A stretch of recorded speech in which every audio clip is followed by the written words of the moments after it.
What's up, guys? Welcome back. I've got a couple of interesting things to share with you today, including an update on last time we got some points refunded. We played a cheater. I got 8 points back. We'll talk about that in just a second. I'll show you the game in question. You may remember it from last time. But before we do that, quick update on a couple of things. First of all, Chess5's Academy is open now. It closes on Friday. Enrollment closes on Friday. And so please don't wait if you're excited to get in there. We already have a bunch of people who have joined. It's been really great getting to know you guys and seeing, what your goals are. And I'm excited to be able to help you guys get there. So really excited for that. Just wanted to mention that. The other thing, as you know, I'm on this Grandmaster journey. One of the things that I've been doing is trying to play different openings. So the opening for today is going to be the Nimzo Indian. Now, last time I did the Verasov with white, and so I'm actually going to keep that with white, and then we're going to do the Nimzo Indian with black. So I'm going to kind of just add to what we learned last time and see how that works for us. So we'll talk about the Nimzo Indian in just a second. I want to show you this cheater game first, but we'll go over the Nimzo Indian and the Verasov as well. I was trying to prepare. Actually, you know what? I'm going to actually pull up an analysis board. I'm going to show you the Nimzo Indian first. I wasn't going to do this, but let's talk about it. What's on my mind? So Nimzo Indian, okay, it's d4, knight f6. You control the center so they can't get 2 pawns. Most people play c4. You play e6, and most people play knight c3, and that's bishop b4. This is the Nimzo Indian. Now, obviously, they don't have to play knight c3. They could play some other things, and you have different openings. But if they go knight c3 and we go bishop b4, this is the Nimzo Indian. Now, interesting thing about the Nimzo Indian is it's a very, I don't want to say complicated line, but it's a very theoretical line. And what I mean by that is there's lots of theory. I was looking at some of the books on my shelf, and I've got books that are like 300 pages long only on a sub-variation of the Nimzo. Like, not even all of it. It's just like one particular line inside of the Nimzo, and you got 300 pages. It's crazy if you approach it from a standpoint of like, okay, I'm going to try to learn and memorize all these lines. Like, you can't do it. Maybe some crazy person out there can do it, but you don't want to do it that way. What we're going to do today is try to play more of a setup based way, more of a let's find a plan and follow that plan as we play this opening, okay? And so that's going to be a key difference. Now, I did watch YouTube videos instead of going through those 300-page books because I'm like, I'm not doing this. I don't have time for that. So I watched some YouTube videos. There's a couple of really good channels I want to shout out, okay? Remote Chess Academy, Grandmaster Igor, has a fantastic video on the Nimzo. I highly recommend you check it out if you want to learn more. Some of the ideas that I'm going to play today I got from that video. Also, International Master Mio, I don't know if it's Mio or Majo, but Miodrag Perunovic, if I'm pronouncing that correctly, from Serbia, strong international master. He's got some amazing videos on all kinds of cool openings. He likes to play aggressive types of things, and it's a really good channel. So definitely check out those two channels. I learned some of the stuff that you're going to see today from those videos. Okay, so I wanted to give a shout out. And, who knew you could learn by watching YouTube videos? Like, it's pretty good, right? Anyway, we're going to get started really quickly. What's the plan of the Nimzo Indian? So we basically are pinning this knight with our bishop. We will give up this bishop for this knight in a lot of cases. And the whole point of this opening is to not let white play e4. And the way you do that, for example, is sometimes you just plant your knight there because this is pinned. And then you can just defend it with your pawn. And then eventually you're probably going to defend it with your bishop. And you're going to have some kind of position like this. This is basically what we're going to be going for. And at some point when they castle, you no longer have a pin. You're probably going to give this up. And you're going to get a position like this. And it's important to remember that we can attack their king with the rook lift. Okay, the rook can come up and over and line up on the king. You've got the bishop lined up. And there's some really interesting tactics. Maybe we'll see some today. Maybe we won't. But we're going to be on the lookout for these opportunities. Of course, the queen can also slide over relatively easily. And so this is the approach that we're going to take. Now, there are other ways to play the Nimzo Indian. This is just one of them. And this was kind of like the simplest one to maybe just jump in and start playing. So we'll see more of that when we get into the games, okay? So you signed up for Chess5's Academy yesterday. Awesome. Great. Great. All right. Cool. So that's the Nimzo Indian. And then really quickly, let me flip the board. The Verasov is what we learned last time. It's d4, d5, or they could play knight f6. It usually transposes. We're going to go bishop g5. And we looked at some really interesting lines. I think the main line is here. What's the main line? Yeah, here, e6, e4, h6. We go back. They go here and take a pawn. We look at this sacrifice line, right? and they could play f5 or they could play bishop g7. There's some interesting things there. And then the other one that kept coming up, if you guys remember, was this bishop f5 move. And it was like f3, knight bd7, and you sack the knight. You guys remember this? And then we get a fork, and then they chase our bishop, and they jump in with the knight, and then we get this really weird position. Remember this? So we might see these lines, okay? This is what I remember from last time. So before I play the first game, update. I did get 8 points refunded from this game right here.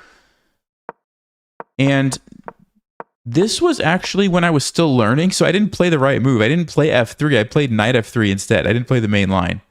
I guess it wouldn't have mattered because we were playing a computer anyway, but I played knight f3, and we still got a relatively okay game out of the opening. And we had the queen trade. I think we were basically doing fine. And then you guys remember there was this one particular moment where they had knight c4, and they attacked my pawn. I was like, oh no, I'm getting forked, and I didn't realize, and we ended up losing a pawn. And then just got kind of squeezed the rest of the game, and yeah. Anyway, this was the game. Their account is closed. We got 8 points refunded.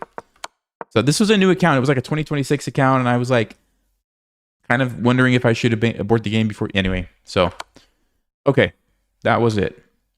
All right, that's enough for the intro. We're going into the games. Thank you guys, and Chris. You love Chess Vibes Academy. Your blunders are way down, and we've only scratched the surface of your protocol. Ponziani's your new favorite opening. Awesome, man. Hey, appreciate that. I didn't tell him to do that, by the way. I did not tell him to do that. So thanks, Chris. I appreciate it. Okay, here we go. Let's go into play, and this one. Okay, make sure I have my settings set correctly. I think I do, but we have to make sure. Yes, rating range is good. Okay, here we go. 10 minutes. 2442. It shows my rating is 2442, but I'm pretty sure we got some points refunded. Ah, we can't play the Nimzo Indian against this. What are we going to do, guys? All right, I guess we're going to go with the Scandinavian since Chess Vibes Academy is open today. This isn't my Scandinavian course. Let's see if it holds up against a 2385. Well, I did not check this account. Maybe I should have. Hold on. Ooh. We may have made a mistake here, folks. Let's see. 2000 bullet. Okay. The only thing that concerns me is this really interesting spike where they were like 1900 and then all of a sudden they're 2400. Well, we'll find out pretty soon because the lines I play are pretty crazy. So let's see if they know the engine moves or not. Okay. So we're expecting f3 because they gain a tempo, but then we've created some permanent weaknesses. Bishop e2 is another way you can play if you don't want to create the weaknesses. And then I'm going to come up here with the queen and attack this weak pawn. They're going to castle, yes, and I'm going to just bring out my knight. They can't play c4, we would just take it, so they're going to bring out this knight here. I can pretty much, nope, was not expecting that move. They want to do this. Interesting. I don't think that's normal. Let's see. Usually I like to castle.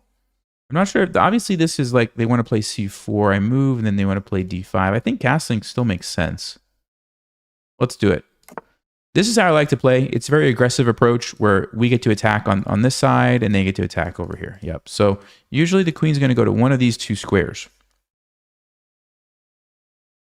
In this particular case, I think h5 makes the most sense. We're keeping an eye on this where we could trade queens if they decide to move their knight here. So knight g3 is pretty common, and then it's either do you want to trade or do you want to go back and push your h-pawn and attack? Those are kind of the two main plans. So let's see. Bishop b3. Yeah, it seems like a good move. So generally when you're thinking about pushing the e-pawn, you've got two options. If you want to be aggressive and put pressure here, you attack it. Now, normally they won't be able to play d5 so easily because I don't usually see this maneuver. But with the pawns like this, I guess e5 maybe is not really possible. So because of that, I think we should probably go with e6 and actually try to prevent d5 because d5 is a pretty annoying move. It chases the knight, then they can jump over here, and that's probably not what we want. Okay. That's attacked twice, but it's also defended twice, so we can't get away with taking it. I can try to get the bishop pair. I can threaten checkmate this way. I assume they're going to play knight g3 in that case. Oh, but then we could actually trade, and take a pawn. So maybe bishop d6 is an okay move. But what are they going to play? f4? I mean, I can't believe they would play that. Maybe they would. Maybe they would. Yeah, I actually like this idea. So let's play bishop d6. We'll threaten the cheapo one-move checkmate. They immediately... Oh, knight f3 is their idea. Okay. Okay. That makes sense. They just defend. Sure. And we can't win a pawn. Okay. So maybe now we go here. Try to get the bishop pair. They're going to play knight g3, I bet. And then what? I move my queen back. They go knight h4. Where does my queen go? Where does my queen go? Maybe I just leave it and I take this. Okay, I mean, I think knight g4 makes sense. Let's go knight g4. I'm not really sure what else to do, so I'm going to just go with this plan.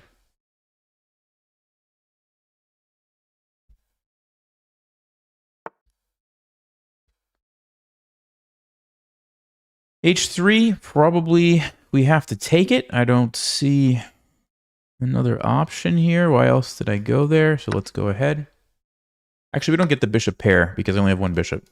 So if I was saying that, that's wrong. But still, we get a bishop. Okay. Yeah, normally I would do this. I'm just wondering, is there any reason to not do that? No, it looks pretty solid, actually, right? I mean, what are they going to play? If the knight tries to move, we just take it. They could push c5, but no, we just take that probably. Let's go. Let's go. This has got to be the plan. We push here. We get a rook lined up on the king. This is basically like when you're playing the Scandinavian in this fashion, this is what you're kind of going for, right? These opposite sides attacks.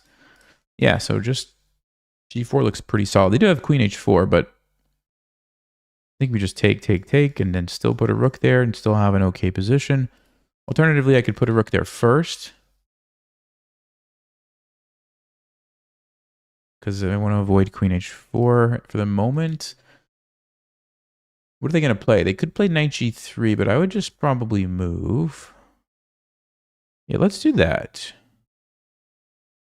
But they are threatening c5 now. I don't have that option, so maybe I do need to go ahead. Let's see. Otherwise, the bishop has to come back here.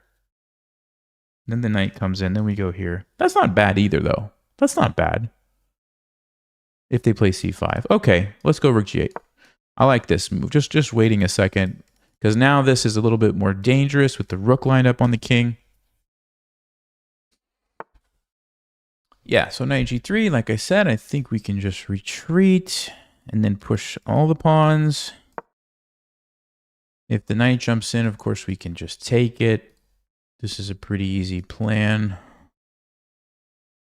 Their queen is tied to the knight at the moment. They're probably going to play c5, though. And I'm going to have a decision to make. I think it's not much of a decision. Keep the bishop. Play h5. Yeah.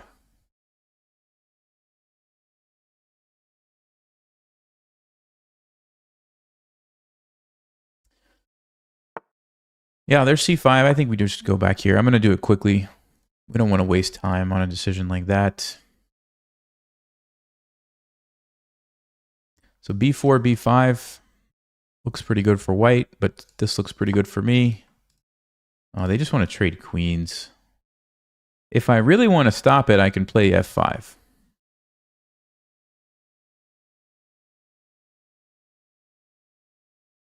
Or I can ignore it and just play g4, let him take back. And we still can kind of attack with our rooks and bishop, but f5, this is going to be weaker, but they don't have an easy way to attack it. They can push here. Once we get f5, then h5, g5. I like it. Let's try to keep the queens on and go for a checkmate here, guys. Let's try to go for a checkmate. Knight h2.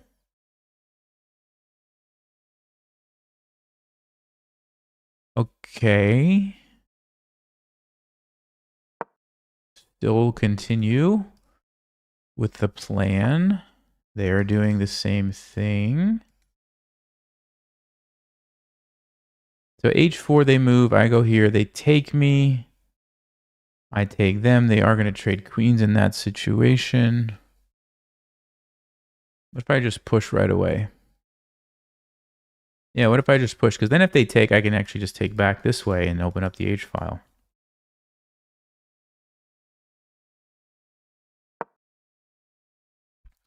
It's getting a little scary, but we could probably just drop the knight back. Probably just drop the knight back. Knight a5, I don't like it. It's going to become a target. I think we go back here. Let me just see. Is there any reason to sack this? Ooh. Hold on. We take. Then this bishop can come in. That's interesting. Is it worth wasting my time thinking about it, though? Wow. Alternatively here, b6. Let's just say we take and play c6. How's our position look? It's pretty solid that way. Let's just go back. I'm curious, though, what Stockfish says about this. I think this is definitely a valid move, and maybe it was even the best move. Because if you pair a bishop on this diagonal with a rook on the... Look at that. That's going to lead to a checkmate for sure. So I wonder if I missed a brilliant move, but we'll find out after the game. Okay, so what's the plan? Well, rook h8, queen somewhere here. The knight can't move, so they're going to have to move their rook to create a space. They do have some time. If they ever push this to attack us, it opens up d6, which looks really dangerous. And if they ever push this, actually we could take, and it still opens up d6. So they have to be careful with this one. Meanwhile, my plan, like I said, is relatively straightforward. Even if they move the rook and put the knight here, I might just be able to play bishop here, take it, check, king goes here, I don't know, something like f5. Okay, they want to come here. I don't think that bothers me. I think we just still do this. Knight f4, we go here. We're just going to checkmate them, maybe. Oh, g3. Maybe I should have... Ooh. Maybe I should have played g3, because g3 actually stops the king's escape route. I mean, I might still have time. The thing about g3, then they have knight f3. Rook here, rook here. Do they get away? Wait, what? No, that... No. That doesn't look very good. That does not look like a very good move, guys. Rook here is their idea, but I have... Hold on. Takes. Check. Check. Takes. Beautiful little sacrifice there. Check. If they try to come up, there's no way in the world. I don't believe that they could survive that position. Yeah, check here. You can't defend your pawn. I think they're done. Let's go. I don't even need to double check that. Wait, what? Maybe I should have double checked it. Hold on. Takes, check. Check. Mate, right?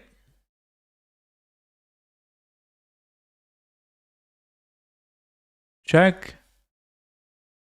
Check. Check. Mate. And if they don't take me, I'm up a rook.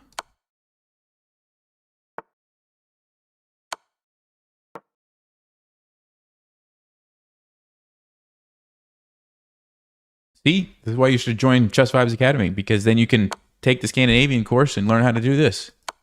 Yes. Let's go. Let's go. That was a good one. Ooh, brilliant move. Okay. Let's see.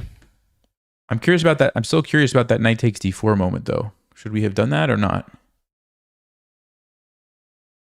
Yeah, I'm pretty sure my rating was supposed to be 2450 something. Oh, maybe that was the other game. Okay, maybe it's right. Maybe it's right.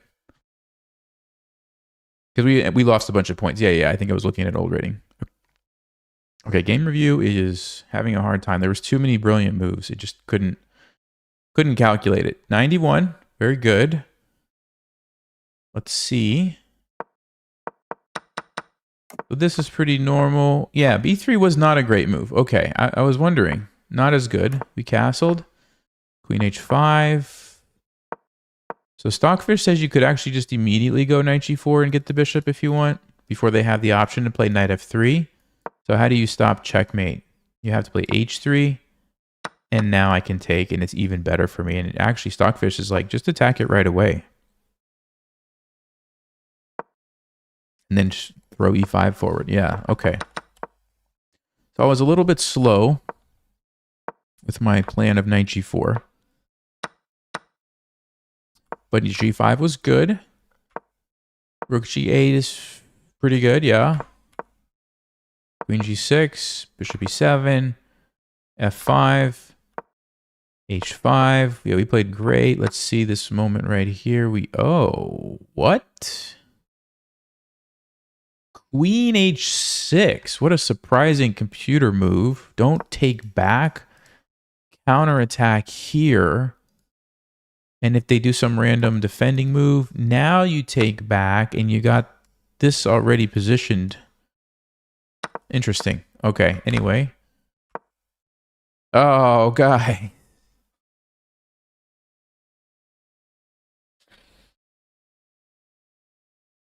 The best move is knight takes d4. It's knight takes d4. Yeah, I lost some of my advantage by not taking it. Yeah, and I had a feeling. I did, right? I said it. So the point is, this is a big deal.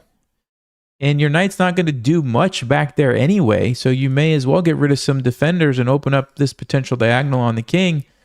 Apparently, white has to go here to defend, and you just drop back, and you're forcing the issue here. So for example, knight e2, you can take with check. And if they try to run here, forget about it. The mate is coming really soon. And so Stockfish says you have to sack the rook for that bishop. The bishop is just so strong. And okay, the game goes on, but you're not even down any material. And yeah, this is a great position for black. So, should have trusted my instincts on that one. Knight takes d4 was the move. That being said, we still got into a great position. They did blunder this tactic. Oh, interesting. I could have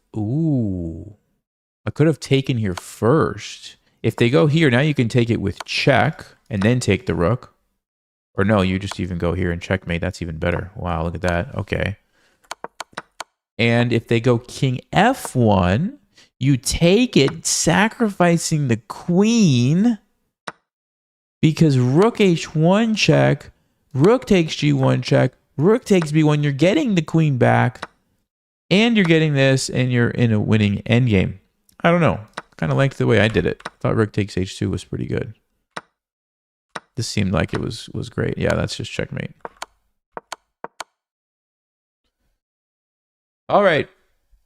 That was a success. Let's go to the next game. Unfortunately, we still have not gotten to use the Nimzo Indian, but let's see what the next game brings us. Okay, we got e4. Let's just do a quick check. Okay. We're going to go with the Verasov like last time. So it's d4, knight c3. Most people play knight f6. So it's very common you get this position, and then we go bishop g5. Okay, so the main line is knight d7. But a lot of people have been doing this bishop f5 business.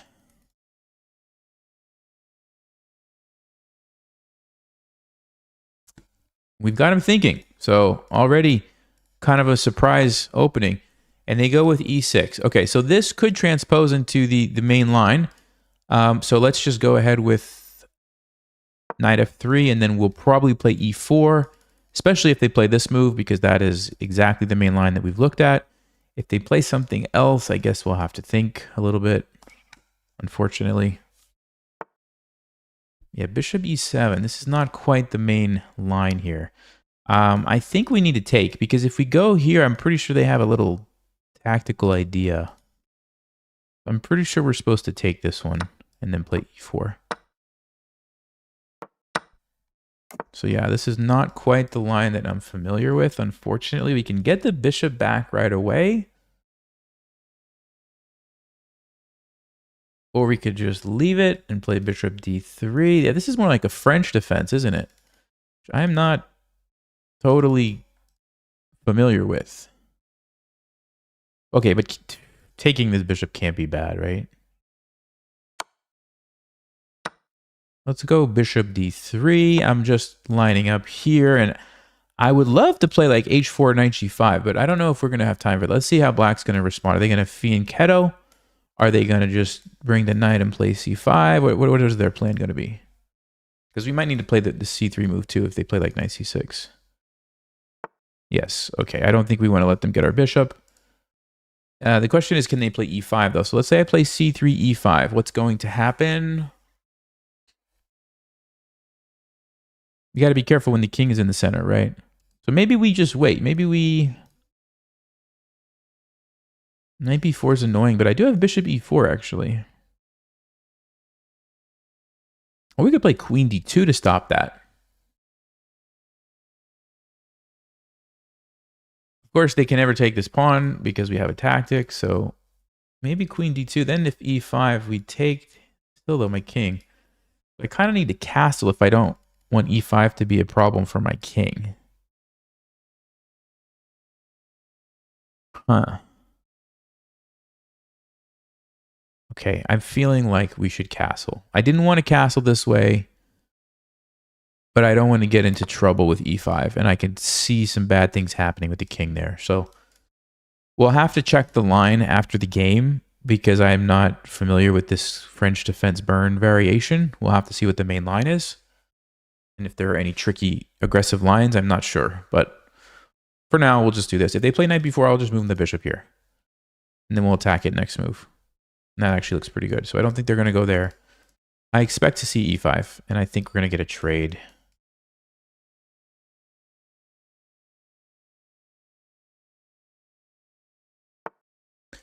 No, rook d8. Okay, rook d8. So now they are threatening to take this. So I guess c3. e5, we take. Yeah, that's fine. So let's go c3. Actually, now e5 is probably a mistake. Yeah, it's a blunder now because of the tactic here. Okay. I don't actually know if that's a good move for them because it makes it basically impossible to play e5. So what are they going to play? b6 and get pinned? That looks awkward. I don't know what they're going to play.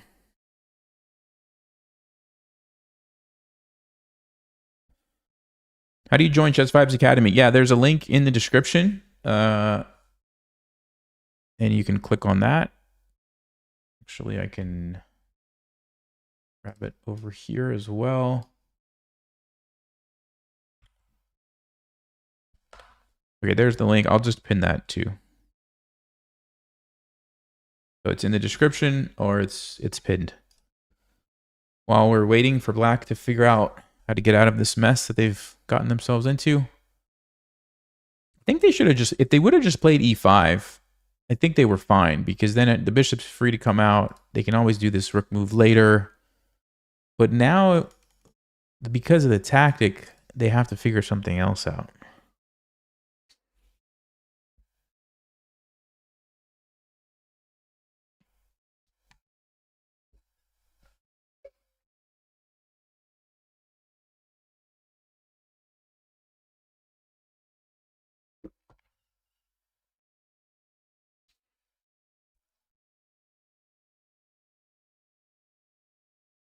I mean, I guess you could play a move like bishop d7 and just wait, or g6 or h6 or some random move, but then I can get rook e1 in and make it even harder to play e5.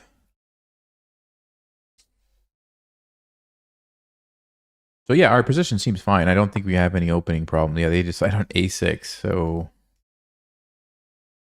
kind of like, okay, I don't really know what to do move. I'll just play a6. I think rook e1 can't be wrong, right?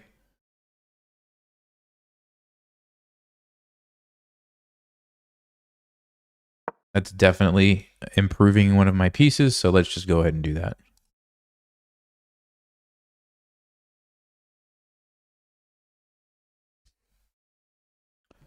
Will I be posting more of the GM episodes? Yeah, most of them are going to be inside Chess Vibes Academy, but occasionally I'll post some on here on YouTube as well. There's already 5 episodes total inside of Chess Vibes Academy. Okay, Bishop E4. What is happening? What are they going to do? Ah, they want to play Bishop B7 and they didn't want me to be able to like attack them with the queen or something. Okay, so that's interesting. However, I still don't know if it's good for them. So Bishop E4, Bishop B7, 95. If they take me, I take them. They move. I take their knight. If they take my queen, I take their queen. They take a rook. I take a rook. They take a bishop. I take a pawn. It's a big trade? Seriously? That's amazing that it's not better than that. We could play A4, but I don't know. That doesn't seem to make a lot of sense.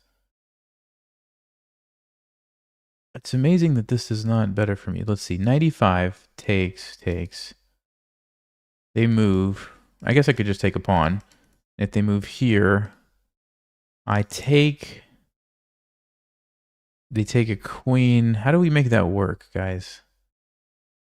I guess I have to take their queen, right? Because if I take here, yeah, that's not going to be good enough. So we take, they take check, I take back, they take me.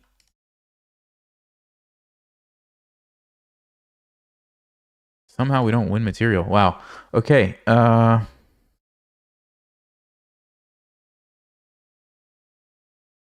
what if we go 95 right away? What's the deal? Takes. They move their queen here. Check doesn't work. We have bishop e4. No, that loses our queen. We have queen f3. Queen f3 is an interesting move. Rook b8. Okay, what about 95? Is this the moment? So most likely they're definitely going to take. I'm going to take back. They're definitely going to play, I think, here or here. But queen g5 might just be a wasted move. So they might end up on e7 anyway. So let's say that they are. Queen f3 attacks the rook. They have to defend it. So they're going to go, or they're going to move. They're going to go rook here. And then what? Do we like our position? I think we like it. Do we like it better than this, though?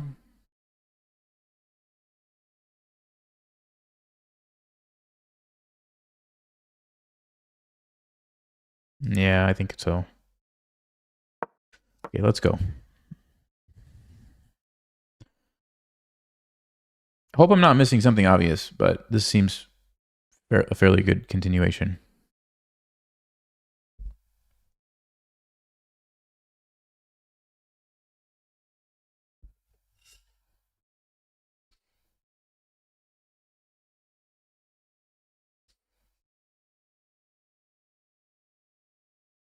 What's up, Waddy? Good to see you, man. Probably spent too much time on that move. But it's kind of a critical moment and didn't want to mess up a nice solid position by blundering, so I had to kind of check. I think it's good, though.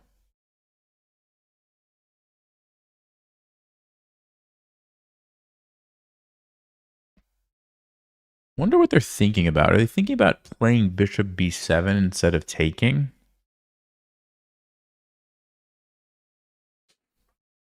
That's interesting. Yeah, bishop b7 is interesting, isn't it?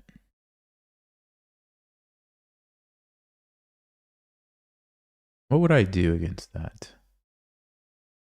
Queen h5? Queen h5 looks very interesting.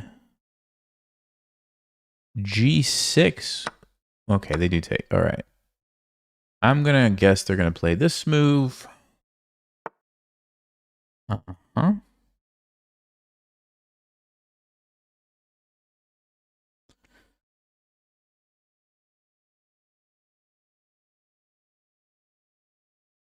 Should I make some weaknesses? Oh, I can't.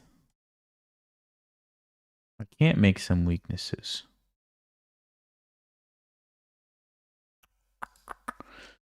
That's too bad. I mean, I could go here, but that's...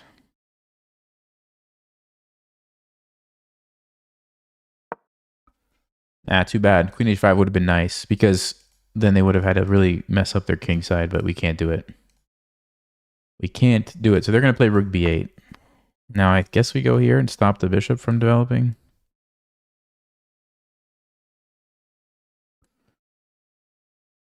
Or we go here and create the weakness.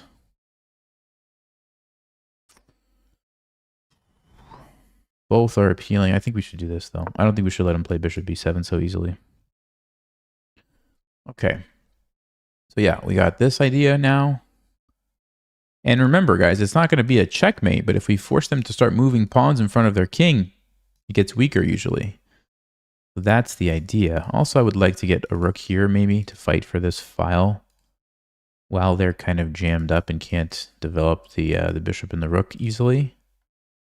Our bishop's definitely better than their bishop, but sometimes that's not enough to win, right? Just because you have a nice looking position doesn't mean it's going to lead to a win. We have to pay attention for tactics and like concrete ideas that we can implement.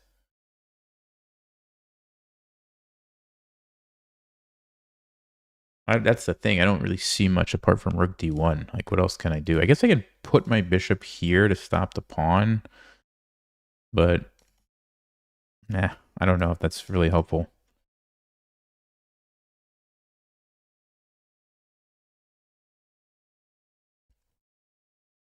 Oh, there's one idea.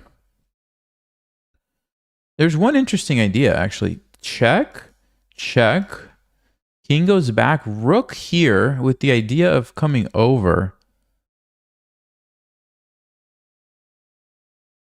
Problem might be like g6, though. Queen here, there's queen f8. So let's say I go queen h3. Bishop b7. Rook comes over.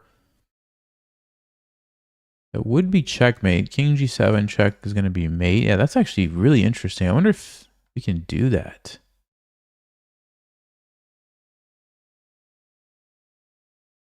I wonder if we can do that. We can even start with the rook. Kind of tempting bishop b7, which does not work because of check. Oh, but they have this move, f6. They get away, don't they?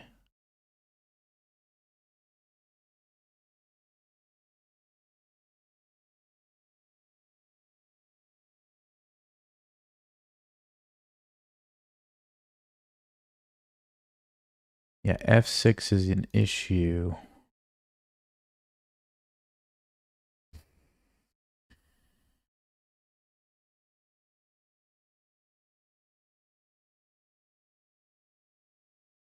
Okay, let me play rook d1.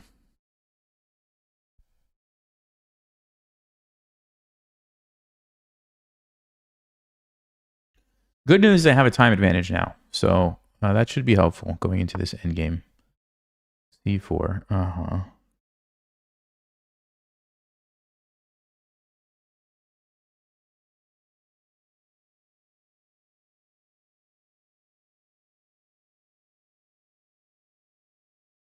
I think we should do it. I think we should do it.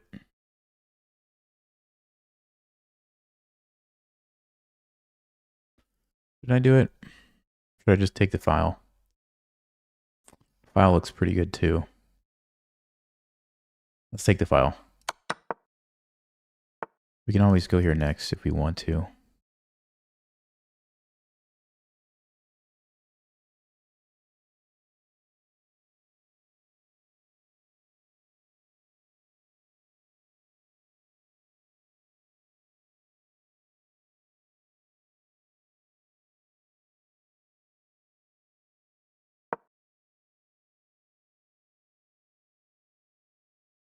Multi-purpose move. We could go queen here.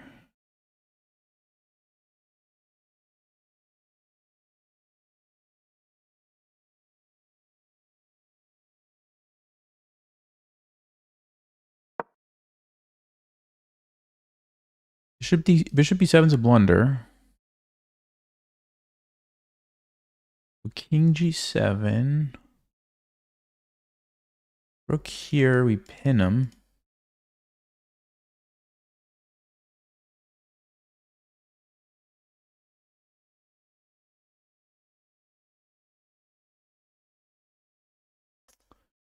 Looks good for us. I don't know where the win is. Where's the win?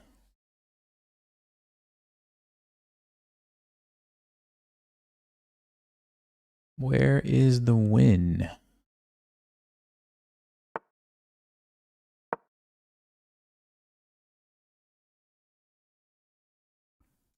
Queen D6, take with the pawn and play D7. That's the win.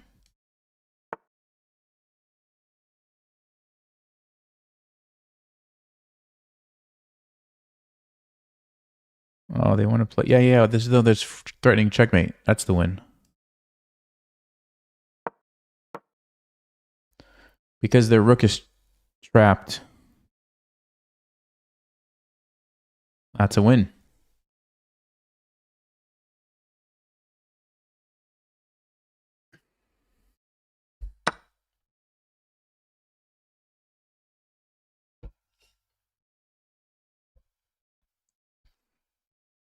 See, Black's problem is they can't move the bishop. They can't move the rook because they lose their bishop. And I'm not going to let them checkmate me. So that is their problem. I guess they can try to get some pawns, though, actually.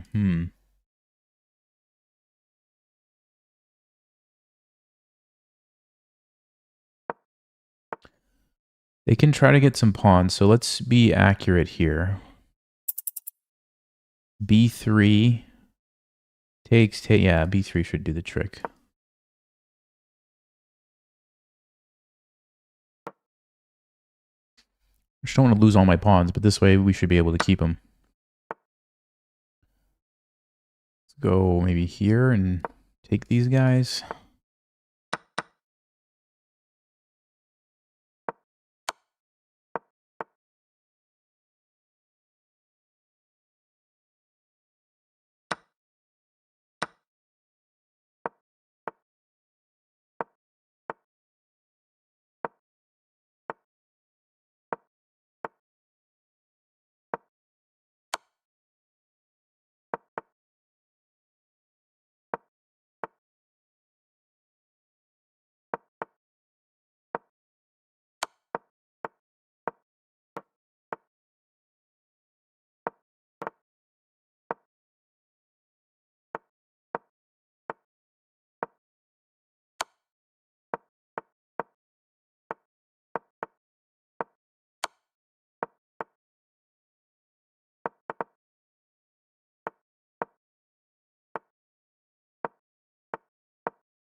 Oh.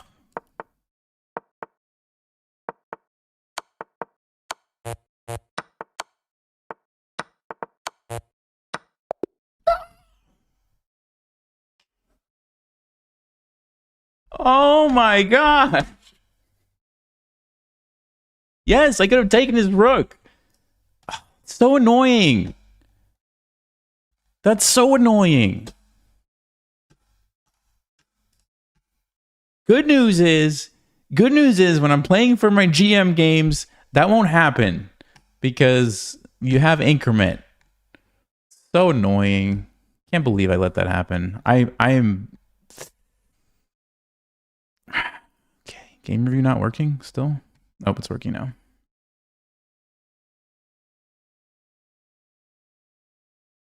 I mean, okay, let's just remember we outplayed them the whole game, so I still have to be happy with that. So they flagged me in a dumb end game, like whatever. We still were out playing great, so it's fine. Playing great. Actually, we weren't playing great. Take a look at this. Now, I'm gonna guess that's because of the end game, not the early part of the game.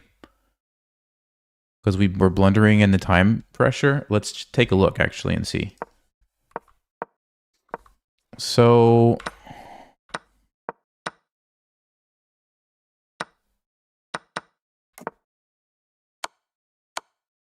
let me check what the database says. Okay, so apparently, yeah, taking was not really the way to get an advantage. So that's interesting. What everybody's doing is playing queen d2. Then the main line is either knight d7 or b6. So let's say they play b6. You're castling queenside. I like this. You're putting your queen on f4. Bishop's on d3. And then you're attacking, I guess. h4. I like this, actually, this setup. So don't take the bishop. Just play queen d2, castle queenside, and then launch the attack. That's what I have to remember next time. And in the other line, if they play knight d7, you basically can do the same thing. It looks like castles.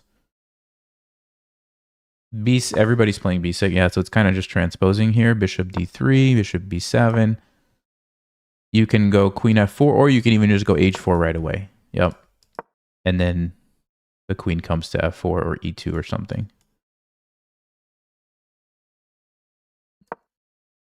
Okay, so that's what should have happened. Now, back to the game.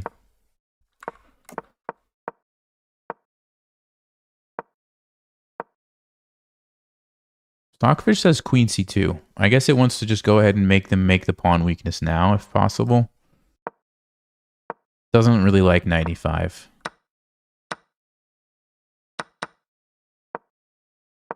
Yeah, it's just equal, which is crazy because it looks like my position should be a lot better, but it's one of those, you know, even though it looks good, you don't have any clear weaknesses that you can take advantage of, right? So I made the right decision. Yeah, this is the right decision. Rook d4 was the best move. Queen f6 actually wins.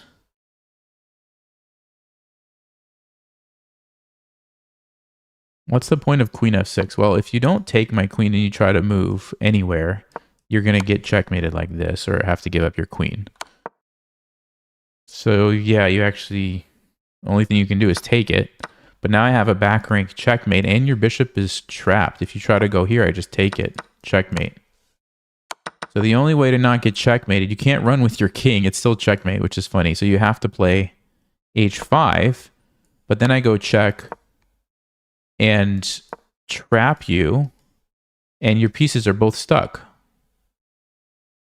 Kind of like what we saw in the game, actually, where they can't move either one. So that's interesting. I totally missed queen f6 there. Queen d1 is the next best move, though. And then this is also really good. Queen d6, yep. Yeah, I was totally winning. I can't believe I didn't win this game. This makes me so upset.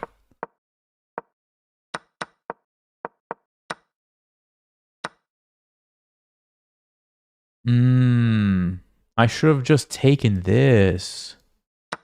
Because then if they trade, you keep the extra pawn, which makes it a much easier game to win. And if they try to push, I go behind and I get the king off the back, and now the rook is stuck guarding this pawn. And I have two connected pawns and I win easily. So if I would have noticed that, how much time did I have at this moment? 50 seconds? Yeah, I should have slowed down here. I should have slowed down here because I quickly went for this. And when you trade the pawns, as we saw in the game, it's not that easy. Of course, the bishop should win, and in a longer game, I'd figure out a way to do it. But with the few seconds on the clock, it actually just becomes a time scramble. Now, it's crazy that I didn't win this, though. Like, it is crazy that I did not win this. I should have been pre-moving earlier. I should have not allowed this mess. That's so embarrassing. I'm sorry, guys. I am really disappointed in myself on that one. Okay.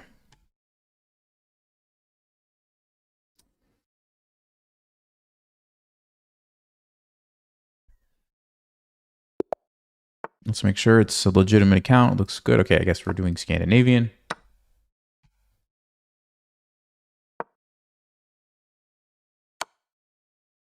Yeah. There it is. There it is. The move that we don't like. Let's play c6. Let's play c6 and take with a pawn. I don't usually do this, but let's do it this way. So what should my plan be here? Bishop g4 now and just kind of continue like nothing happened. e5 to let the bishop out and target this. But the idea of pinning the knight looks pretty interesting. Although they do have the tactic, so we can't get away with that. So if they do knight f3, we have to play something else, don't we? Yeah, let's just go here. Let's just go here.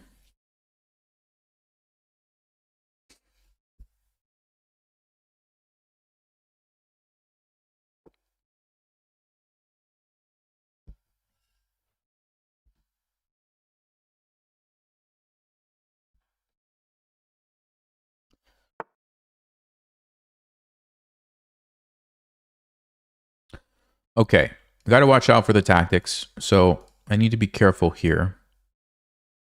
This is the immediate threat, right? Let's stop it. Let's just put a stop to that. Aren't I 2,700 in bullet? Yes, 2,740 something. But bullet is not just about like pre-moving. How fast can you pre-move? Like it's more than that. It's you have to think and make decisions, and it's also very much there's two different mindsets, right?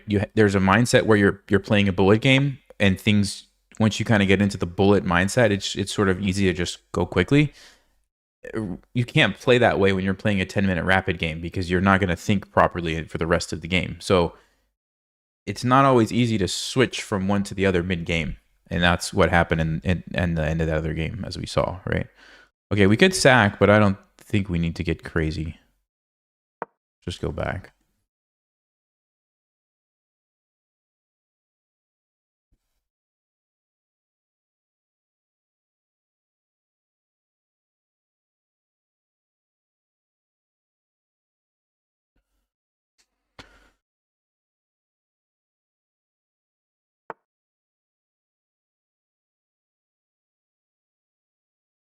Okay, so we could bring the knight here. We could bring the bishop here. They do have d4, though. Yeah, they have d4. I'm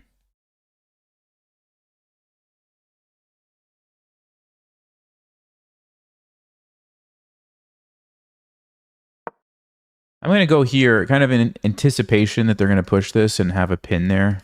And maybe the bishop ends up rerouting this way.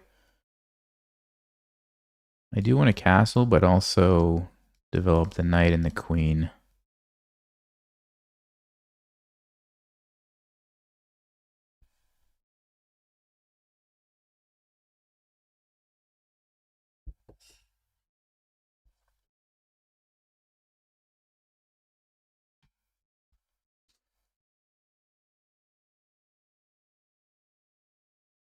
The other thing I'll say about that last game, too, is I had such a lead on time that I wasn't in the mindset of I need to go super fast because I'm down on time. I was in the mindset of let me not blunder a piece. Let me, don't make a mistake. So, and I didn't switch my mindset fast enough. So, it's still a pretty big mistake. Obviously, that shouldn't happen, but crazier things have happened in a chess game, right? Okay, my initial instinct tells me go here.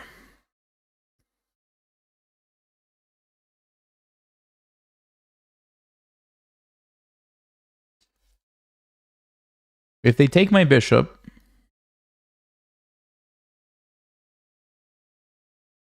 I could take back, or I could even take their bishop, sacking the rook, then take here.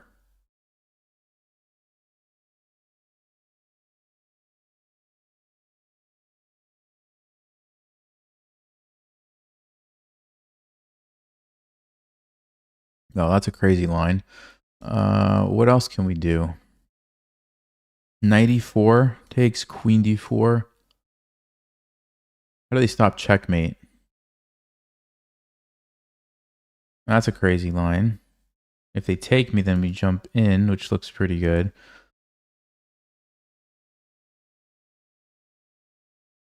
Queen, let's just say queen e2.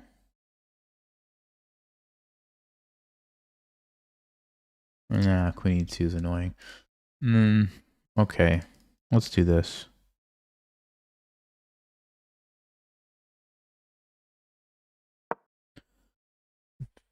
Turning out to be a very complicated position already. I go queen e2 anyway.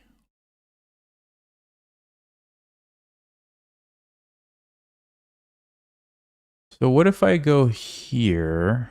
Let's see, they take, I could take either knight. Let's say I take this one. Something like c3 takes, then I'm pinned here. I'm losing my bishop. I could actually take this pawn, I just noticed.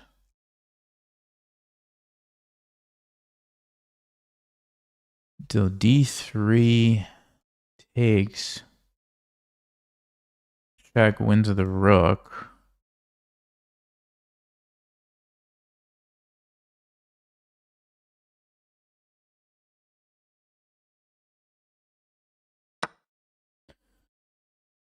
What a mess we have going on here. It almost looks like they're about to castle, which I don't know. Do I attack or do I save the bishop before it gets trapped? Do I not worry about the bishop if it gets trapped?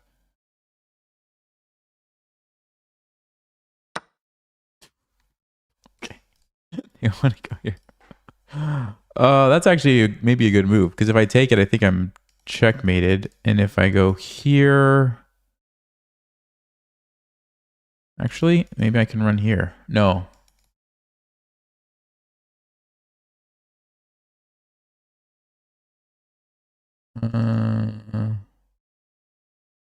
Wow, what in the world? So maybe we could take it. It's worth considering.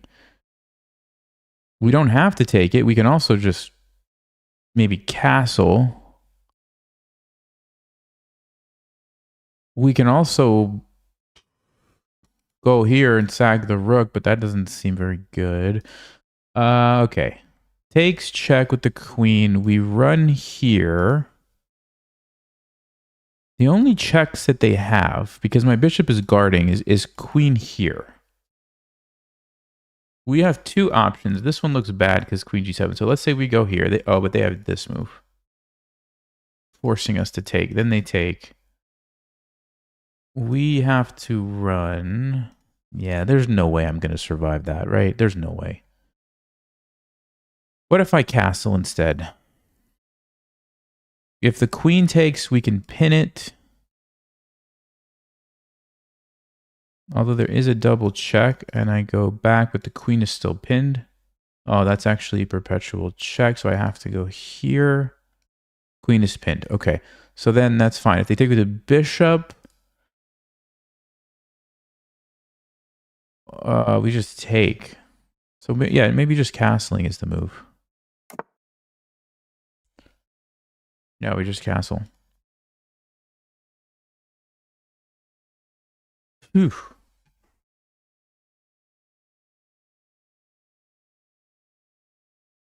How many openings do you need to know in order to become a GM? You follow a YouTuber who only plays Kali and Philidor. Are they a GM? Is my one question. Yeah, I mean, technically, I guess you don't have to know a certain number of openings, but most GMs do know lots of openings. I've actually been thinking about this a lot recently, and what I've realized is if you learn an opening from the standpoint of you're trying to learn the ideas and concepts with those types of positions, it's almost like you're not just studying an opening, you're studying like middle game stuff too, which is very helpful.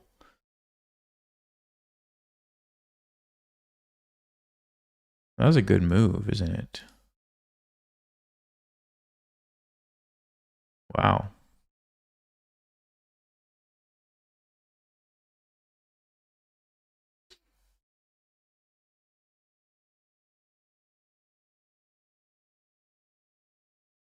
Rook e8 is what I'm thinking. Then if he takes...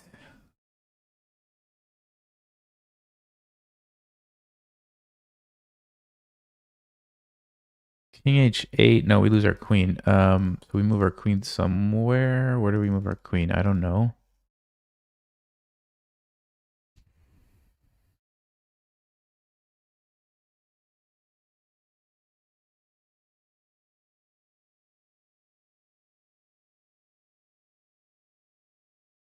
This is crazy, guys. All right. How do we defend?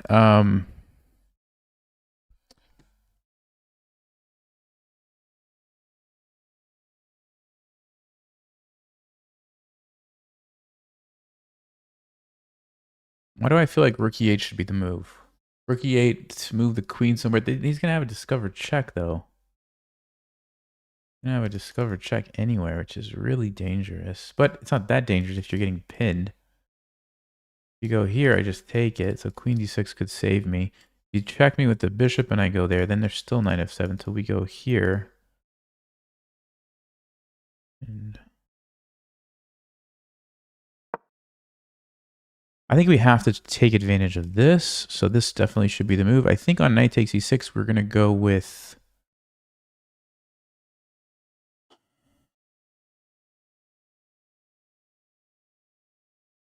I think we're going to go with queen d6.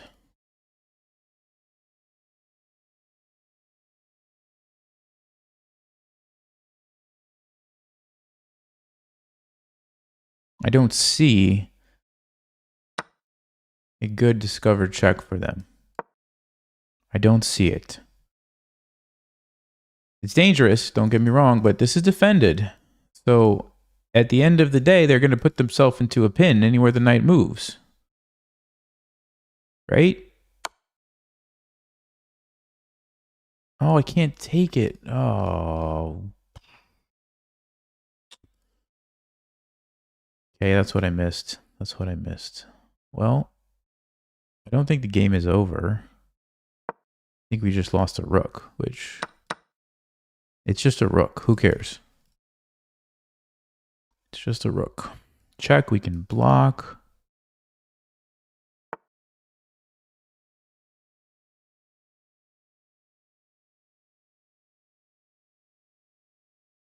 Okay, that's a pretty good move too.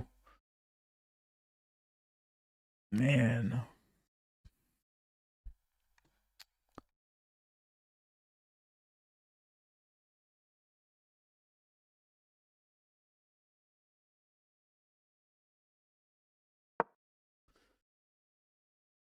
Gotta save the bishop. I do have a pin, thankfully, so...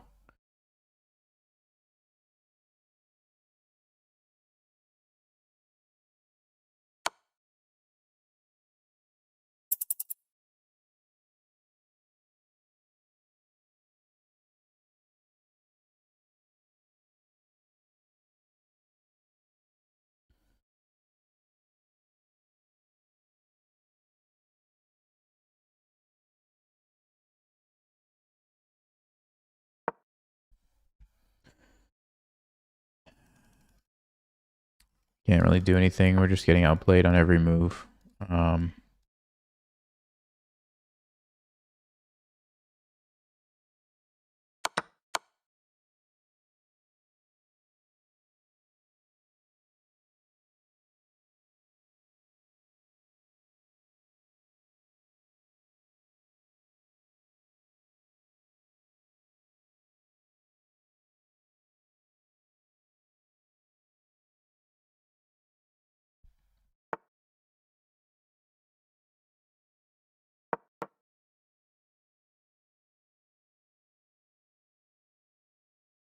Yeah, we're just down a rook, but we have no... I mean, we have no compensation or anything.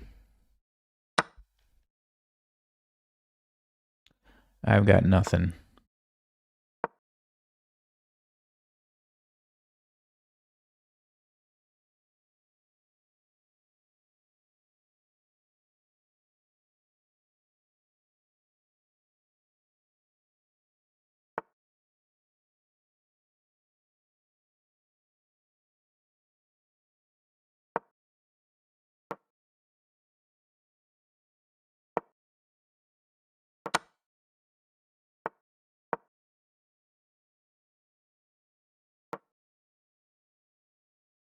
I'm still going to get flagged. I'm still going to get flagged. That's the problem.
Yeah.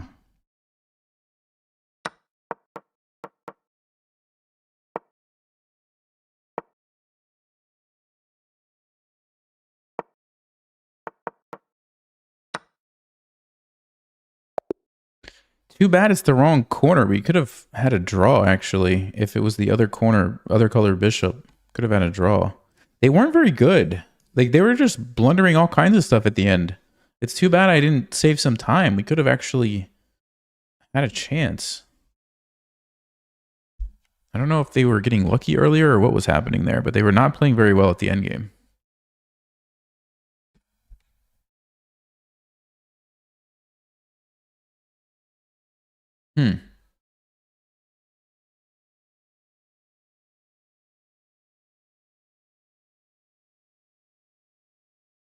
Interesting. Just surprised how well they played that middle game phase. Okay, anyway.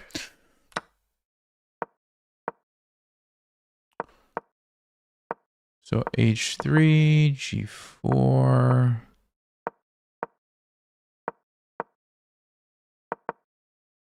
Okay, so yeah, best move was queen e2. Yeah, this is an amazing sacrifice.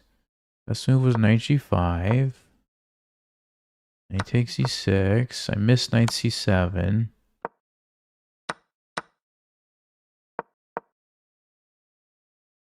Queen f3 check. I don't know. I guess we just got outplayed. I mean, I don't really know what to say. But then they just started falling apart here at the end. It was like they didn't see that. And then they didn't see this. And kind of let me... Oh, I had a fork on d2.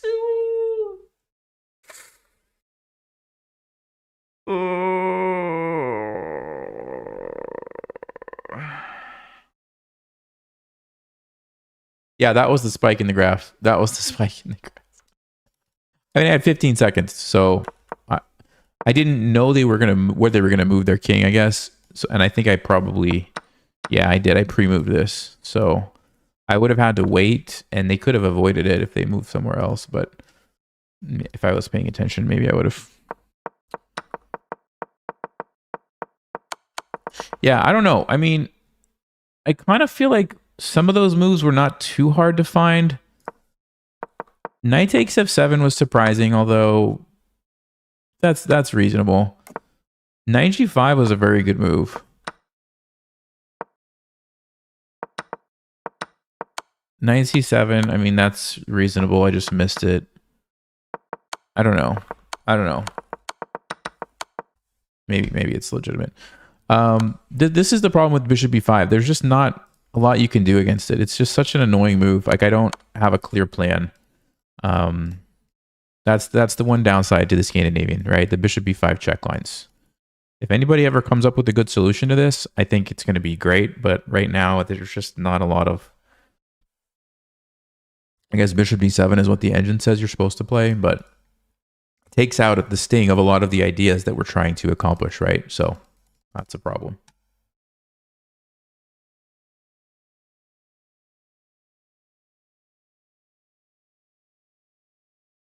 Yeah, unfortunately, a lot of people who play 10-minute games, that is like literally the strategy. It's like, let's move as fast as we can and try to flag the person, which is kind of weird. Like, why don't you just play, bullet or blitz if that's what you're going for? But anyway.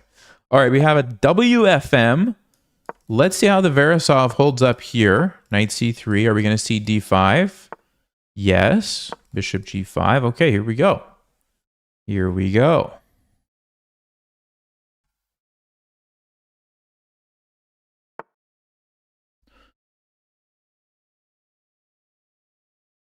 I just noticed the names are cut off. I'll just fix that. Okay.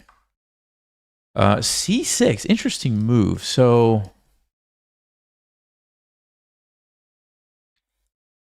I guess c6 doesn't really change our plan, does it? I think we could still play knight f3, e3 in kind of a normal plan here. Now, I don't know if they're planning on bishop f5 or knight d7 after this. This one I'm not super familiar with. Yeah, maybe we can even think about... No, we can't play e4. It's just a free pawn because there's no pin. All right, so let's go e3. Maybe just bishop d3 and e4 when we're ready. Okay, I think here we'll just go back. No reason to give up the bishop pair without anything. At least we want to make some weaknesses. And then let's see, bishop d3. We could play e4 now. And it's almost like that same line where we sack the pawn, but they get an extra move, which I guess it's a useful move for black. Maybe you could say. I don't know if that means we should avoid the line though. Does it? G5 takes. Huh? Or we play bishop d3 and then e4. Let's play bishop d3. I feel like this is probably the better move. But I'm curious, and I want to check it after the game, if Stockfish says we could have continued with e4 there and gone into that interesting pawn sacrifice line. But we'll just go with this for now.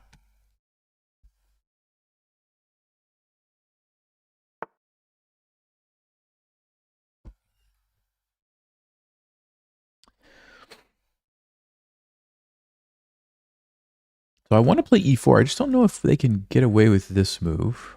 So I wonder if we should drop back first.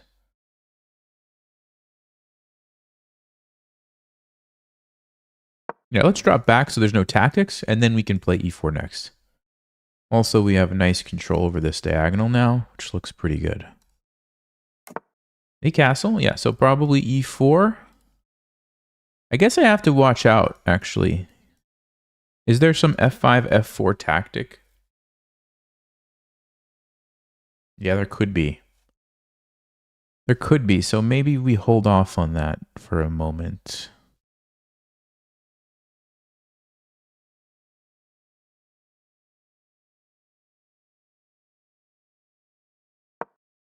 Yeah, if my queen's on d2, there's no tactic, because then I just take it. And I just take it. Okay, so now they're going to play c5. Kind of annoying, actually, what's going on here.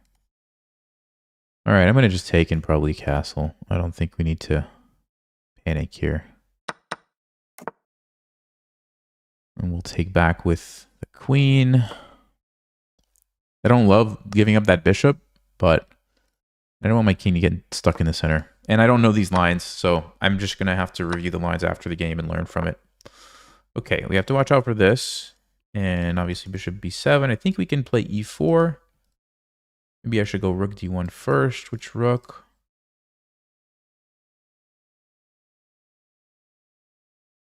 There's knight b5 too, actually. Doesn't really threaten anything. Doesn't really threaten anything. Okay, I think we want to go e4. Let's see. Takes. Takes. Takes. I'm going to be stuck with an isolated pawn. That's not ideal.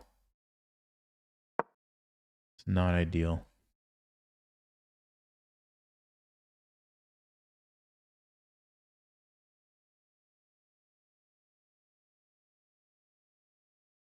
Yeah, somehow it feels like black is taking over this game. Like we didn't get what we wanted from the opening. Okay, e4, there's bishop a6.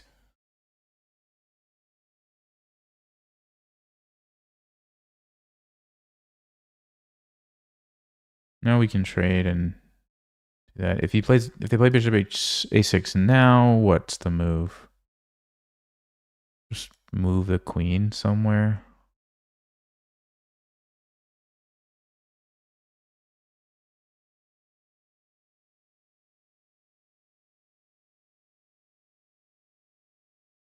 Yeah, should be fine. Bishop a6, I'm just going to go back. Actually, bishop b4. No, it's fine. It's fine. It's fine.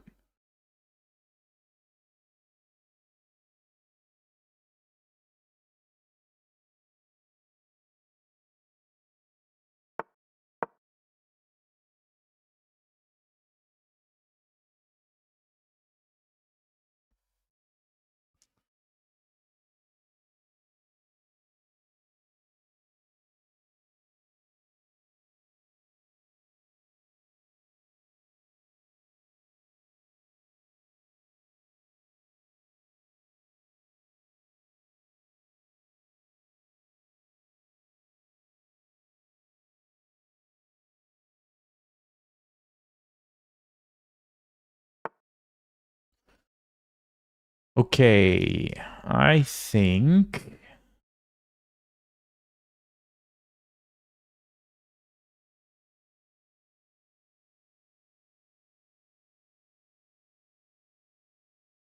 maybe just take and plant my bishop in the center.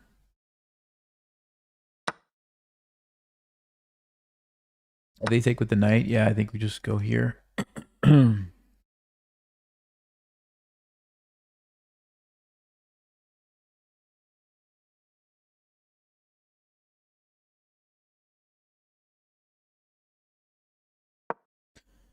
I'm just trying to avoid a situation where I have double isolated pawns here. So now we can take and take and take. Keep the pawns. Nice.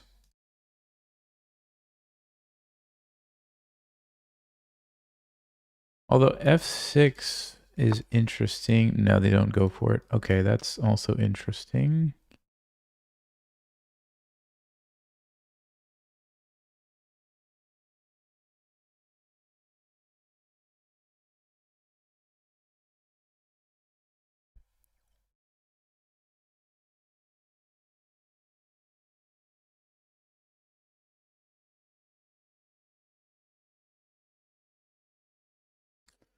Yeah, I did not think about that. So am I just forced to have some messed up pawns here?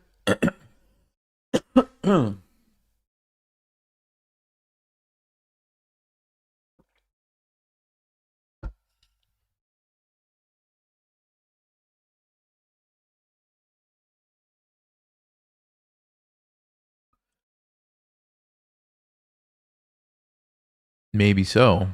Takes, unless there's some tactical way to make it work. Takes. Yeah, I don't think so. That's unfortunate. That is very unfortunate. Okay, I don't really know what else to do here. Clearly we did something wrong in the opening, but we'll figure it out after the game.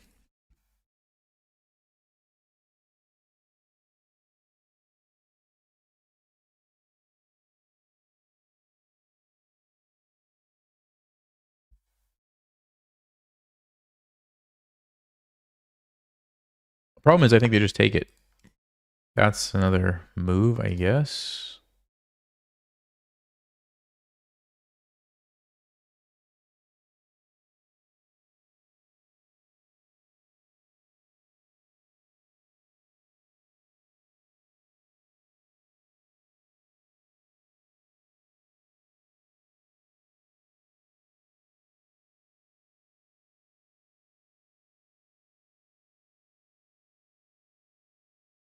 So we could play a3 and try to trade this way.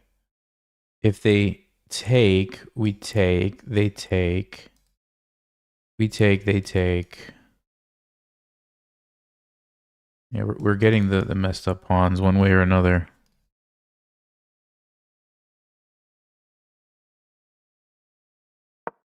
Can't really do anything about it. As far as I can tell, anyway.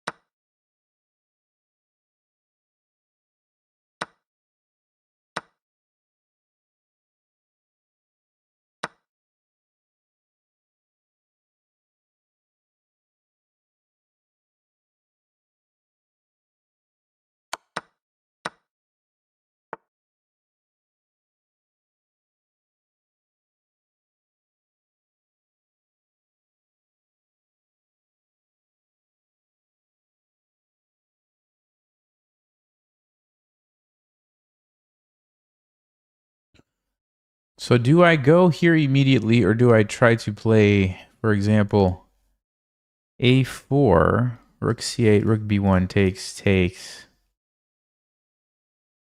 Because here they have b5, right? I guess I could play a4 there. Rook a1.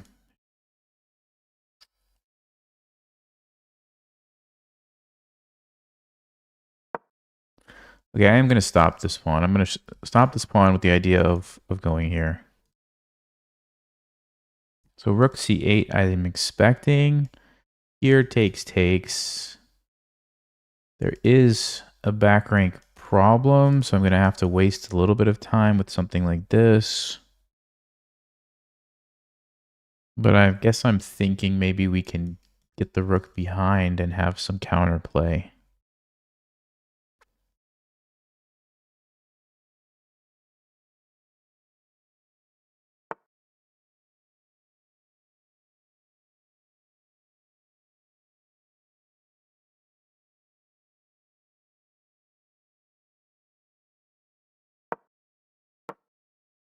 Of course, my pawns are awful.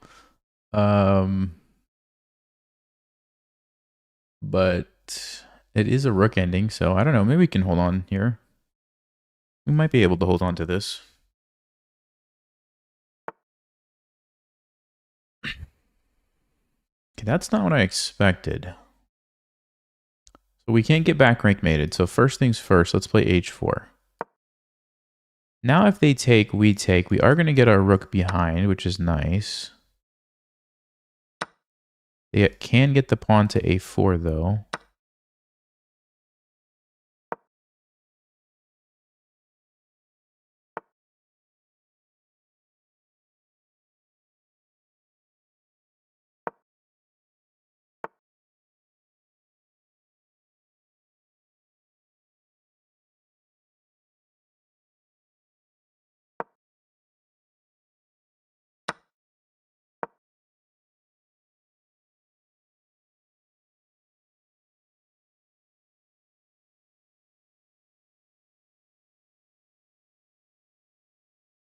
I don't know. We might have some counterplay if we can make something happen with the rook and the knight here.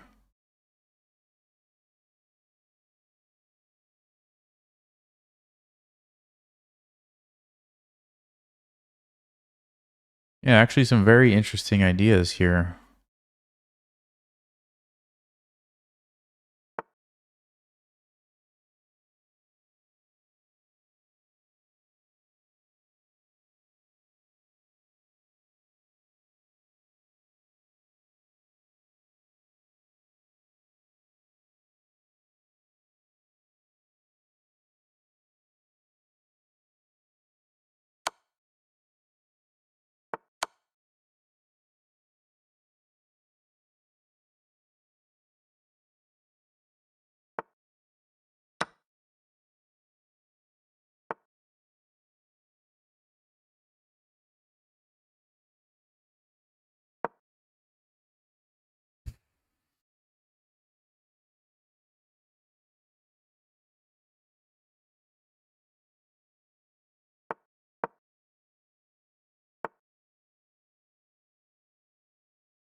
Problem is, I don't think I have anything here.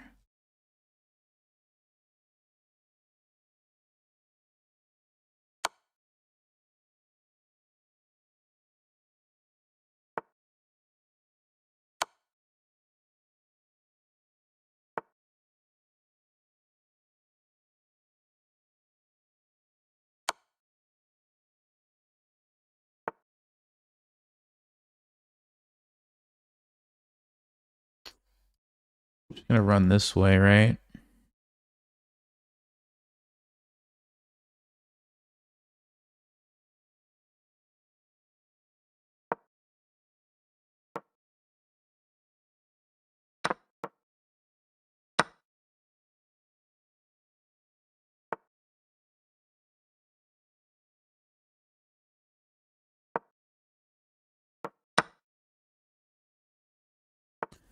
Unless we can figure out a way to get this pawn down there, which we can't do.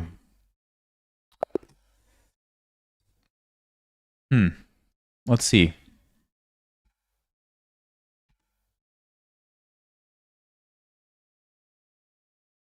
Let's see. I think we just messed up the opening, but I actually don't know what happened that game.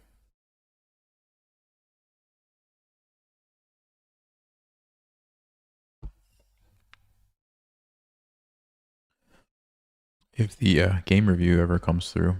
Okay. So let's see.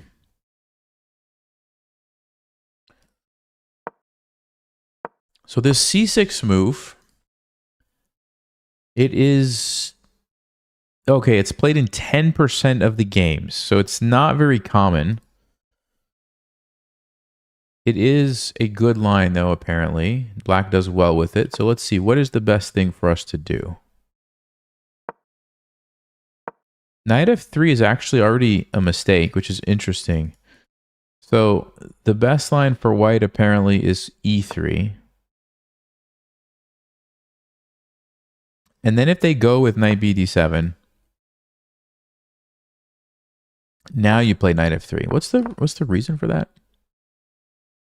Bishop f5, you can immediately meet that with bishop d3, I guess is the idea. Okay. So knight f3 is probably not a big deal. Yeah, and we actually transpose back to this position. Okay. h6, not played often, again, but it is the move Stockfish likes. Stockfish says go back. Okay. e6 is played. Okay, so that was fine. Bishop d3 is fine. Bishop e7, yep. Okay, Stockfish would have just castled, but all right, whatever. Castles. So yeah, we're already kind of in unknown territory. So there's not really a main line here. So c5 taking was not really good. Stockfish says just go back. Yeah, this setup just doesn't look good for me, right? Like I need to come up with a different setup. There's no way this can be the right approach. So let me just think for a second. What if we would have taken? Nope, that's just a nice and easy version for black. So we don't want to take right away. How about f3? Do the f3 lines make sense here? No, queen b6 is very strong for black. Wow, this c6 move is a tough one. Interesting. Okay, so probably we should have played e3. If they would have done the same thing, yeah, there's just not a lot of options for us here that I'm seeing. What did they play? h6? We could have put the bishop on f4. I don't think that changes too much. And then played e4 right away. You know what? I didn't want to play e4 at one point in the game. Let me go back to the game. Because I thought there was a tactic. Okay, this is going to be interesting. Let's see. Right here. No, wait, where was it? Oh, because they didn't play e6. I remember. Right. They played... so what if I would have played queen... Yeah, d3 or d2 first? Because now you are threatening e4. And if they play here...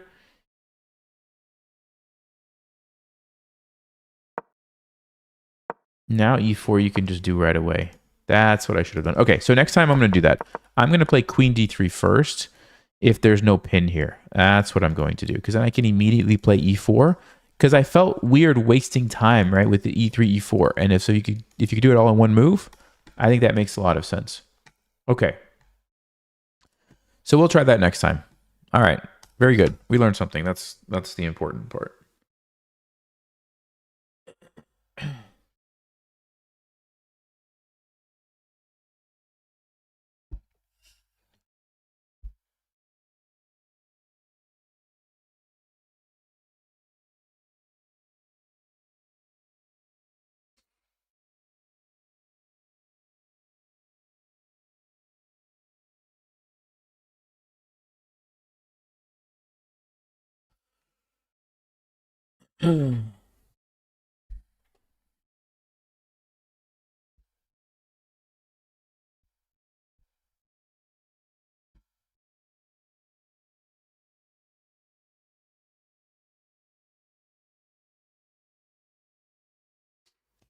Yeah. So you guys have to understand what I'm trying to do here is train for OTB games. OTB games, you're going to have a lot more time. So I'm trying to train myself to think a little bit deeper, consider some more options, think more strategically. I'm not trying to just move super fast and flag them, right? So that's the point. Oh, G6, interesting. So this is going to be a different type of setup. Okay. Now we can still play bishop G5, but it doesn't really make as much sense. I think here you just play E4. Yeah.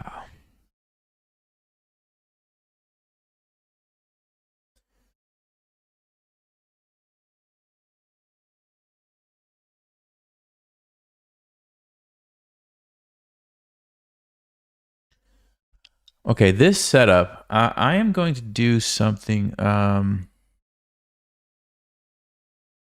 They want to go d5, and they want you to push, and then basically what they're going to do is like play h5 and bring their knight and bishop here, and it's super annoying for us. So I'm going to play h3 and try to put a stop to these shenanigans right away. Okay? And if we can get away with this, I think this is good for us. So if I play e5, h5 immediately, I want to get g4 in. If they take, though, do we have to watch out for this? So I could trade and then play g4, put my bishop here. That might be a favorable setup. Let's do it. Let's do it. We're going to do a little experimenting. But I vaguely remember looking at some lines where if you stop them from doing their sort of plan, you actually get into a nice position. So I'm going to see if this is how this works. Okay, so we're going to defend this. Maybe with here or here. Which one? Here, so we can not block the bishop. Now, of course, they could still play h5, but the issue now is that when we play g5, their knight doesn't get out. It's not the same as when they get their knight on f5, which is very nice for black. I'm at least trying to cause them some problems in the opening.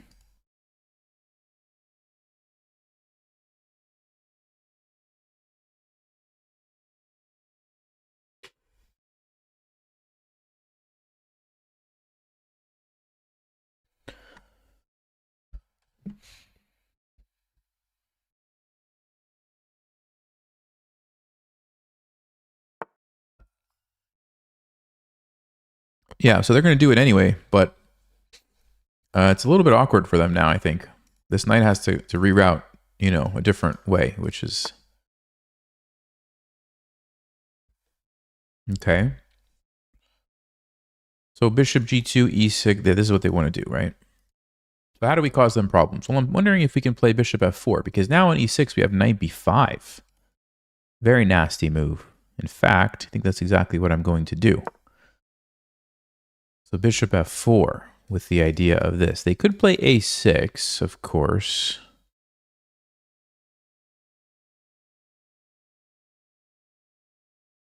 might be what they're going to do. Let's see. Bishop here.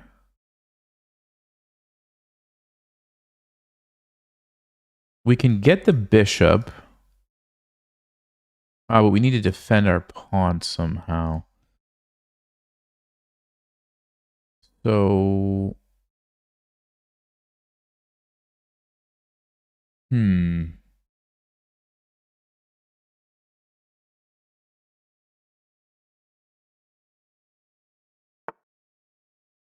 Wow, they're going to let me do it? They're going to let me do it? Queen a5 check. I have knight c3. You've got some serious problems. I am shocked that they did not play a6. Could I be missing something? What's their plan? Are they going to play e5? I just take it. I mean, I'm going to go for it, guys. I think they messed up. I think they might have messed up unless I'm missing something. But this is a huge problem for black. This is a huge problem. Maybe they thought they could play queen a5, but I have this knight coming over. You still have the problem.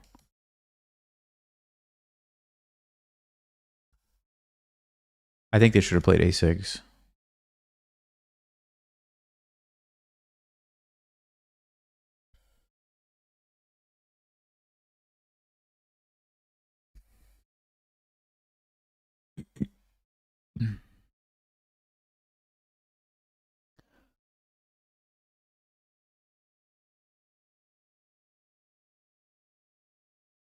Yeah, night before, I mean, we just defend it. It's not a big deal. But they can't easily defend because it's 2 threats, right? You see the difference? This is just 1. You just defend it easily. This is 2 threats. You can't really defend both of those at the same time. So that's why it's such a big deal.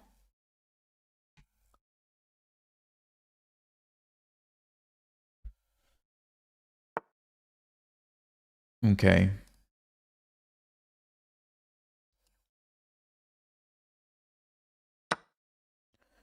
Well, we've got to take that, I think.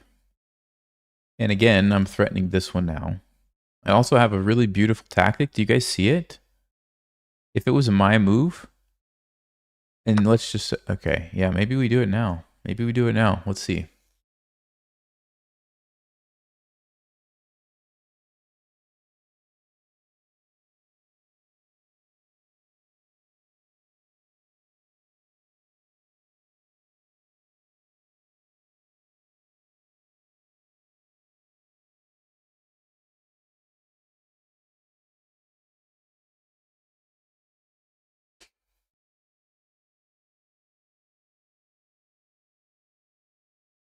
Yeah, we got to do this, guys. Check this out.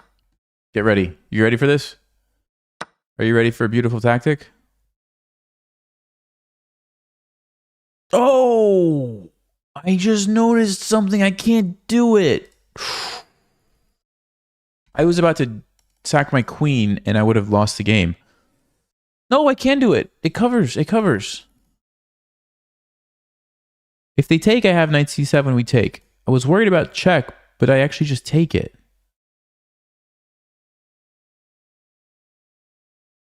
Okay, so we can do it. Check here, we just block. Okay. Whew. I had a moment of panic where I was like, I thought I was going to force my king in here where they take me with check, but no, they can't. Wow. Now, we may lose the pawn at the end of everything, but I still feel like our position is very good. Like, our bishop's going to be amazing. The rook can come over and be amazing. Maybe the knight can jump in. Like, it's very awkward position for black. I think we've got the advantage here.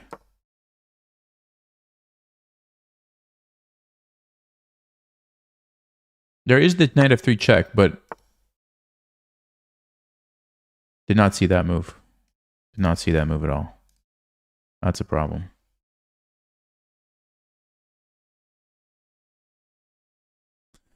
Nope, didn't see it. Totally missed that one.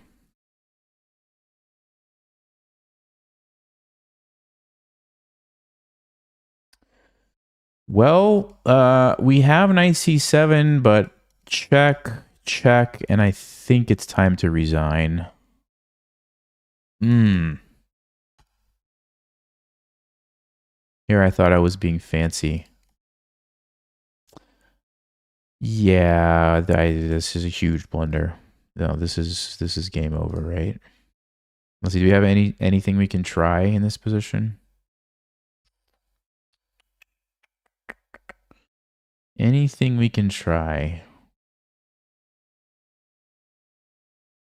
I don't think so, guys. I mean, I could stack a rook and try to attack, but I have no pieces left. Queens are traded. Now I'm going to resign. Oh, that was embarrassing. All right. Man. I thought we had him. Let's see what Stockfish says about my h3 g4 idea.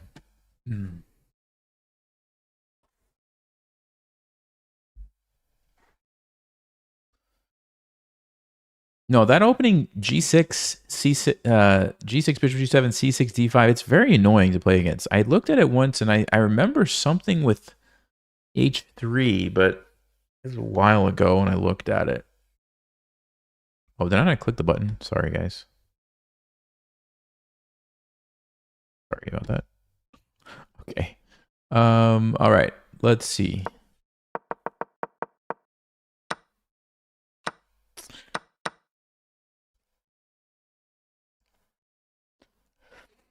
So, okay, the best way is pushing.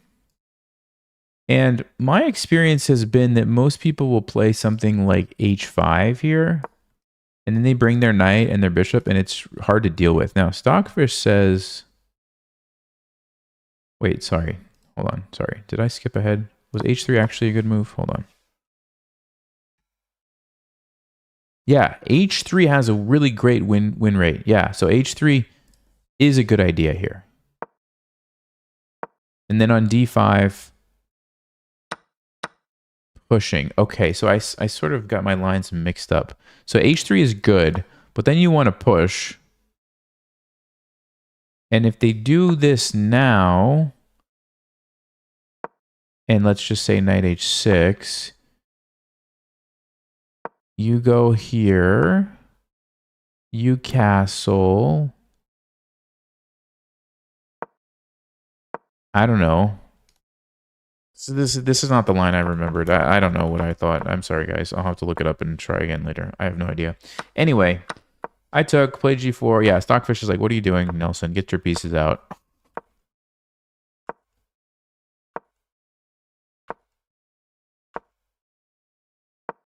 Yep, they played the best move.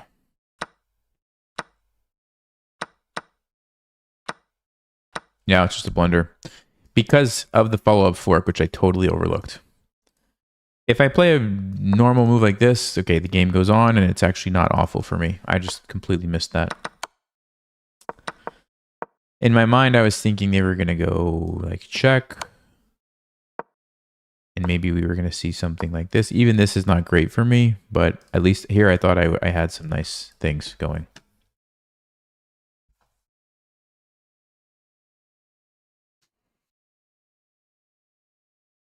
Here's what's so tricky, right? Like, you hardly ever see this setup. It is so rare. Yeah, it's played in 3% of the mastered games. Like, so you're not going to see it often at all, but so do you really want to spend like a lot of time learning what to do against it? Not really, but then you don't know what to play when they play it. That's what's kind of annoying. Okay. We're going straight down to 2400 today.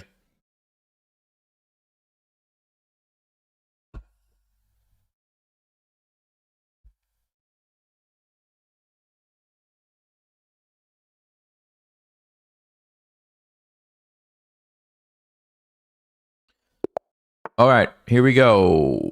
Oh, February 2026. That's not a good sign. 1500 bullet.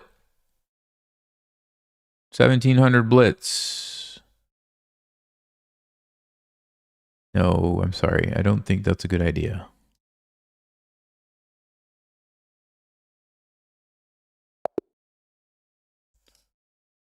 We're going to try again. We're going to try one more time.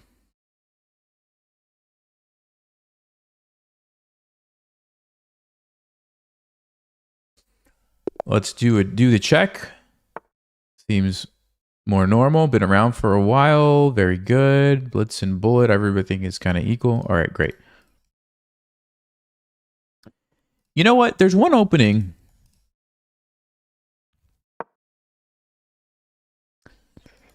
It's the A6 Sicilian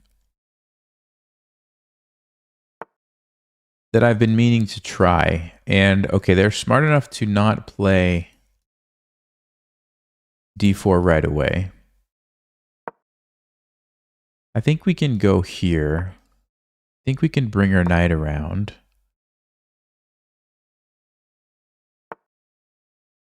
I'm not super familiar with this, but I think it's not so crazy to play. Basically, we're going to play b5, put our bishop on this diagonal. I think on this we might be able to pin that or maybe just take it. Let me think. Yeah, let's just pin it, right? Let's just pin it.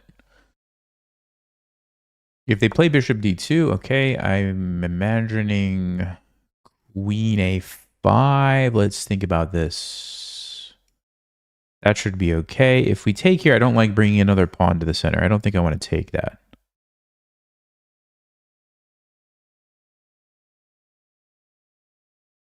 Ace a3, and then do I go back?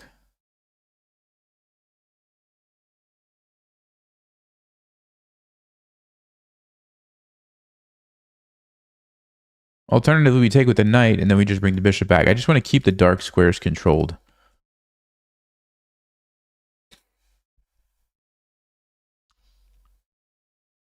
Alternatively, we could play d6. Let's see what's going to happen. If they take, we take. Yeah, d6 actually might be okay. Even though it looks awkward, we're going to be able to trade off one of those pawns without too much trouble. Takes. Yeah, let's play d6. They take here. We take them first, of course.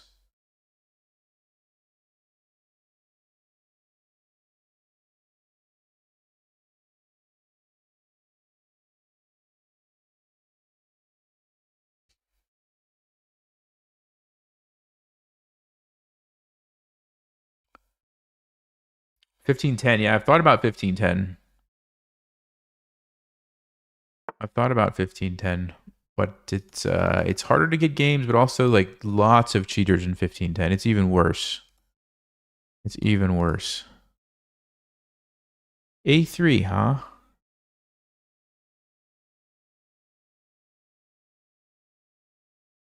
A3. What's the idea? What's the idea?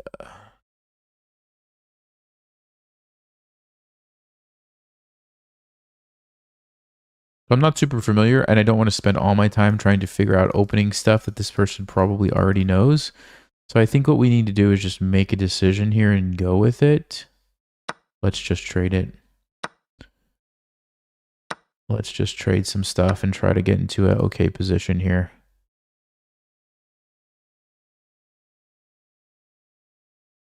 Play knight c6.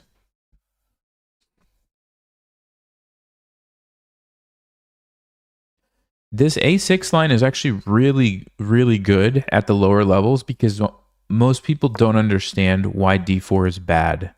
And so everybody who plays the Sicilian is like, okay, you play d4, and they don't realize that actually against a6 you get into trouble. So if you're below like 2000, this is a really good one to learn. It's called the O'Kelly variation. There's like a mini course in Chess Vibes Academy too. So if you're in there, you can find that course and go watch it. It's pretty short, but it's kind of gives you the main ideas. Unfortunately, at this level, you know, basically they know all that stuff, and so they're not going to play into it, which is why this person played c3, and we're going down some different lines that I'm not familiar with.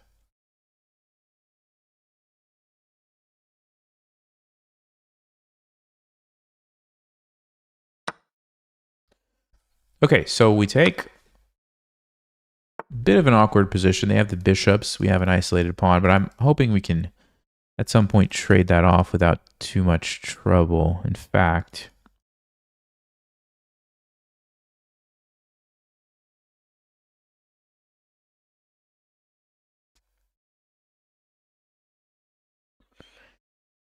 yeah, what do we do? Queen c7, I like, because then I can play c5. I don't think we want to castle just yet. I think we also want to try to get the bishop out at some point, whether that's this way or maybe we push and then it goes here. Have to watch out for c5, but I mean c4, but I think we could just move somewhere.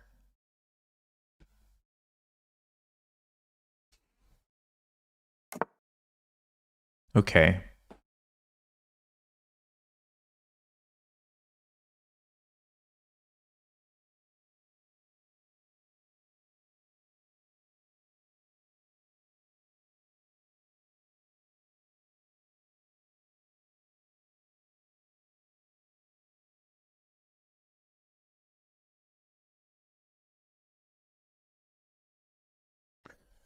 Yeah, I don't know what to do here, guys. I'm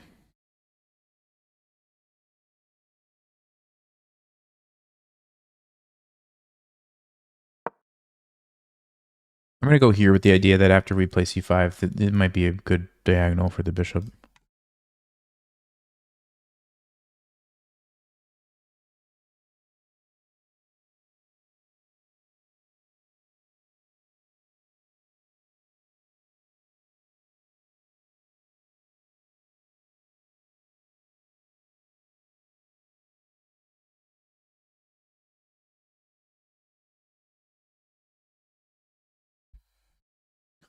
Wadi.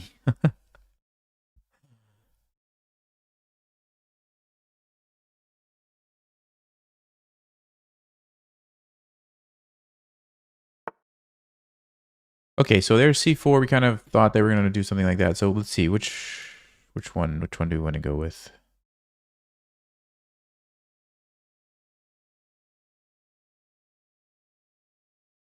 I don't know. I just feel like this is where the knight should be. It's defending my king. If I castle, it's stopping the bishop from going to e4.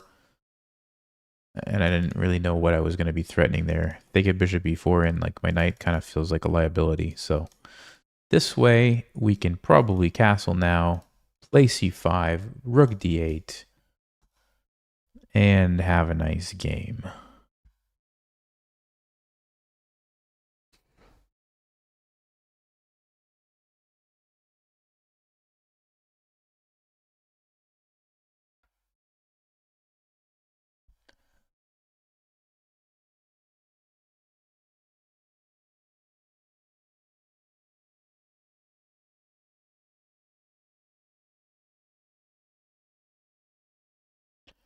I don't think they're going to play c5 to try to trap my bishop, because if I play a5, bishop a6, the bishop's going to get out regardless, and then you have a weak backward pawn here that I'm going to attack. But it's kind of a weak pawn anyway, once a rook lands here.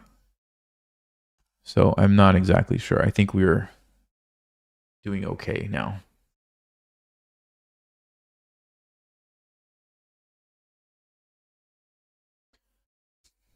Yeah, somebody had asked earlier how long it would take to become a GM. I am gonna guesstimate 3 years, 2 or 3 years, maybe. Assuming I can. You know, it's possible I play for 3 years and I'm like, yep, I've hardly moved up the rating. Then that might be a sign that like I'm not gonna be able to do it. But if I can, I would say 2 to 3 years, because you have to like. You got to go to tournaments and get the rating to go up, and go find another tournament and go to that tournament, and then you got to find a tournament where you can get a norm, and you got to get 3 norms, and it's a process, right? So I don't think we care. I think we just castle. Let's castle. Important. Get the king to safety. Queen f3. Interesting move.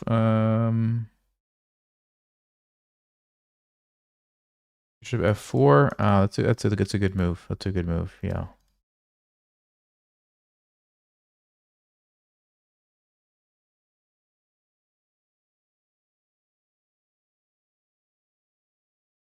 Am I crazy for wanting to play this move?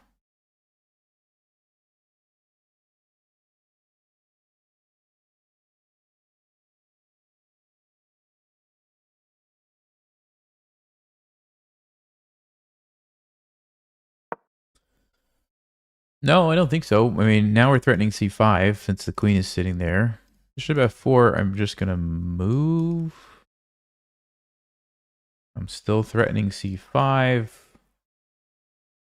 c5 kind of solves all my problems. If you play c5 yourself, like I said, then I will probably go this way with the bishop.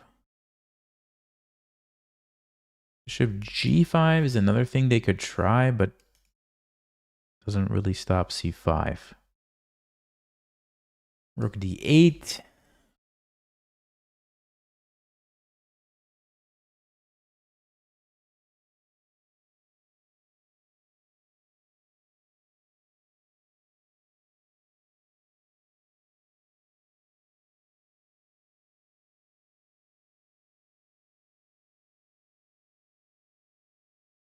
When do you start your GM journey? Well, I've already kind of started trying to train and learn more stuff. Okay, so now we can play c5. They're going to want to play d5, it looks like.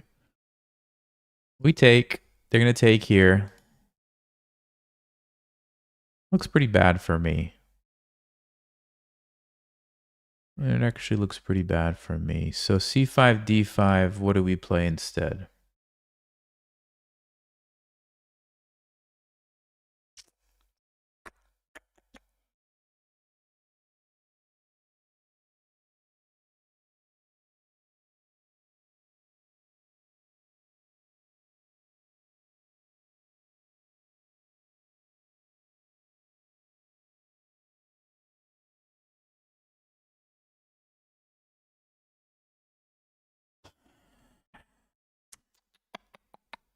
Yeah, interesting.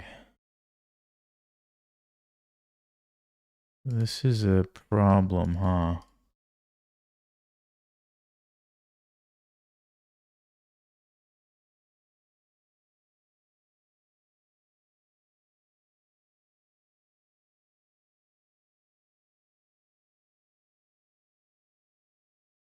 Okay, I have an idea. I don't know if it's a good idea, but it's an idea.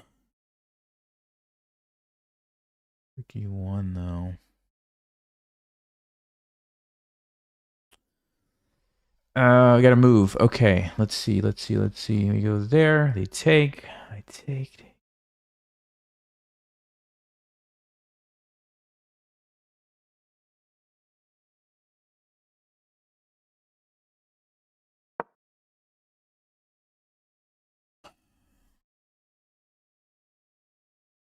I'm not sure what's happening after bishop b4. I think I play c5 and we just lose a pawn, but we get some compensation and we get some weak targets, is what it looks like to me.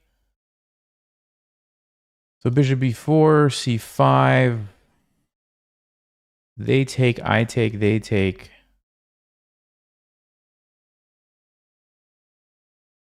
Or am I missing something? c5 bishop here. They take me.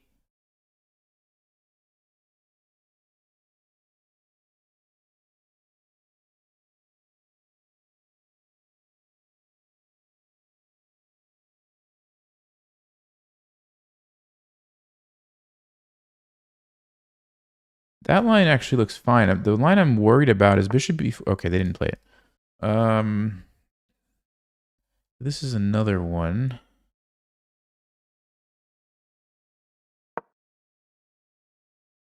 So now we avoid that, but we can't easily do this because d5 again is a problem.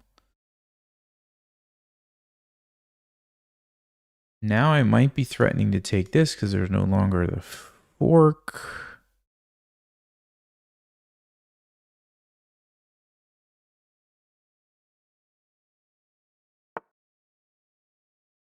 Okay, so they get away from it.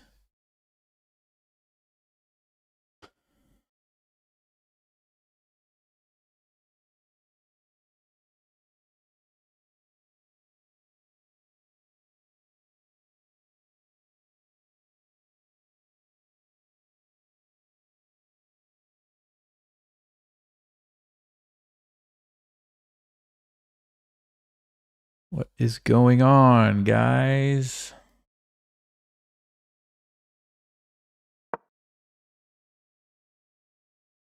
Does a queen trade help me or hurt me? These are the questions.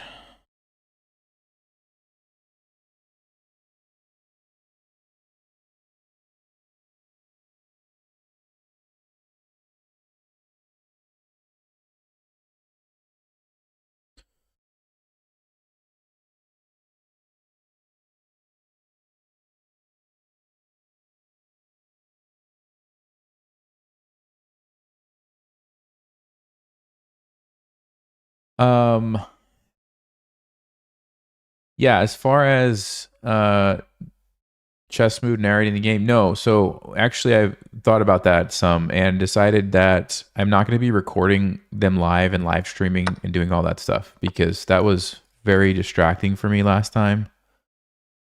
Here, here, here, here. No. Takes here. No. So going forward, probably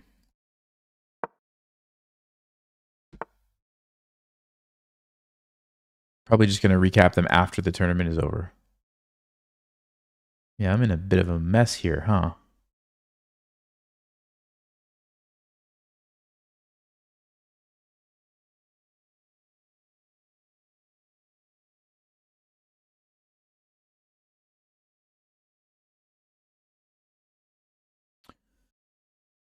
There's potential back rank made problems.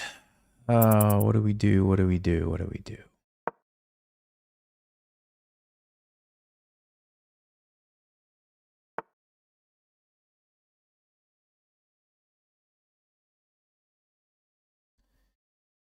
Yeah, this is not looking good, is it?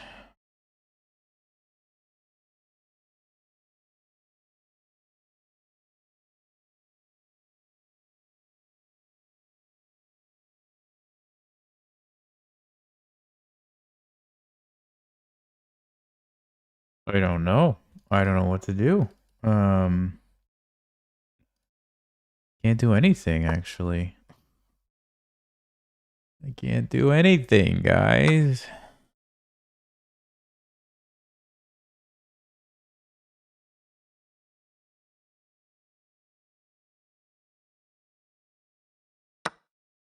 This is losing.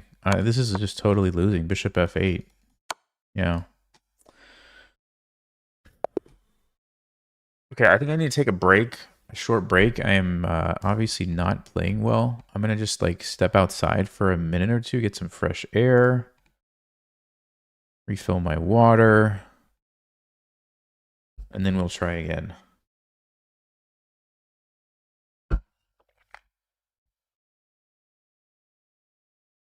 I will just show you quickly the idea of a6. Yeah, they played really well. Ooh, we had one moment. We had one moment. Let's see. Oh, you can't see it. Sorry, guys. There you go.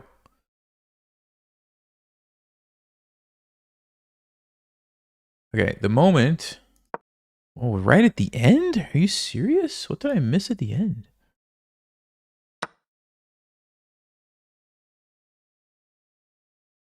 If I move this rook here, their rook is attacked. They have to go back. Then I could play bishop e4, and I have a nice game. Because if they move the bishop, my rooks come crashing through. Whoa. Look at that. Wow, they actually messed up by taking that pawn. Interesting. I mean, I didn't have time to find that, obviously. 20 seconds, you're not going to be able to see that stuff, but... okay, anyway, the reason that you would play a6 is because most people, you know, like below, let's just say 2,000, probably. Maybe even a lot of 21, 2200s wouldn't know this either. d4 is a mistake. Because now you attack their pawn, they're going to defend, and you play this move e5. Now, normally if you tried to do this, they would jump their knight over here, or maybe they'd put you in check. But now they can't. And if they try to come forward and be aggressive, d5 is a really great move because they can never take you. They'd lose their knight. And I talk about it in Chess 5's Academy more, so I won't go into it now. But basically, this is a good position for black. And then if they just move their knight somewhere back, you're going to play bishop b4. And black actually has a really nice game, super easy to play. You can castle, you can pile up here. You've got lots of pressure in the center. You can bring out your knight. You can play d5. Like, it's just really easy for black to play. And so that's kind of the point of a6, right? When they play d4. Now, if they are obviously a very strong player and they know all of this stuff, they're not going to do that. And that's what we saw here, c3. And I think there's two different ways to play. And I don't actually remember what I recommend in the course. It's been a while since I recorded those lines. But anyway, all right, I'm going to take a short break, guys. I will be back in a couple of minutes. All right, just give me a second. All right, thanks.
All right, guys.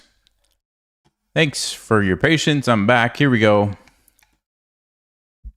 Got some fresh air. Got some blueberries here. More water. Let's see if we can turn this around.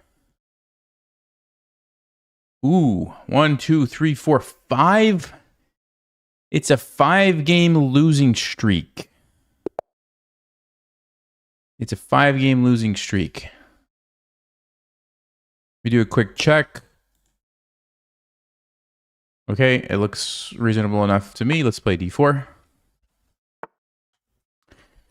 We'll go with knight to c3. Aha. And again, we're seeing c6. Now, I could just transpose to a Caro-Kann, which I think actually makes a lot of sense in this position. Let's do it. So here we are. We started out with the d4 opening, and now we're in a Caro-Kann, which is interesting because you would think if this person was a normal Caro-Kann player, they would have played c6 here, right? So the fact that they haven't tells me they're probably not going to be familiar with these lines. And even most normal Caro-Kann players are not super familiar with these lines. So I'm pretty excited. I'm going to play knight g5. I'm actually not sure if I will play this in an OTB tournament game or not.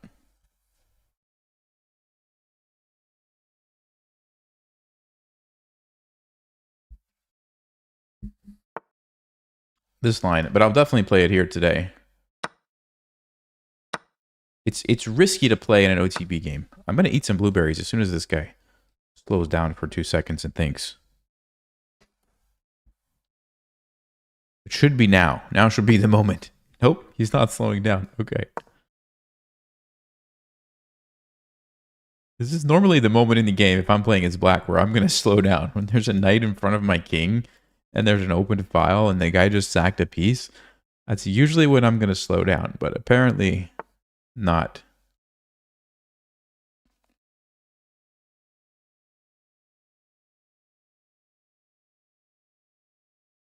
But I'm trying to remember, is that a good move or is that a mistake? I think it's a good move.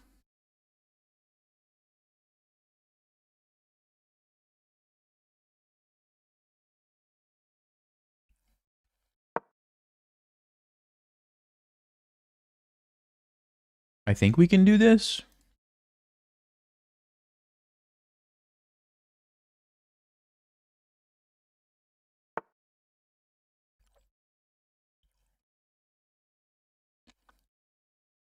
That's got to be a mistake.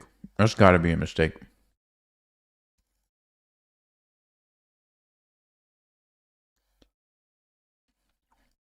Let's think about this, guys.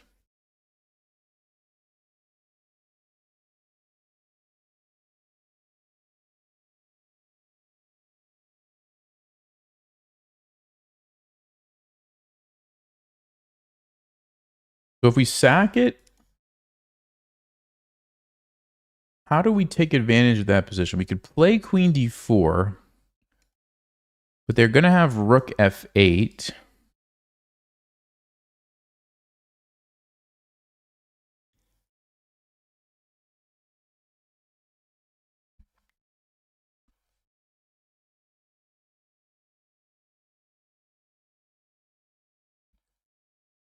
This is critical. This is a critical position. We have to get this right. Let me think.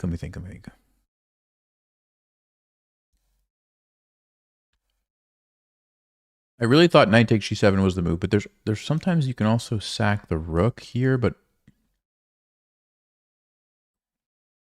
we could go queen f3. Queen f3 is interesting, right? Because then we want to sack and then take. Or queen d4. Let me think about this. Queen d4, queen f3 right away, maybe?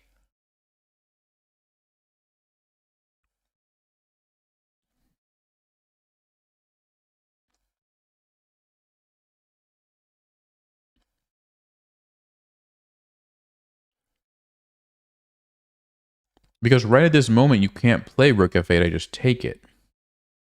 Maybe it's just queen f3. If they take, we sack. And then we take. Yeah, let's go queen f3. I don't see how black's going to deal with this.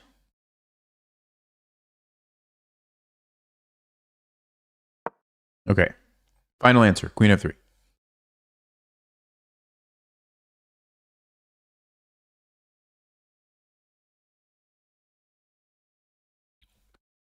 How much are blueberries in the US?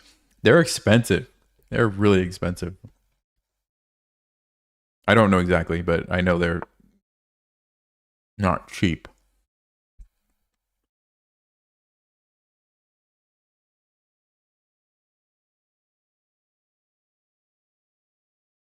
Okay, interesting. So they just decided to give me the rook. Okay.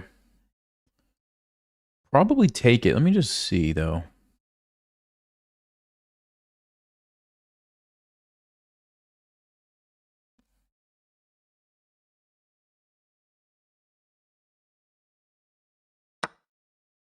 For some reason, I feel like I'm missing something, but I don't know. I don't see it.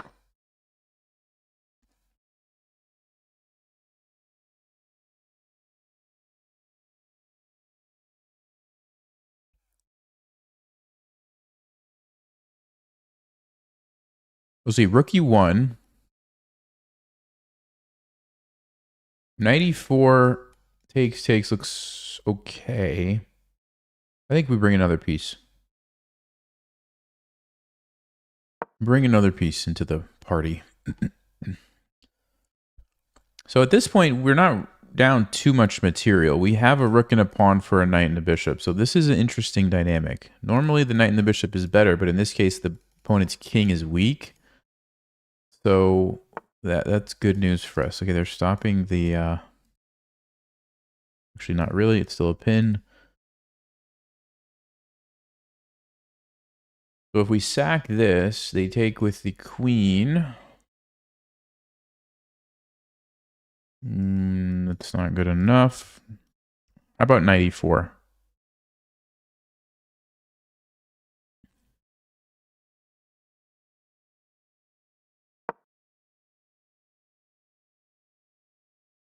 Knight e4 should be good. We're just piling up on that f6 knight. They can't move it because of the checkmate.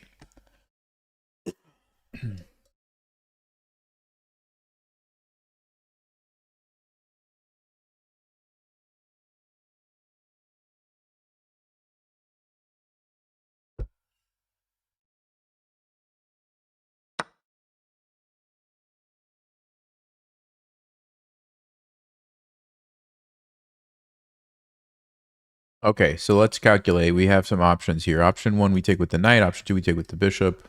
I don't know if there are any other options. So if we take with the knight, they take our queen. We could throw in a check and then take back.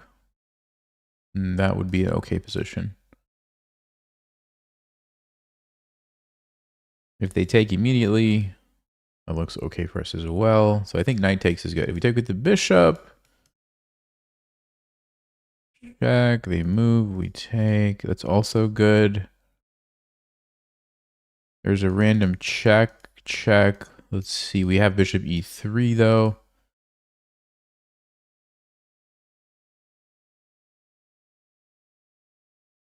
Oh, interesting. So if they go check, what happens? We move, and they take. We take. I think that's okay. All right, let's go. I still have some time on the clock.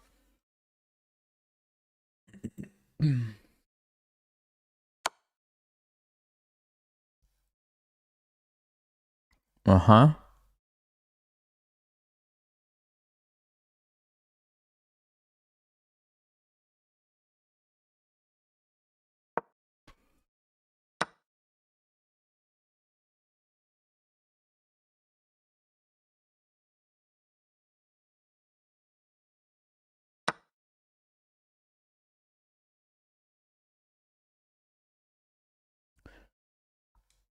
Actually, that's a losing move. You guys see it, right? If they take with the queen, why it's a losing move?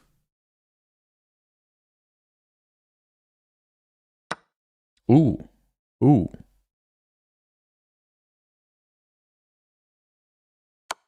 The sneaky check. That should do it. All right.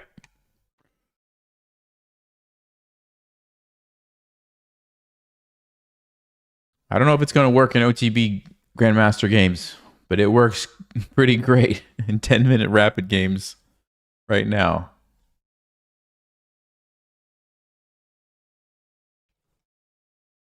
All right, let's see.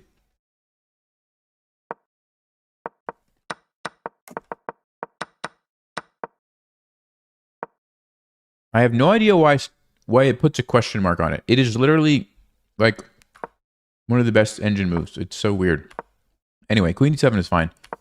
Bishop G5. Okay, King F7 is the second engine move, so it's not the best, but it is pretty good. D5 is the move. Oh, Bishop E7 is the best move. Wow, they played the best move. Okay, I didn't realize that. And I played the best move. Queen F3. Okay, great. And then they blundered. They're supposed to go Rook E8, which looks bad. But the idea is when the dust settles, they're fine. They're up a piece. They're still up a piece. But it's very weird to think that way. So they went Rook F8 and we just took it. Stockfish wanted the rook on this square. Yeah, then they blundered knight e4, and we're actually just winning as soon as they play that move. Knight takes was the best. Bishop e3 is the best. So what if they just take? What is my... Queen h3. Let's just say they move. Whoa, that's a checkmate threat. Wow. I did not see Queen h3. Look at that. Fancy, fancy. Okay. All right, there we go. We got some momentum. Let's keep it going. We broke the win streak somehow. Make sure this looks like a legitimate account. I guess kind of 1400 puzzle rating is questionable, but all right. E6. Oh no. We can't really play this against that. Oh no. Okay, we could try the bishop d3 lines instead of the bishop e3 lines. We could try those. Why not? Let's mix it up. Let's mix it up. They're thinking. They're really thinking through this. The second move here, because it's a tough one. Oh, they disconnected. That's what happened. Okay. Nope. What? D6? We're not going to overthink it. We're just going to develop the pieces. We're not going to overthink this at all. I mean, let's just bring out the bishop. Let's put the queen up here.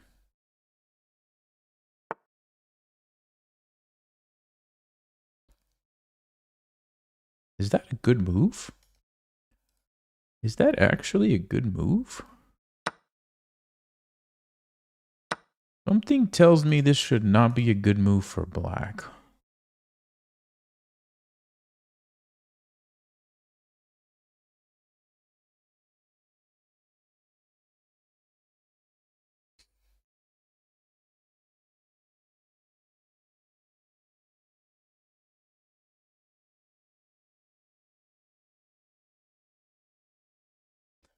So obviously we want to try to take advantage of these squares somehow. It's just a question of do we castle?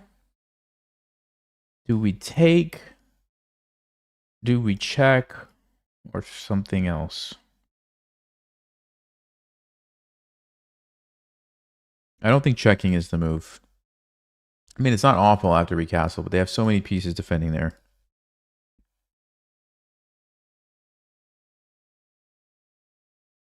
It feels like we should take. They're not going to take with the king, so they're going to take with the bishop. And then we have options. We could either castle Or we could go bishop d6, stopping them from castling. Threatening the pawn.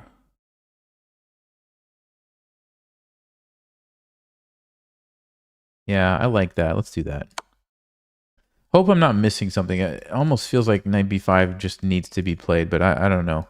I could play knight b5. Hold on. And if they castle, then I could go bishop d6 and win the pawn like that. Hold everything. How about we give up this? That's the issue. So let's go with the original plan. Basically, we want to castle. We do not want to let them castle. And then we want to somehow invade on these dark squares. Or maybe when we're ready, the check could be dangerous if there's a knight here and a rook here or something. I don't know. So they defend their pawn. Okay. So I'm thinking we castle. Let's see. Knight b5 or bishop b5 check.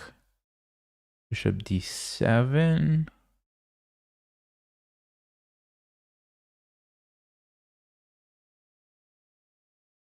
I'm just going to castle. I'm just going to castle.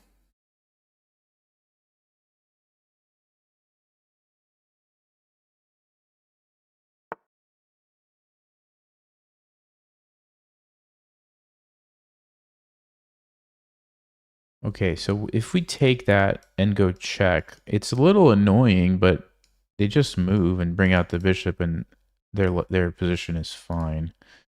We can play f3 to defend that. We can just ignore it. Let them get a free pawn. Then go check. We can go check first to get them to block the bishop, then knight f3. That's probably the way. I just want to develop quickly. That's it.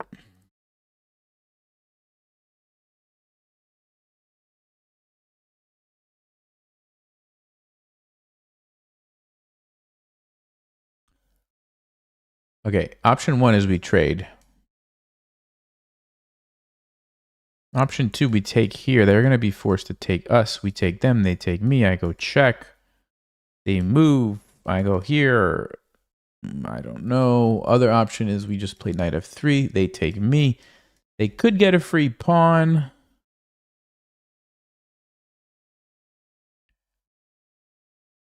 But is it really a free pawn? Bishop here.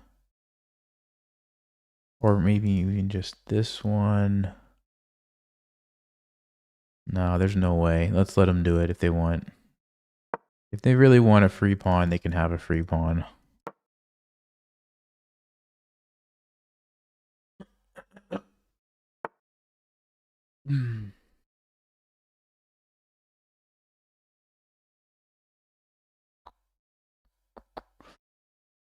Yeah, all right.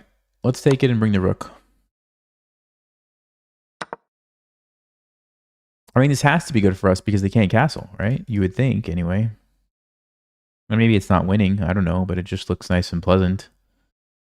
Looks like we're ready to try to do something.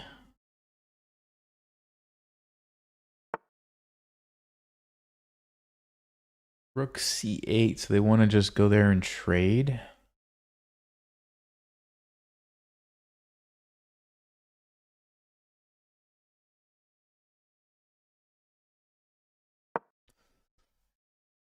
Let's make room for the knight, support the bishop some more, gain some space. Knight g4, I think we play h3.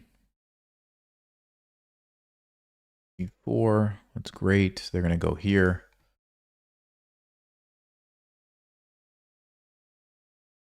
Then we're jumping in.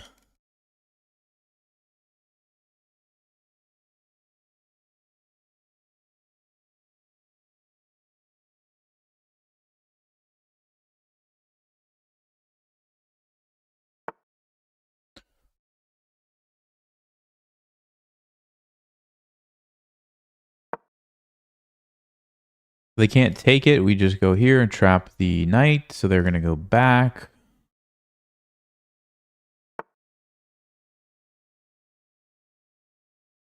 Play g4. This knight looks awful. We still have knight e4 next. Yep, like now.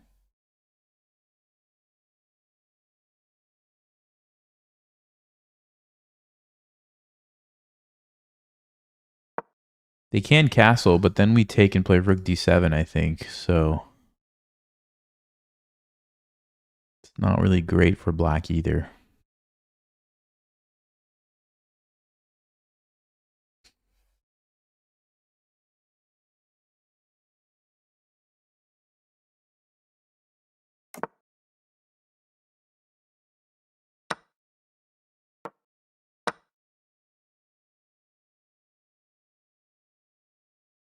Okay, so the position is good, but how do we win? Knight d5, c4. Knight comes here. Maybe I go knight g5 or something.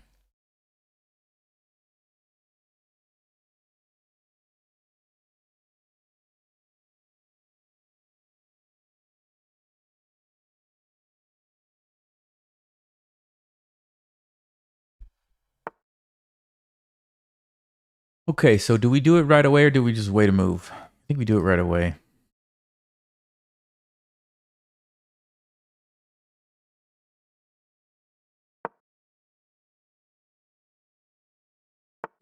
Oh, he goes this way. Interesting.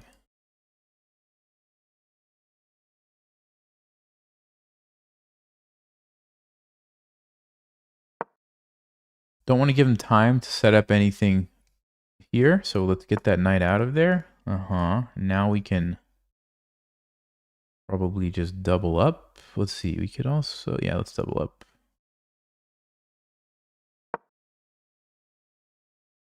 It's an amazing position for us, but somehow I don't see an obvious win.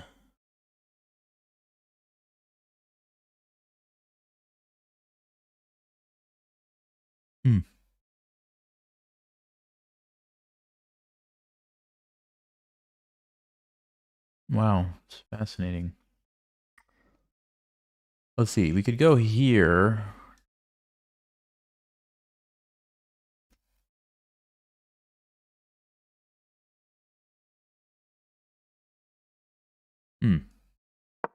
I'm just actually going to bring my king up. I think it looks like maybe there's going to be some rooks being traded and I can't stop it. If we do go into a king and knight ending, I want my king to be as active as possible here on the queen side and start pushing these pawns before black's king can come over. While this knight is also... Oh, did I mess up? Oh, Nelson.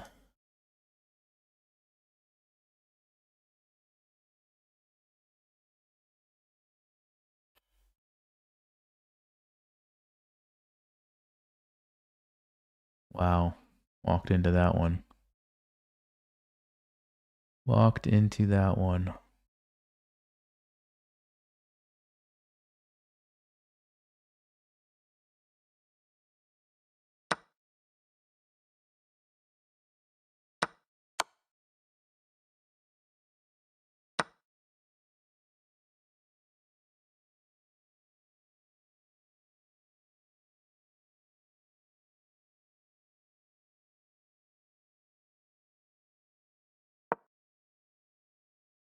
At least we're going to win a pawn, so we are going to have a knight and a pawn for the rook.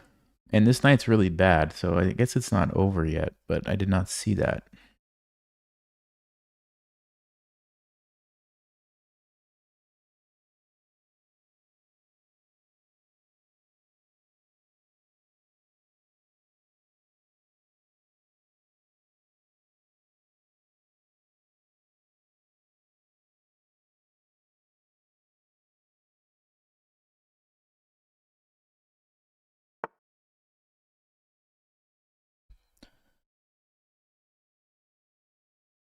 Okay, let's take the pawn.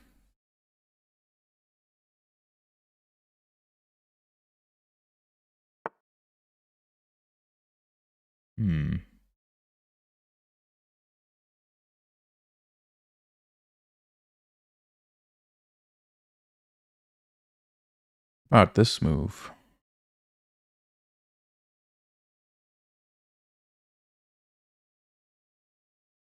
Knight d6, the problem is they are going to... Actually, knight d6 threatens this, so we could play knight d6, king e7.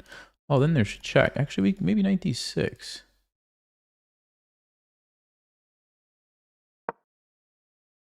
So we're threatening this. They can't go there, so they have to move their rook somewhere. Actually, where did they move their rook? How do they deal with this?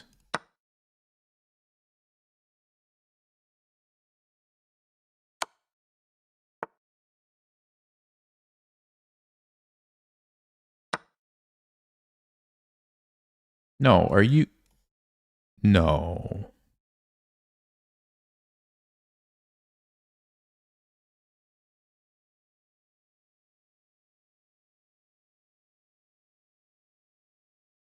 No, if this works, then I'm... If that works and wins for black, then I'm really wondering what's going on in this game.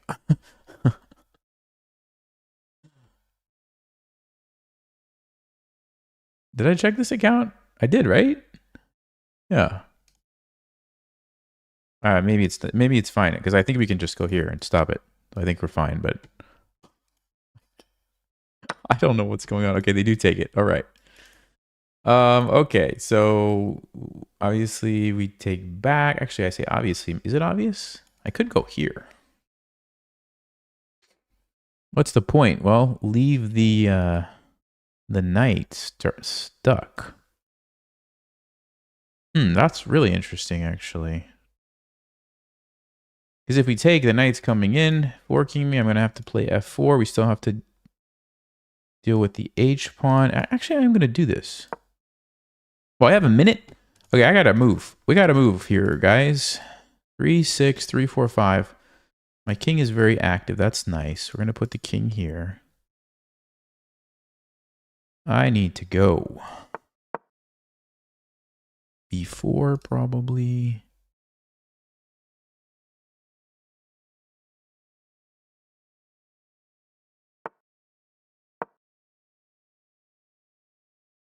Knight f7, I think we win that endgame. So what else can they do? I'm going to just keep pushing these pawns.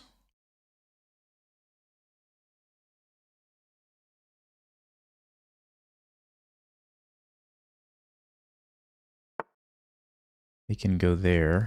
Okay.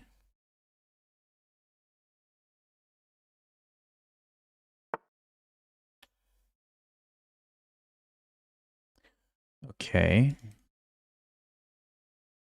Yeah, that's a pretty good move. How do we deal with this, guys? How do we deal with it?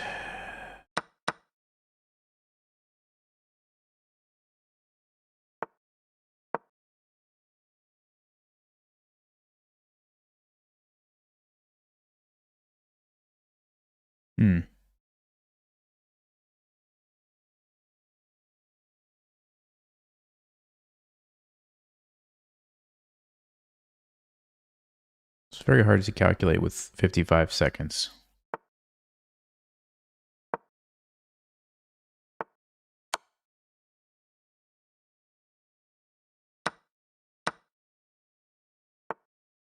Like, is this good for me or not? I don't know.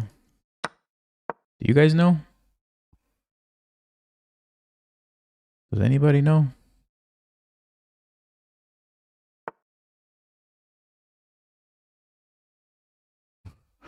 What do we do? What do we do? Do we stop the pawn? Do we go for the knight? I don't know. Let's go for the knight, I guess. And these pawns. Yeah, maybe that's what we do.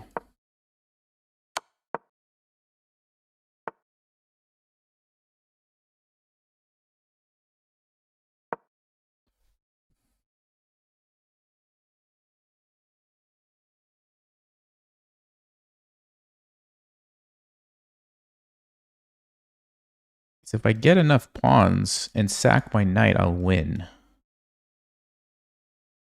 That's what I'm trying to do. Get enough pawns, sack the knight, and win. He's going to try to stop me, but I can... The thing is, it's usually a draw.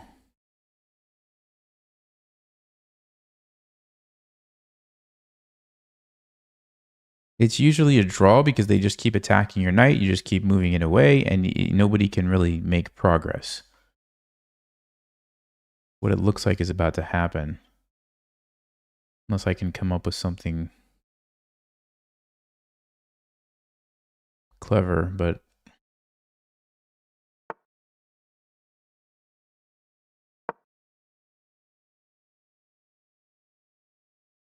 It's not where I thought he was going to go. I thought he was going to go here.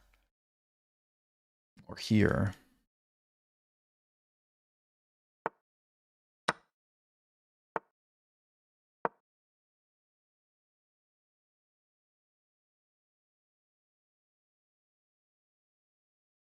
I'm going to go which one? Does it matter? Maybe this one's better?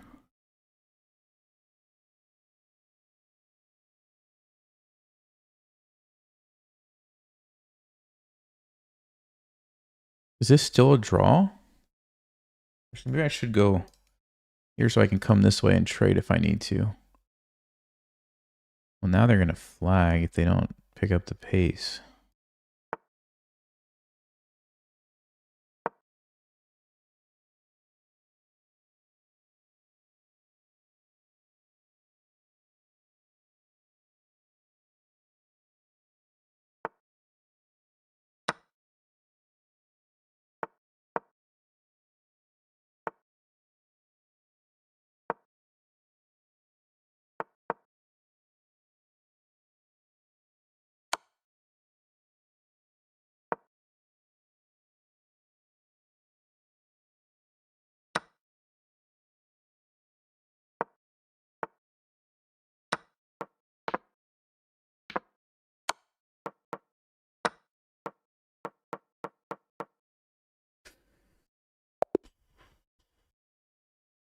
Wow.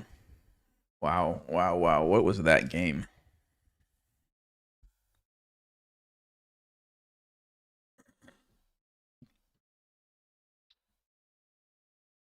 This will be interesting to see what Stockfish. I'm going to guess the chart looks like this. Something. Okay, not as much as I thought. Not as much bad as I was never actually losing. Wow, that's crazy. I thought we messed up after the... Let's see. Yeah, it's a very bad move. Stockfish would have played knight. No, it's changing its mind. It would have taken. Okay. It wouldn't have gone for this, though. It would have just developed. I don't... Yeah, it wasn't a huge deal to stop them from castling. Because you always had this fork. So if they do something like this... And if they castle, again, you just come in, and you come in, and... Okay. So anyway, let's go to the end game.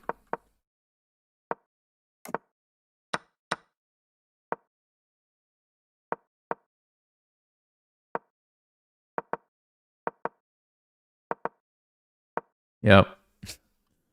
Big blunder. Walked right into it. All I had to do was just go ahead and trade. Just go ahead and trade and then move the king up. Would have been fine, but... Interesting, though. Stockfish says rook b7 is the best thing. Attack the pawn. And if they take me and go here... Ah, now you go rook c7. You flush the knight out of there. And you win a pawn. Uh-huh. So rook b7 was the key move. Just going behind and attacking stuff. Okay, so I walk into the blunder. Now, it's interesting because we still are able to get this pawn.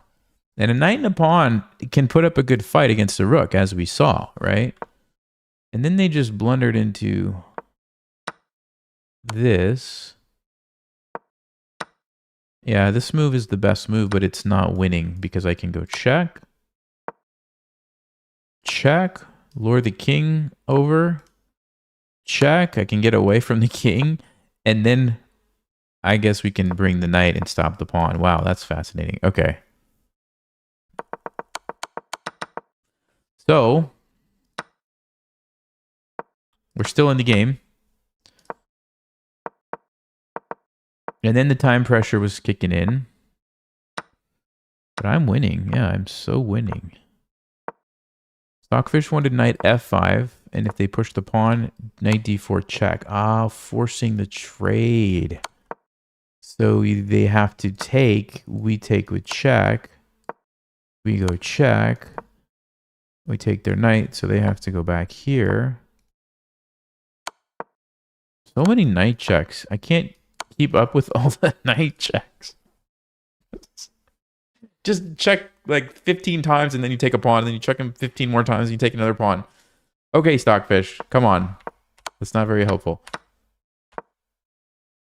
Yeah, they let me win this here.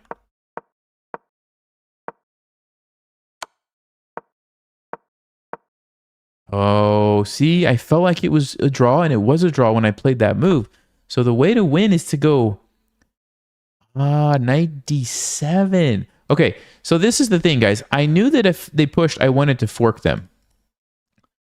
But for some reason, I was just thinking get closer to the pawn. But Stockfish is like, no, you actually don't want to be close to the king. So you want to be away from the king. You still have the threat to fork. But if they try to box you out, knight b6 stops it, sacrificing the knight because now the pawn sneaks through.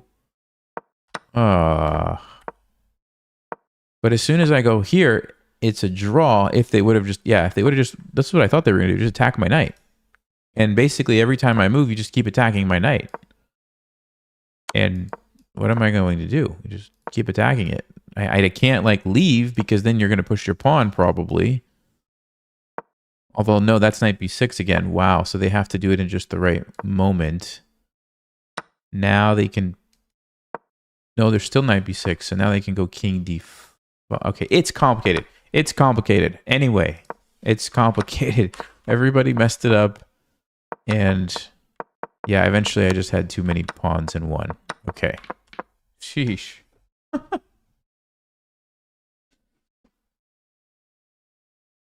All right, let's go to the next game, guys. You know what's sad? We have not seen a single... Yes. I was about to say we have not seen a single Nimzo Indian in this entire stream. The whole stream. I literally put it in the name. We haven't even played a single game. Here we go. We need one more move. This is literally called the anti-Nimzo Indian variation. Okay. We are going to try to play a Nimzo Indian anyway by going here and hoping that they'll play knight c3 and then we're into it.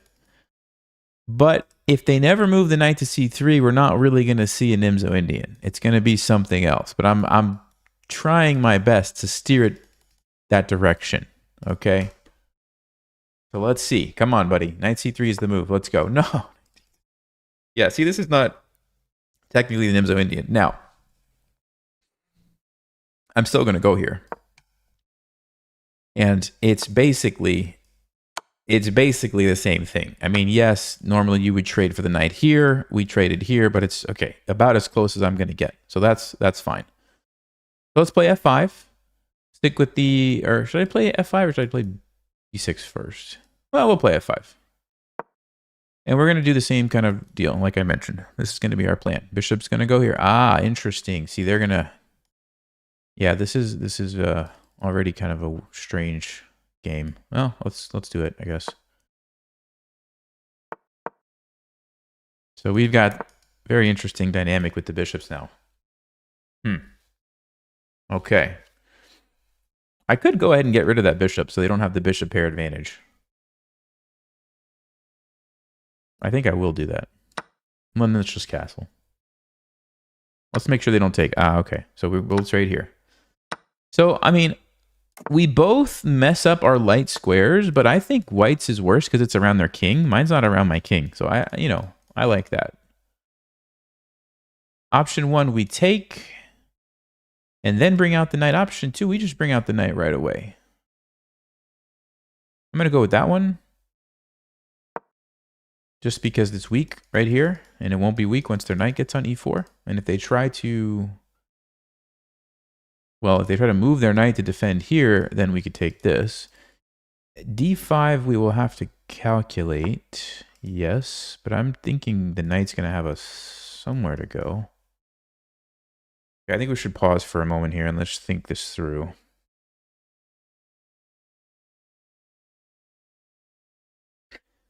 Knight e5 looks nice, but then I'm wondering about f4. Knight g4 looks nice, but they can stop that. Knight d4, but then they move their knights. Well, we could trade. Knight d4 maybe. If they push by, we just take. We play something like f4. Okay, maybe knight d4 is the move. And if they let me, I will just support that guy with one of these pawns and be happy. But I don't think they're going to let me do that. They're probably going to force a trade. Nope, they go f4. So hold on a second. c5 takes here and then c5. We have a really nice knight.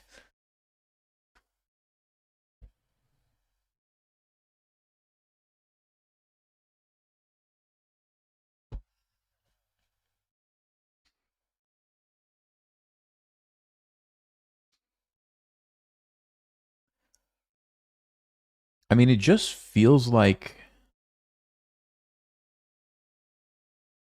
their king should be in trouble, you know? That's what it feels like.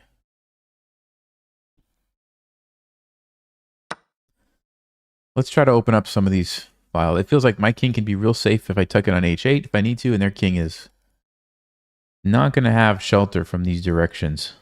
I think that's a long-term strategic plus for us. Okay. So yeah, c5 is interesting. Problem is I can't really support my knight anyway. They're just going to go there and make it leave. So I'm leaning towards maybe something like this instead. But then where do I move it to? f5.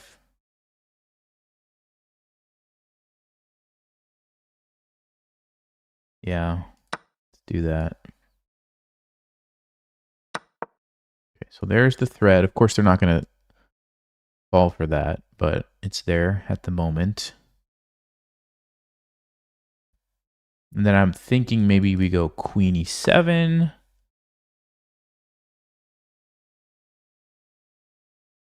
Rook e1, though, is annoying.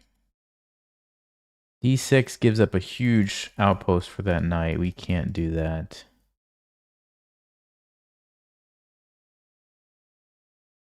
Queen e8, rook e1, queen can go over here. And then the rook can come over. That's a pretty good position. If they attack me on the c file, what's happening? That's annoying, actually.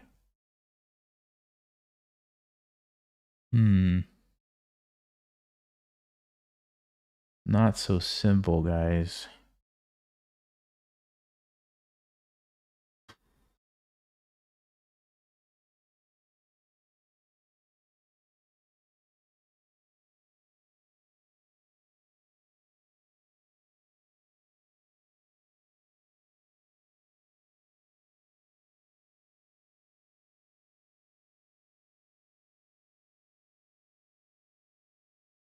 I mean, I could play like h6 and then d6 and try to just not let the knight get there, but I don't know.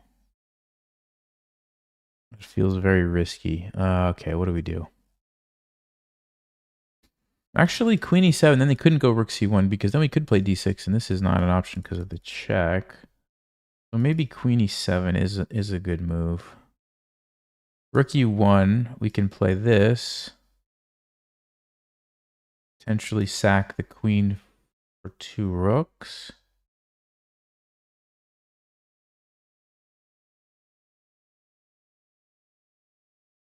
Okay, let's go. Let's go. I have to make a decision. I don't know. This is a tough moment, but I definitely feel like we need to get this rook into the game. That's smart. He uses this rook so he doesn't get forked. That's smart. But I think if we sack,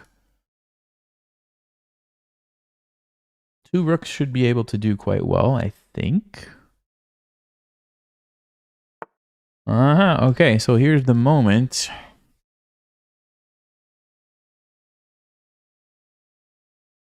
Here is the moment. Obviously, I don't have to do it. I could just move my queen. But if I do, takes. G4 is concerning because of this. So we would have to make sure we have a good move. Ooh. Rook E8. Captures, check. Nope, can't do it. It gets to the F3 in time. Hold on. So check. Nope. How about here first? Queen moves. Let's say they want to keep that thing going. So check. Oh boy. I can also go check actually too. That's another move. Wow. Well, then we have to worry about this. Oh boy. All right. G4 is coming regardless. Maybe I need the queen into the attack. Maybe I do. Maybe I should do it right now. We could go check and play G6 to deal with that. We could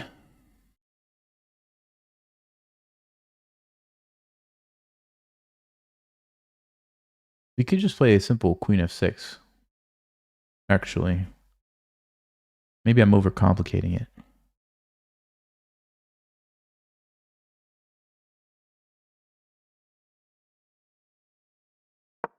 Okay. I like this move because it's attacking along the B file. Keeps everything kind of defended around the king. We just still have to watch out for this checkmate, but G4 opens up a check, and then we have time to play like G6 and stop it. So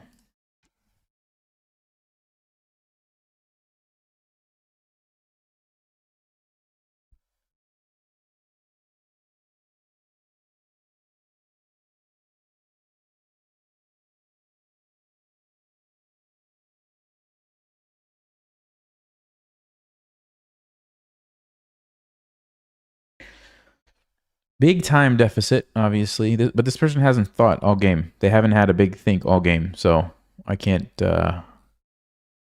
hope that. This is their longest time thinking right now in this move. Like they haven't spent more than like 19 seconds on a single move, and that was only on a couple of them. Most of them they made like almost instantly.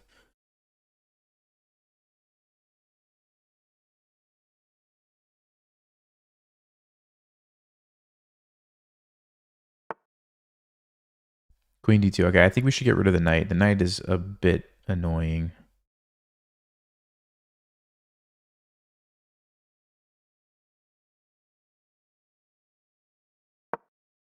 So let's do that. If they go here, oh, they go there. Okay.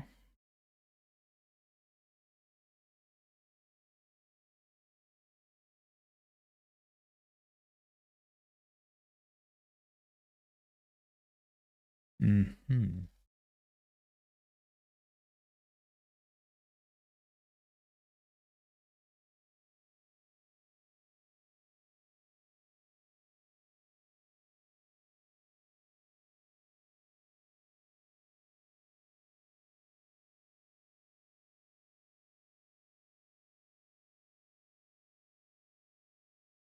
I don't want to let the knight get here though, right? If I go here, yeah, I don't think we want the knight to land on E5.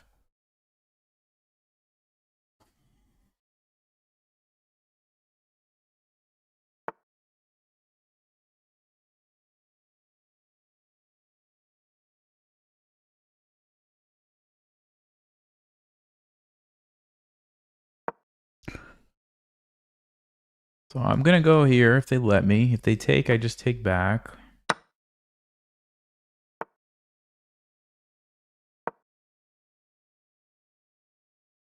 Keeping the pressure here to keep the queen tied down if I can. Ooh, didn't see that. That was a good move.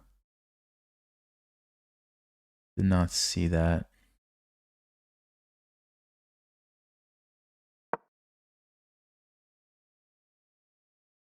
That was a very good move.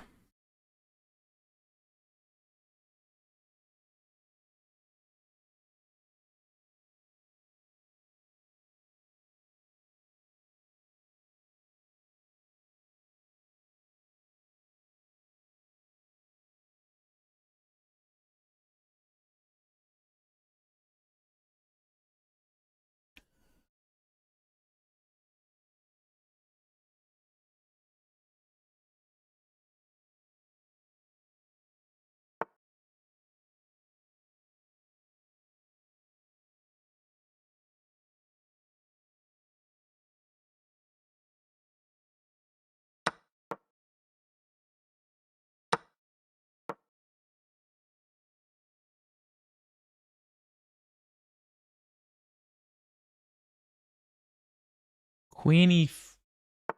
Yeah, do I take it or just go king here?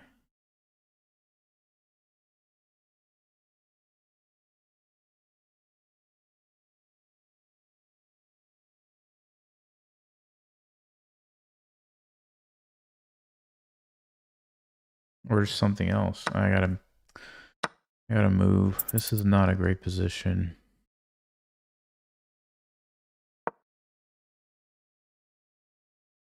I don't know if it's lost or not, but it's not a good position.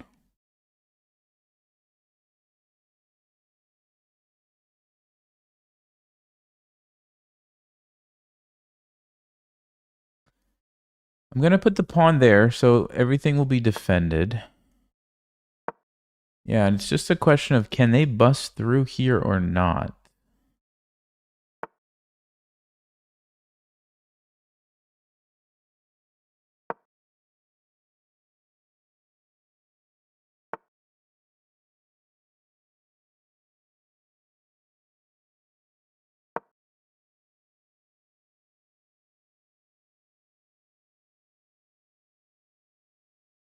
We might have a perpetual check if they try to get aggressive.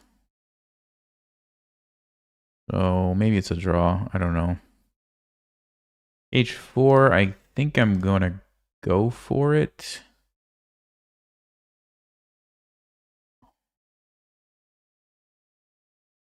Yeah, the alternative doesn't look as good. I think I'm going to go in, see what happens over there. Or here. Maybe he's better. Check, I just run. They can go here, but then I'm going to start checking them and take the draw. Of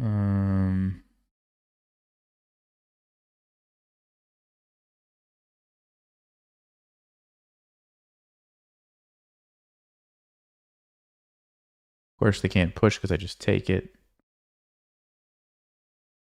And even if they push here, I just block it. If they ever go like this, we just take it. Of course, we might lose some pawns. Actually, no, that's defended if I get my queen on c1.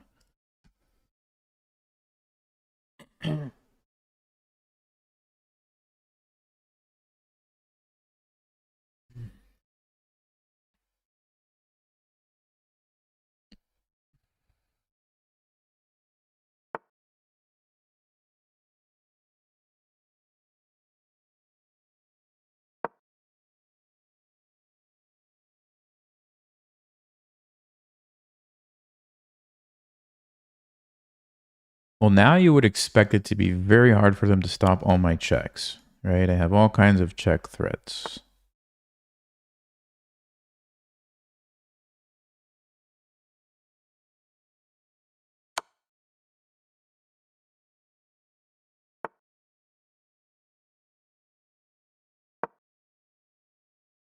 But if they ever try to come in here, that's when I can check them again. So you would think it's a draw? You would think it's just a draw.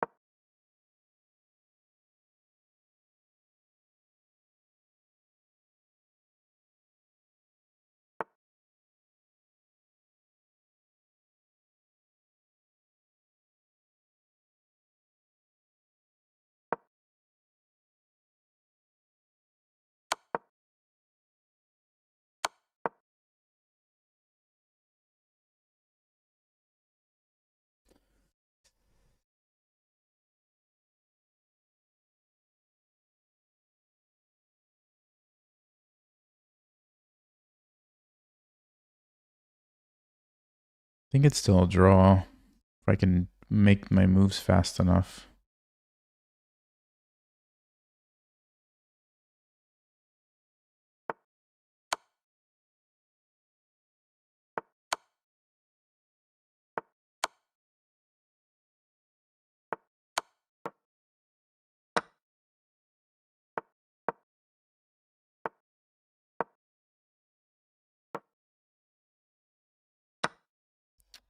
Ah. Losing on time every game, huh? I think it was probably a draw, like without the time pressure. Let's see what Stockfish says. I'm pretty sure it was a draw.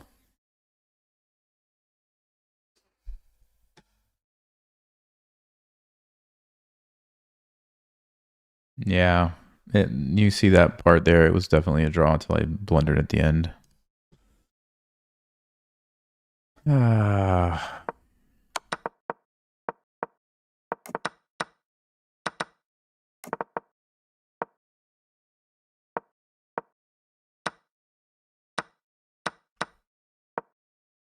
I should have played c5, and if they en passant, take back, and then I'm going to get my pawn on c5 next move. I missed an opportunity there.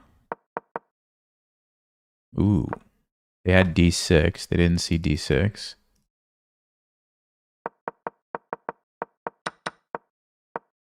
And I totally missed rook e6. If I would have noticed that, I just play queen d7 or queen f7. I'm fine because this is not a big deal. Now I have time to do something. Let's see, knight e7 or rook f6. But losing the tempo there was a big deal.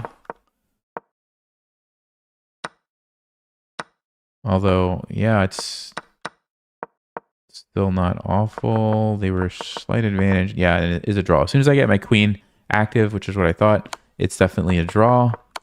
And then I messed it up. And even this is a draw. So what was the mistake? Maybe just trading queens. Yeah. If I just keep checking, it's still a draw. Oh, no, you check one time just to lure the king a little bit away. Wow, that's fascinating. And then you have time to play d5 and get your own pass pawn. What happened in the game was I have to go stop this, right? I have to play king f6 to stop this. But then I don't have time to play d5, and they're able to just come up and win easily. Even if I go here, they just push, push, you know, eventually push, and they're going to win. Like this. Wow. No, that's actually pretty instructive. Like, even just the small little, you know, extra check here to lure the king just one space that way is enough, is the difference between a win and a draw for white, right? Good to know.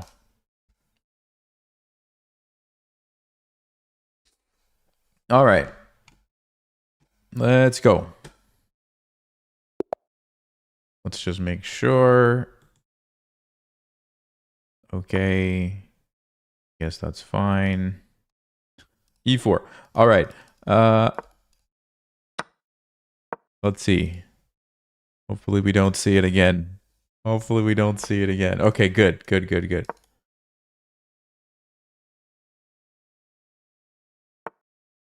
It should be yeah, this is the exact line we played, right?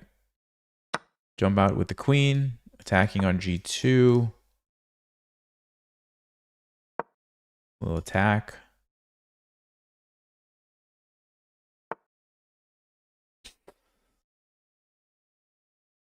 So c4 here.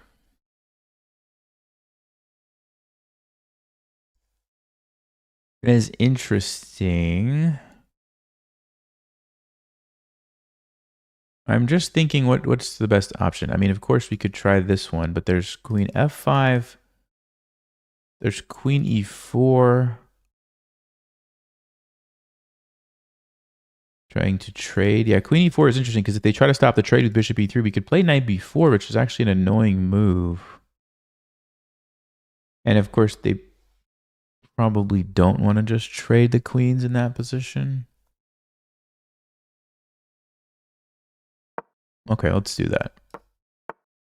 And now doesn't knight b4 cause them a bit of issues? Let's see. Yeah, the problem for white is you don't want to let me check you. But if you castle, you're going to lose a rook, right? Oh, there's knight c3. There's a knight move. Maybe you're not losing a rook.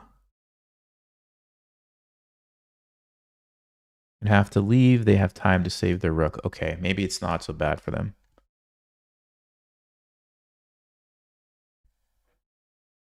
Although, hold on. Hold everything, guys. We have queen c2. They can't take me because they lose a rook. What? This is your move? What?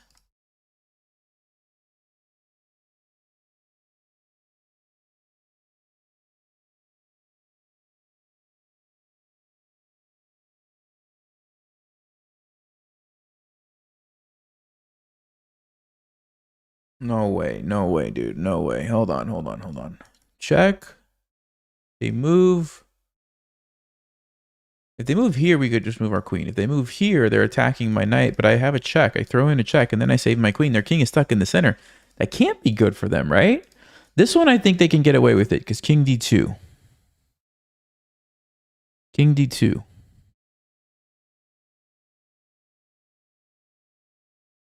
I can also play a move, for example, like queen here, but then they just castle.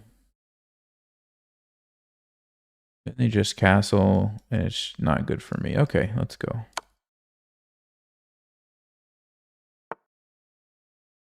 Yeah, so on king d2, I think we just move our queen. Now, I don't know if there's some crazy reason I should consider this. Check.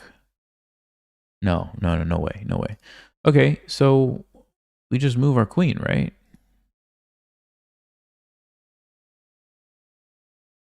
Oh, they want to go knight h4? Wow, hold on. Knight h4. No, you gotta be kidding me. You gotta be kidding me.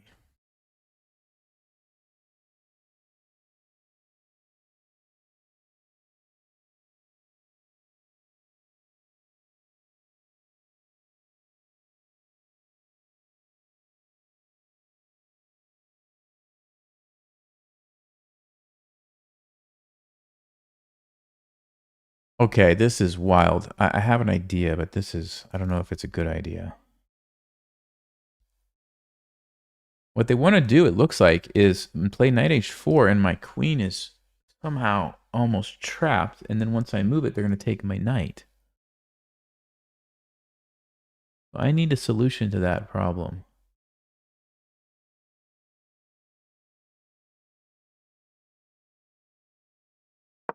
Okay, I think I see it.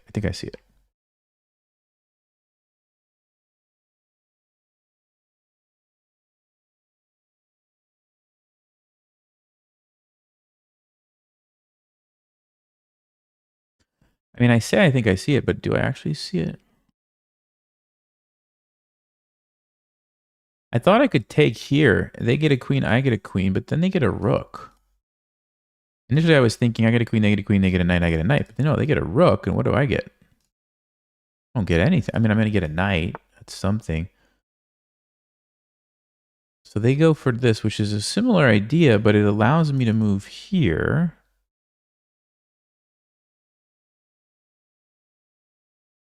Oh, then they want g4. Wow, I guess I got trapped. Guys. Man.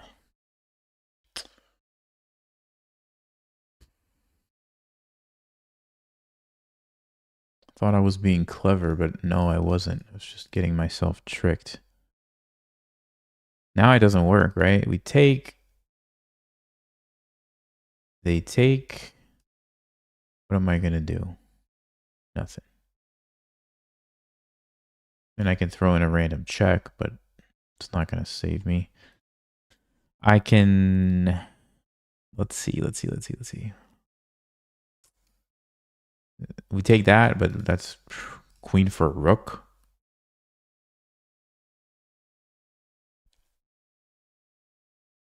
Okay, queen f5, g4. Knight takes g4. They take me with the queen. They take. No, there's nothing. There's nothing. There's just nothing. There's nothing I can do. Oh, I could take this. Hold on, what if I take that? It's not good enough, is it?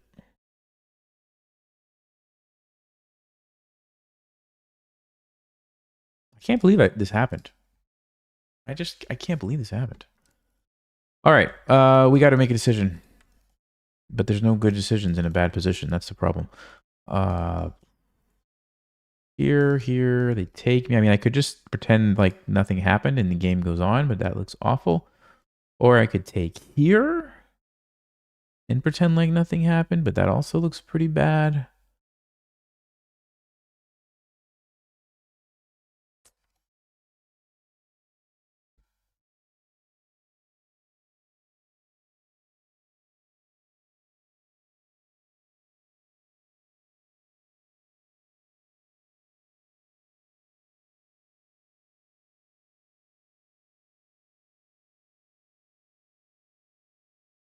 What about this check? Wait a second. I didn't look at this check. Does this check do anything?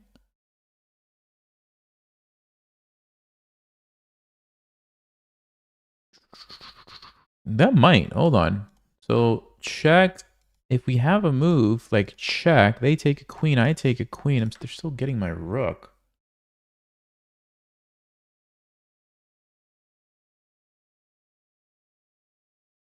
What if we go here, there, then check? They take, we take, they take, I take, they take. I'm down a piece. I'm still down a piece?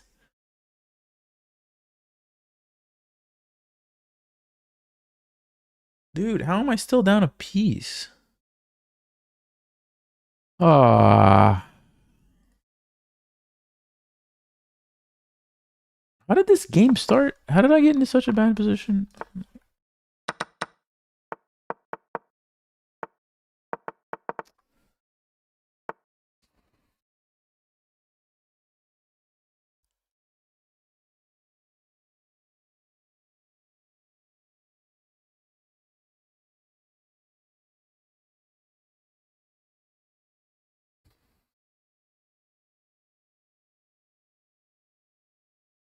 Check, take, yeah, we're down a piece. We're just down a piece.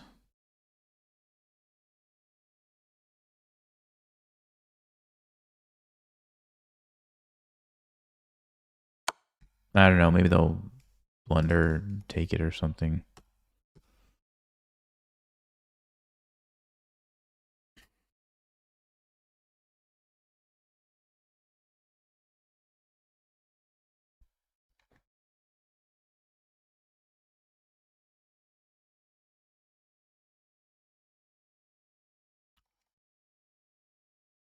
Man, what a rough day.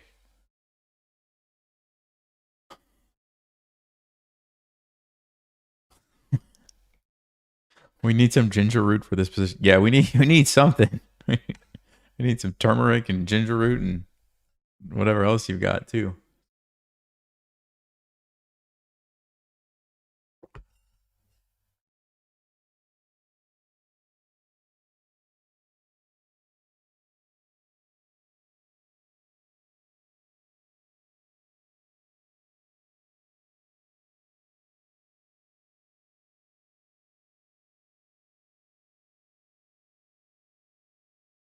They're just gonna take it and win. I have nothing.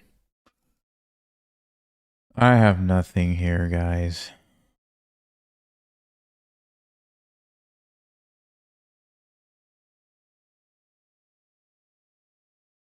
I guess I messed up. I'm really curious what Stockfish says. I thought they messed up, but I think maybe not.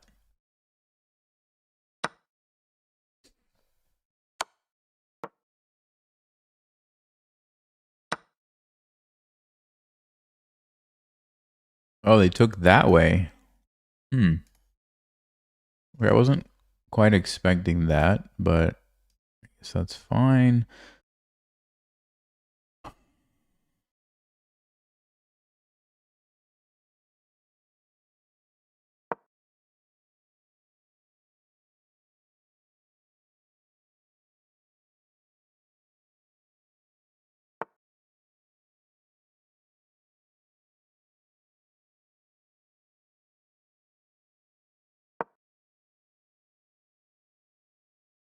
Queen F5.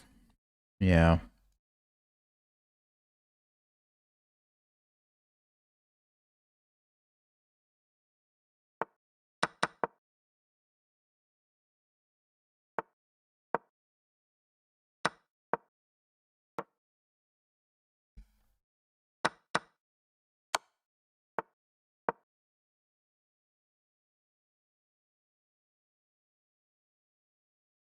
Let's use the king. Let's use the king to win the game for us. King can do it. King's going to take all the pawns. I have confidence.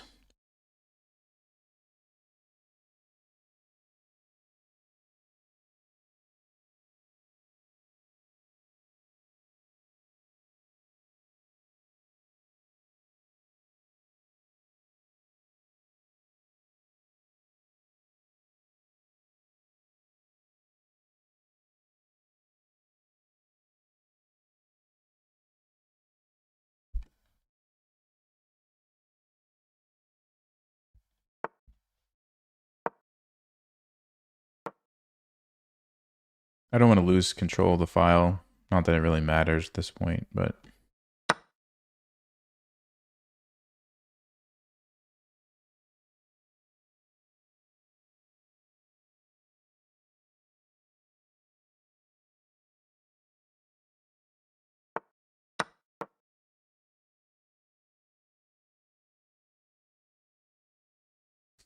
if we can get all of the pawns, it would be a draw. Problem is, we're not going to be able to get them all.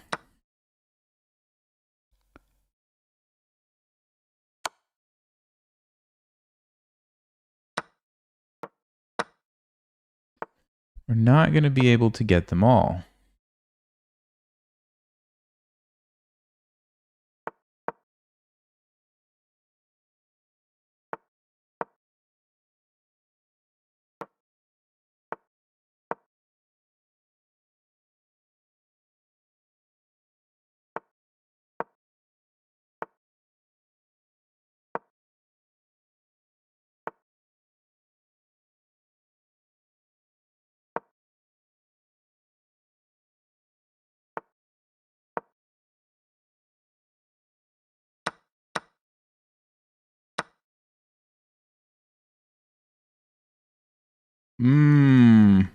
Doesn't work. It doesn't work. It's so close to working, but it doesn't work. That is too bad. That is too bad. So sad for me. Ah.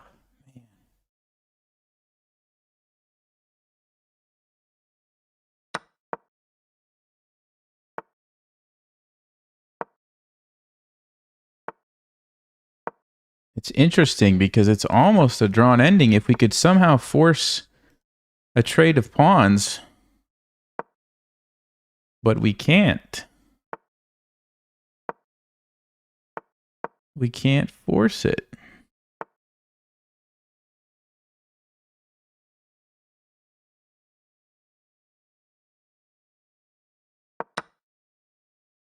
Oh, he knew about that one? Stalemate! Stalemate trap! No.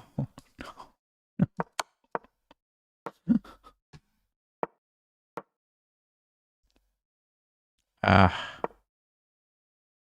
We almost tricked him. We almost tricked him with the pawn breakthrough at the end there.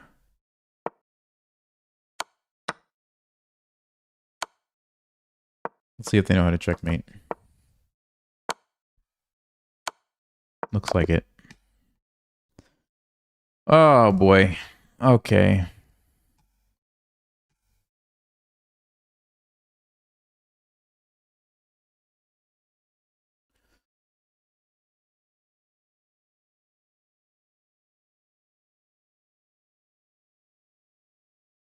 Wow.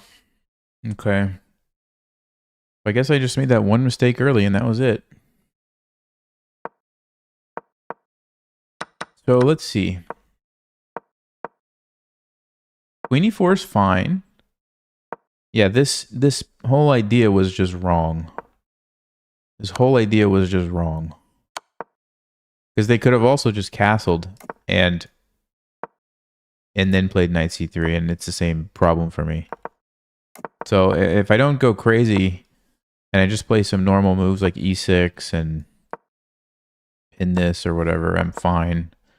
If they castle, just bring the queen back, or even just do this, bring the queen back. I'm fine. I thought we had something and we didn't have it.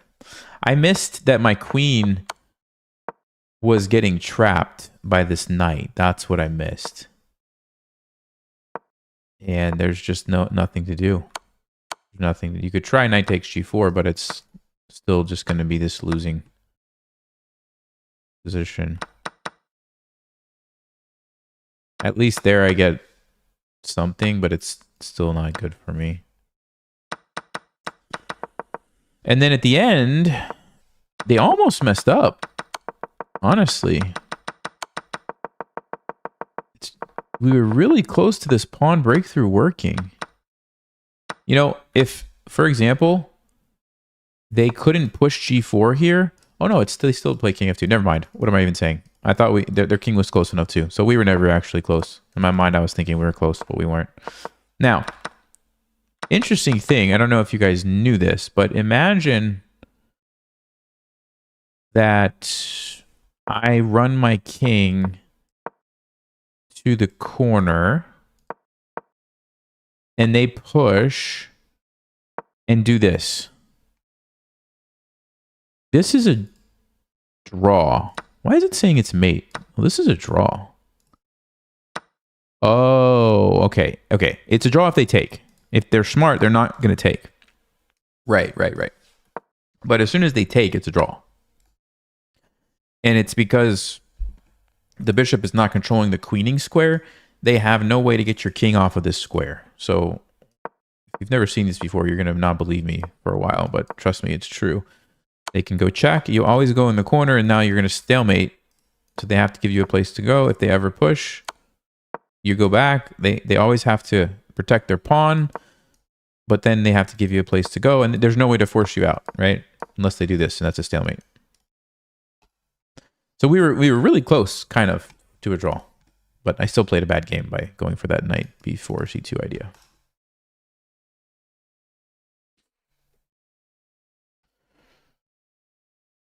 Oh, okay. Hey, as long as we're learning something every game, that's what counts, right? That's what matters. Let's go. I'm going to try to do one or two more games. Okay. Let's see if they play d4. I'm going to guess no if they played c4. I don't think they're going to play d4. Yeah, probably not. Now I have no idea what's going on. I guess we have to play d5, but I have no idea what opening this is. Can we play bishop b4, actually? So d5 here, that's pretty passive. Let's play bishop b4, actually. Because we can reroute the knight, I think. We can reroute the knight. We can also take and jump the knight in, but it's probably going to get into trouble. I'd rather reroute it. Question is, do I want to take this first? No. I think we're already in trouble, but I don't know this line at all. The only thing I looked at was Nimzo Indian stuff. Yeah, this looks really bad. But you know what? Okay. Okay. That's pretty funny. We're on move 5, and it looks like I've played one move. It looks like I've played one move. Oh, that's really funny.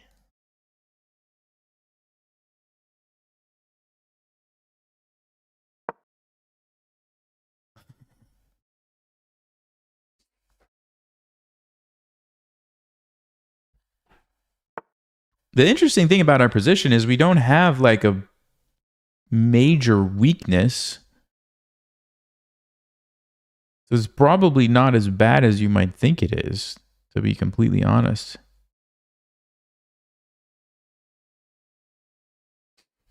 Now, I still have to find a move here.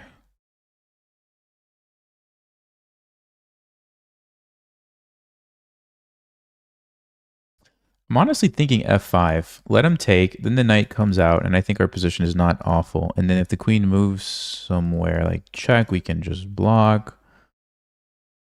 Yeah, let's go. Good news is I can confidently say we're out of any kind of opening theory.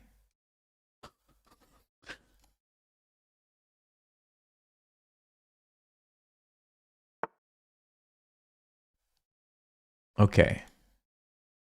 So they go back? Uh-huh.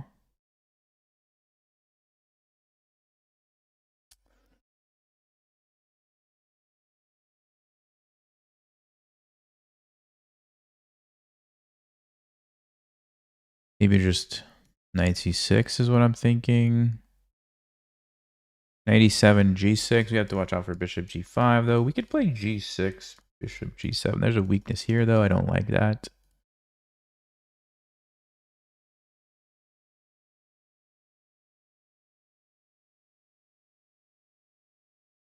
Okay, we have to get some pieces out at some point, so let's play knight c6.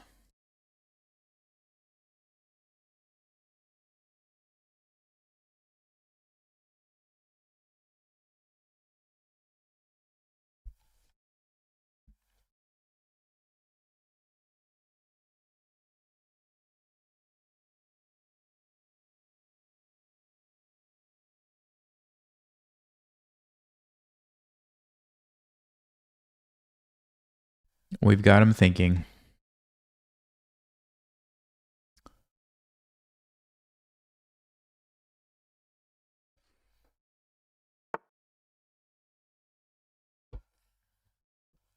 Uh-huh.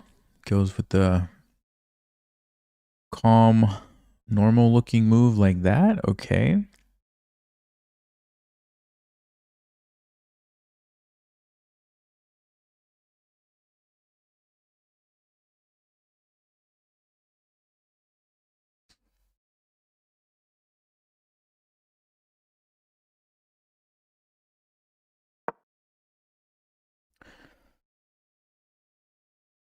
I don't want the knight jumping in here, and I don't really know what else to do. I don't have a lot of space to work with, so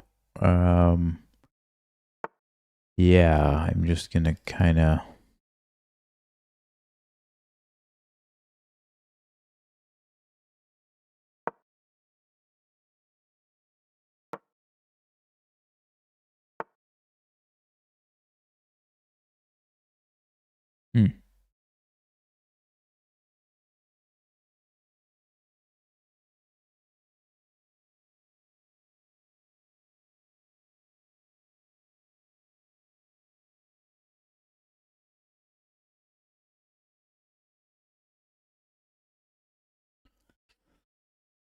Okay, what do we do, guys? We need something.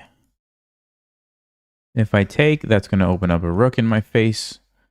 We could try this, but it feels like the bishop is needed here to support these weaknesses. H6 opens up this. By process of elimination, bishop d7? I don't know. He castles. Okay. He castles.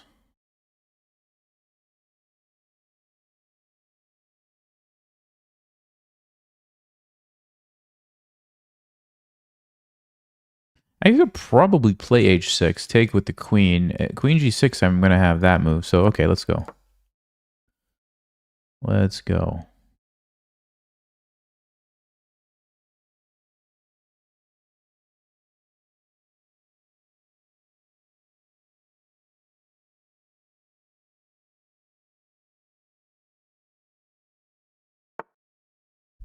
Okay, so he still wants queen g6. Doesn't want to give me queen f7. That's not smart. G5. Can we get away with G5? Takes. No chance. Which means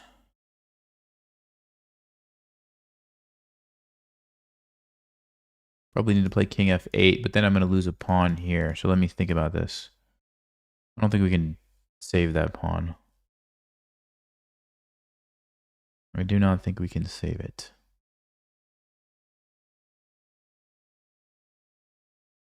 Yeah, unfortunately. Let's see, King F7.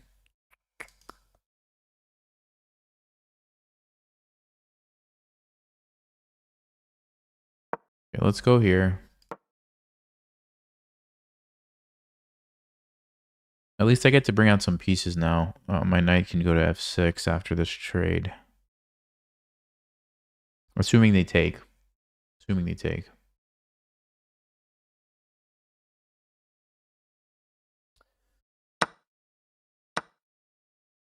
Okay, so we'll go here, get the knight out. Knight's coming into E5, of course. We saw that happening.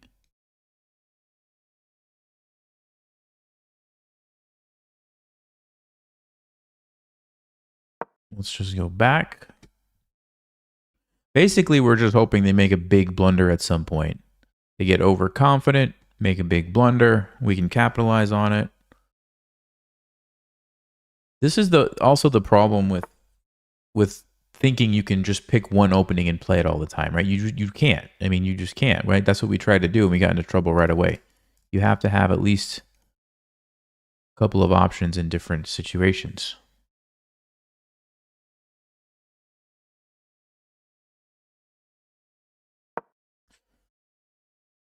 Let's go there. How do we get this rook out? How in the world do we get this rook out?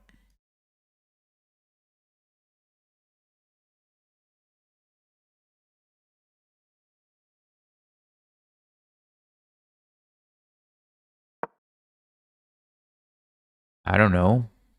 Why not? They take me. I take them. I'm still guarding the fork. Attacking the, okay. Okay. So queen f7. They gonna get another pawn. But at least I can breathe and I can move. I understand I'm down 2 pawns, but...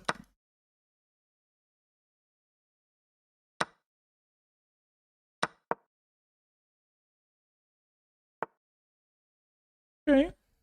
This is the best position I've had all game, to be fair. B3, B5? I like it. Wait a second. Rook A6. Hold on.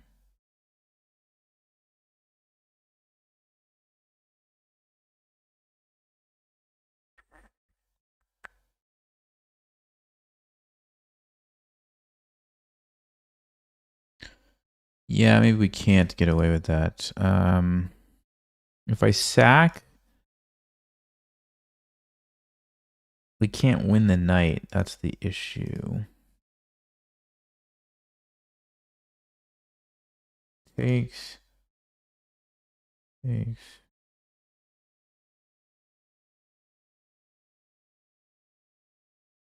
Okay, so let's go here. It's going to just bring a rook over, though. I don't know what I'm going to do about that.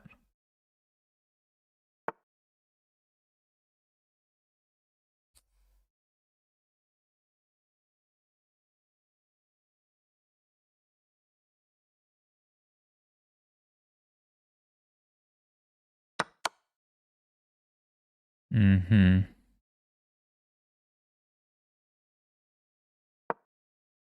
It's not looking good. It's not looking good, boys and girls. Mm.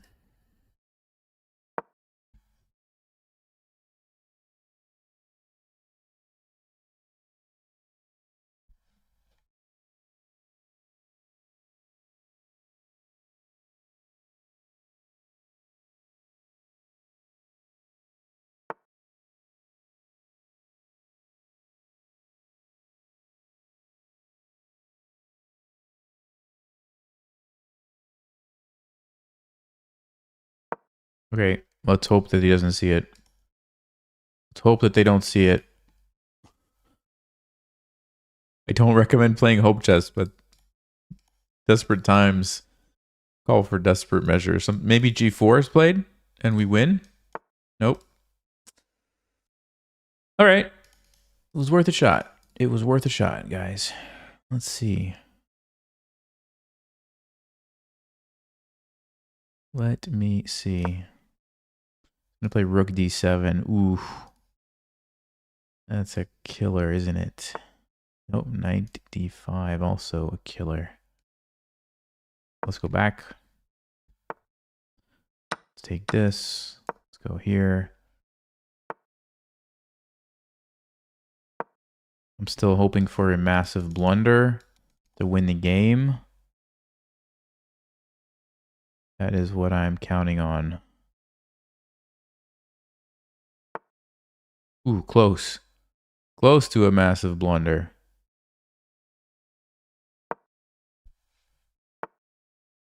Uh-oh. He wants rook there. We can't let him do that.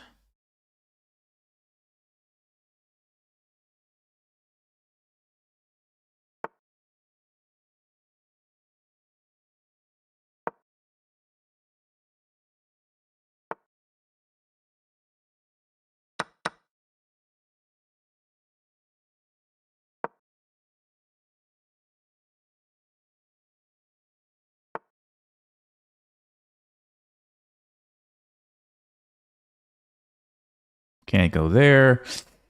I'm running out of options, guys. Here loses. Here loses. Here, I think, loses.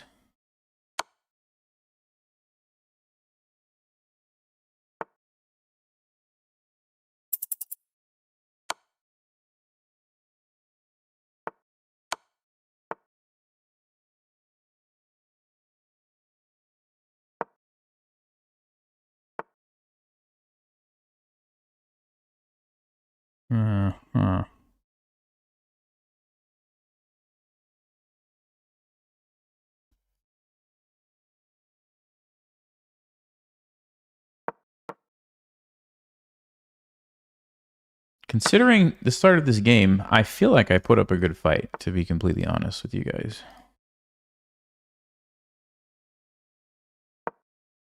I feel like we put up a good fight.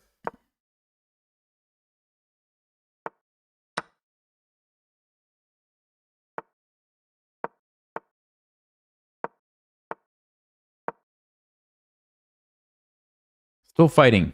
We're still fighting. Oh no.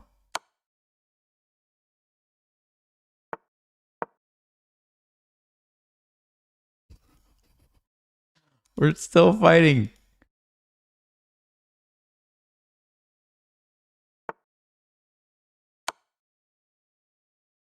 Still fighting. Still fighting.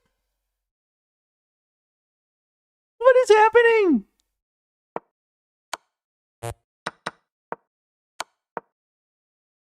What is happening?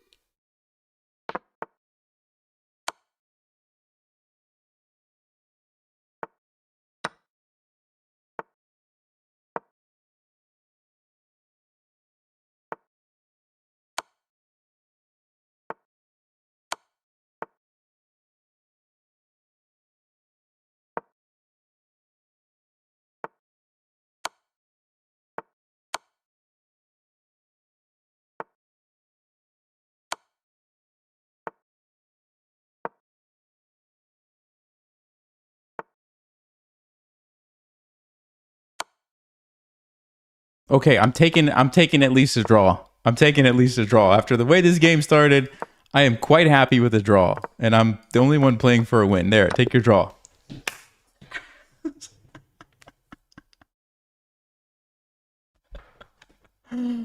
Oh my goodness. And I should have won, probably, but I was going to lose on time. I could tell if I didn't take the draw. But the fact that we even got a draw See, if I can figure out my openings and actually just get into some decent positions. I'm not awful at chess.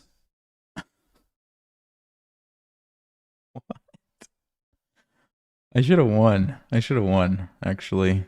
Maybe I am bad.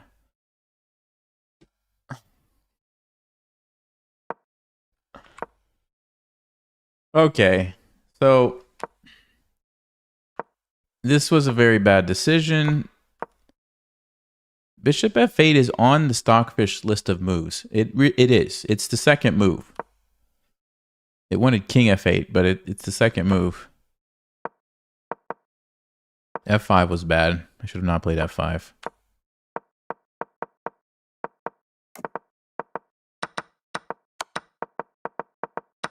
You know, it goes to show how, like, 2 pawns is not that easy to just win. Like, you still have to be accurate, you know? You can't just do whatever you want and just win the game with 2 pawns. Which is what they were trying to do.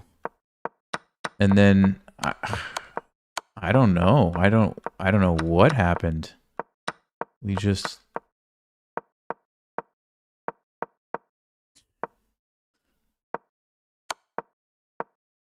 So, okay, that was the huge blunder.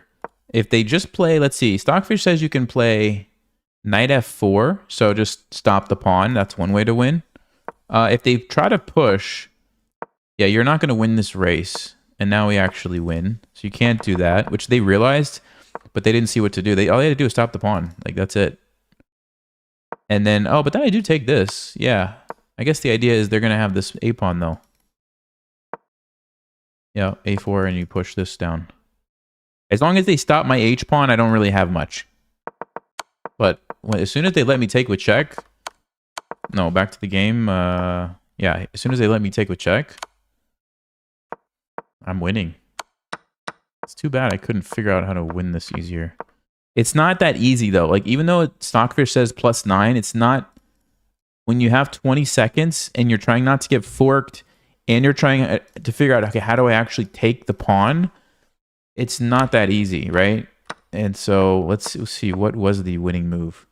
Oh, that's an easy one. That's an easy one. It's pinned. I just take it. Ooh, I should have seen that. But then, like, this position, this is where it's kind of tricky. Like, this is not easy because the knight covers the checks. Obviously, you can't just let him get a queen. You don't have time to just push it. So it's like, what do you do? And with 10 seconds, you're going to run out of time really fast if you don't. Still winning for me, but yeah, it's not easy. Queen a2, let him push. Then you go check. Yeah, I don't even want to think about how to win that. It's not easy with the knight sitting there just threatening all kinds of stuff. So anyway, draw is amazing considering the opening fiasco. Dude. Okay, we're going to play one last game. We're going to play one last game. We're going to try not to mess up the opening so much.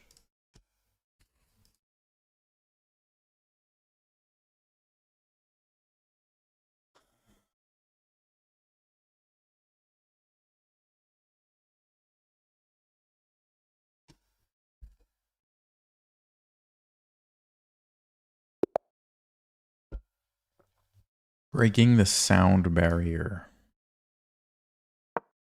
Okay. Again? Again with the French defense? Okay, let's try the bishop d3 lines. Let's see if I can remember some of this stuff. So the point is you put your bishop on f3. I know this much. Bishop d6, I don't remember what's happening there. All right, I mean, let's just play the logical moves. Knight e2.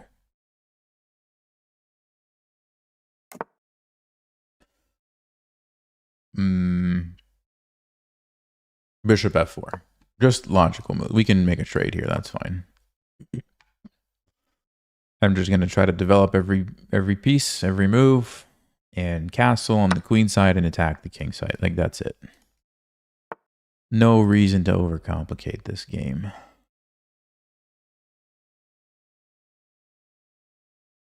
Bring out the queen. Bring out the knight.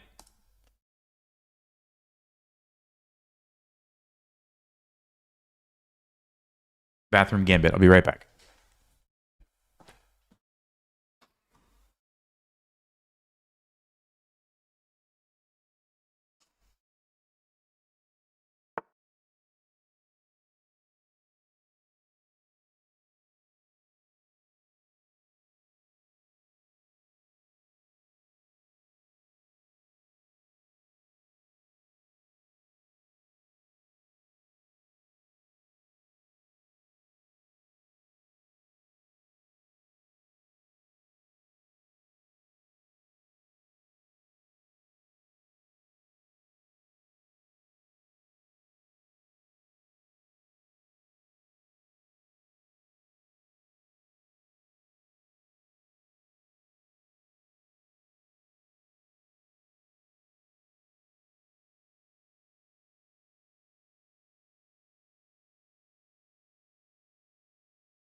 Oh, e5. Interesting. Okay.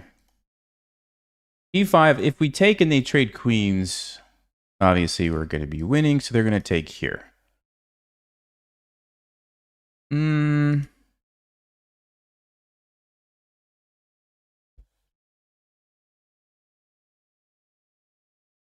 Yeah, that's kind of an annoying move. What if I don't take it? They're going to take me, and I have to take them. We're still going to trade. Can they push? Ooh, ooh, ooh, ooh. That's not good. I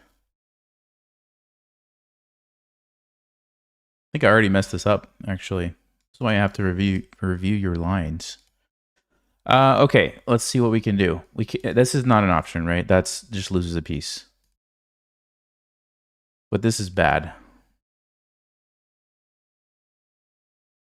We can play queen c3.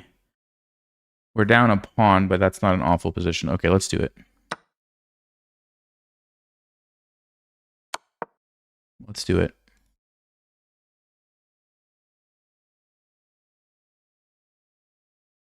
I mean, considering the game we just were winning last time, this is a much better position. So let's go.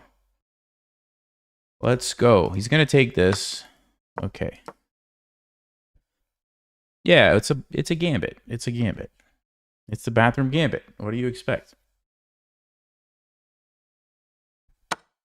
We'll check the line after the game. In the meantime, let's go win. So we have a lead in development. We have an amazing bishop. That's about it. We're down a pawn. I'm going to castle and get the rook involved. Yeah, they want to get their bishop out. So maybe I could play rook b1 actually instead. Let's see. Because b6, they have other problems. Let's go rook b1. We're not going to make it easy for them to develop the bishop. It's still castle this way.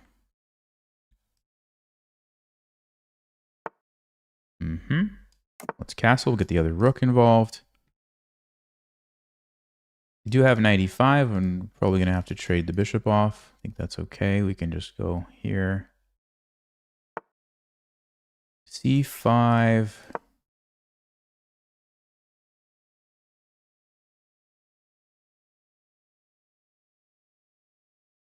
Knight b5, takes. Yeah, it's not great, but I think we'll be okay.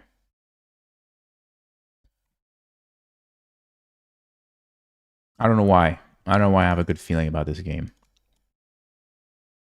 I probably shouldn't with the position, but I do. I just have a feeling we're going to win it.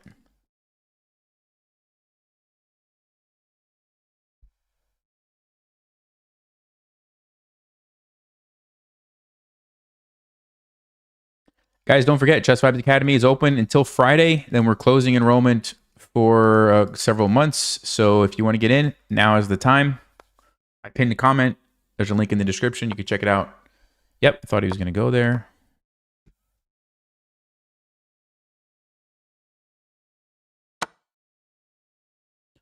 A6, we have 96.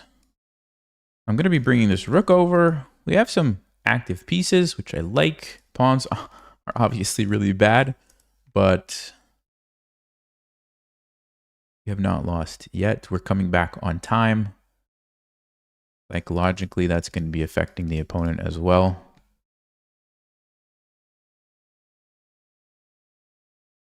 Bishop f5 is interesting. I think we would just go in, play this, take a pawn. Alternatively, what? And there they go there. Okay.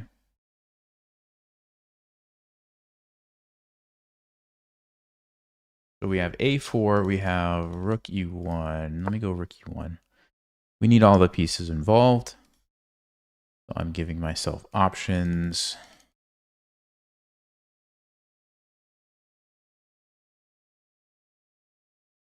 Might swing this rook over since it's not really doing anything here anymore. So that's a move. Also a4, a5 if I want to keep attacking there. Okay. Let's block this off. I think we should try to save this pawn if we can. And if they take it, undoubles my pawns. So that's nice.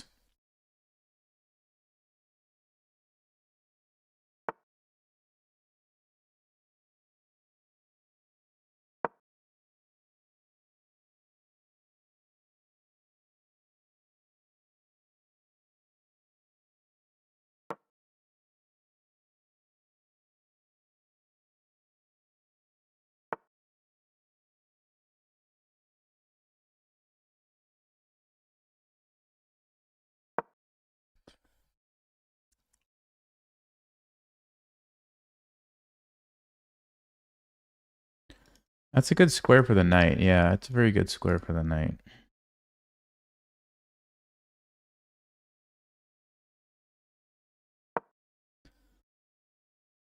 Let's see if we can generate some counterplay here. Could play h4 and run my king up.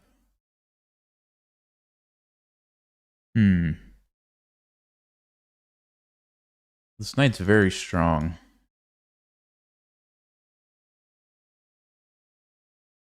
Yeah, maybe this is the plan. Let's see what they do about this first, because this also could be a legitimate strategy.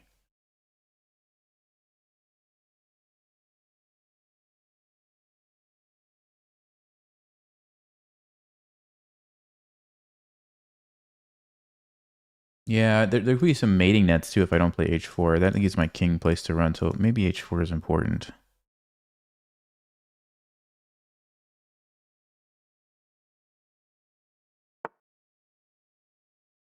So f5 is the threat, right?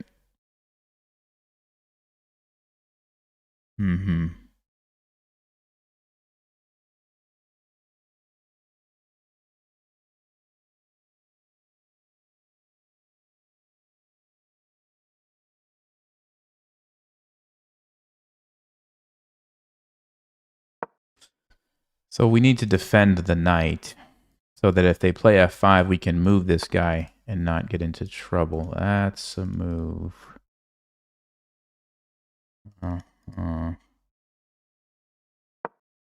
So we are pinned temporarily. That's something I have to keep an eye on. Okay.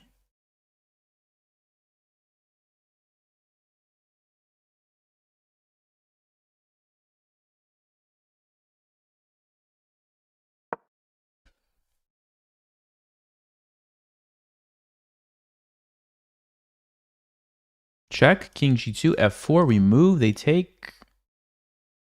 I take. What is going on?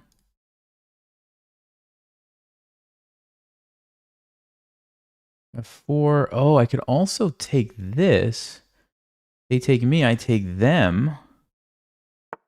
Oh, they push. Okay, they didn't see it. They might have had a good move. I don't know. I don't actually know. How do we get out of this jam? Hold on. Is it here?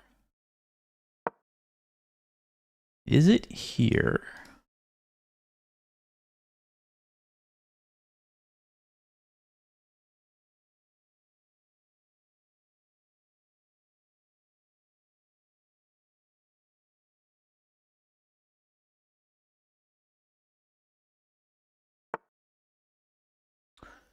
Yeah, we don't want to let them double up. That's for sure.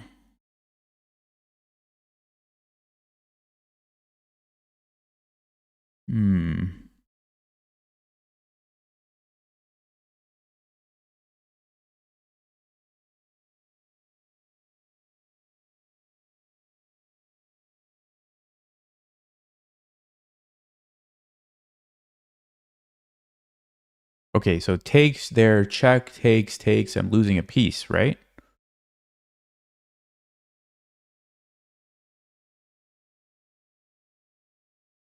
So how do we not lose a piece?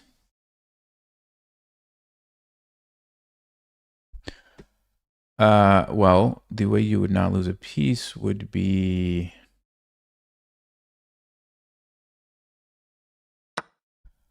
I don't know, actually.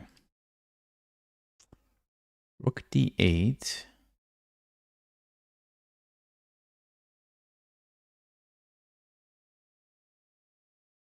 Check here. We could play knight c6, but they just take. So how do you not lose a piece?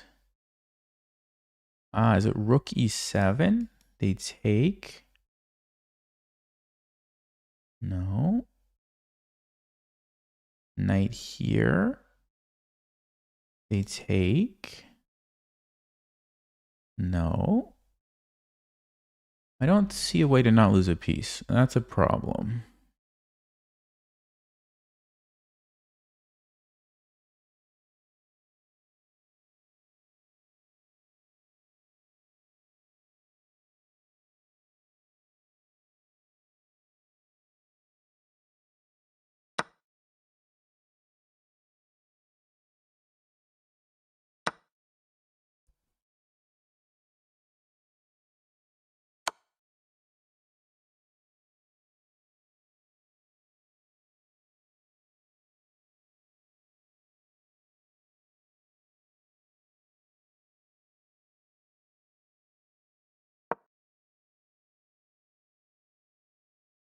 Knight d4, we have rook d5. I also have a minute on the clock, which is going to win me the game, I think.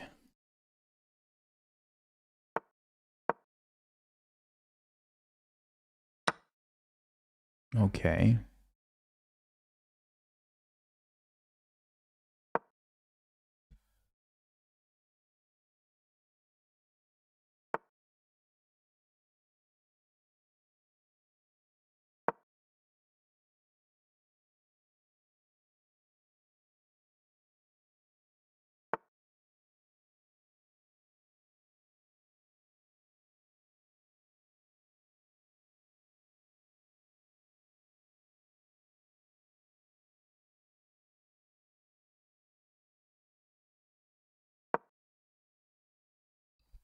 Sneaky move there.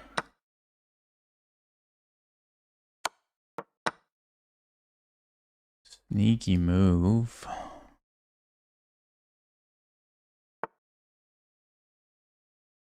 And that's a pretty good move.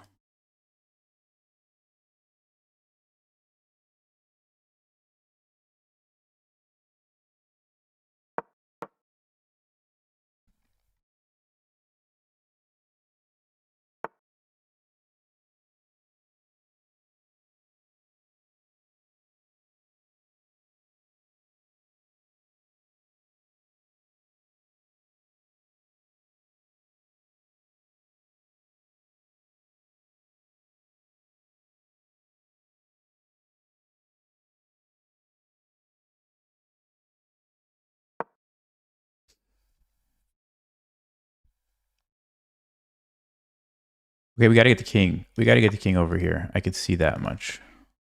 But how? How do we do that, right?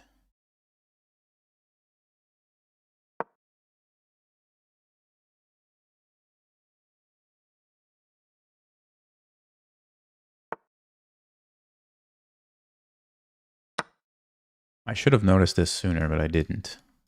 Better late than never. Better late than never. We're going to take this.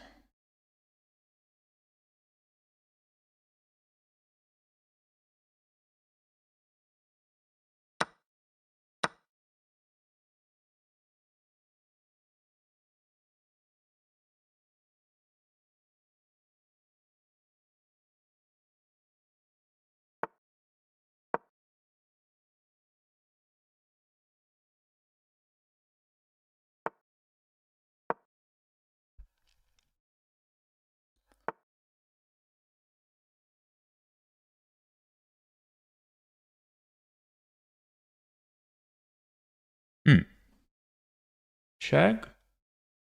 Takes. You go there, I go there, they take, yeah.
I told you guys. I told you guys. I had a good feeling. I had a good feeling about it.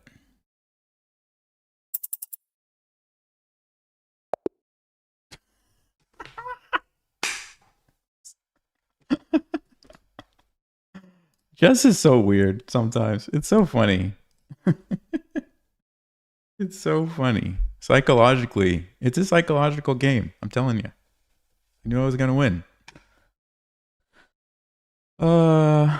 Okay. Yeah, good comeback. We messed up the opening and we came back. 2 games in a row. If I fix this opening problem, guys, I'm going to be a reasonable player. I'm telling you. Okay. So let's see. Let's see. So bishop d6. Okay, it's not played often, but it's a move. It's played in 8% of the master games. 92 seems okay according to what's most played. Bishop f4 is an awful move, so that was my mistake.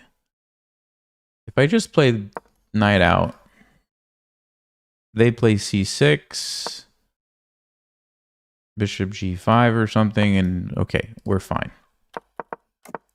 I don't know if the chess mood lines are different. They might have, Avo might have something special in mind, but if I would have just played normal, like knight c3, I'm fine. Okay, but I messed it all up. I did not see that e5 was going to be so powerful, and we wasted 3 minutes on a bathroom gambit. Also lost a pawn, and it was just a fight to come back. And they had moments. They had moments like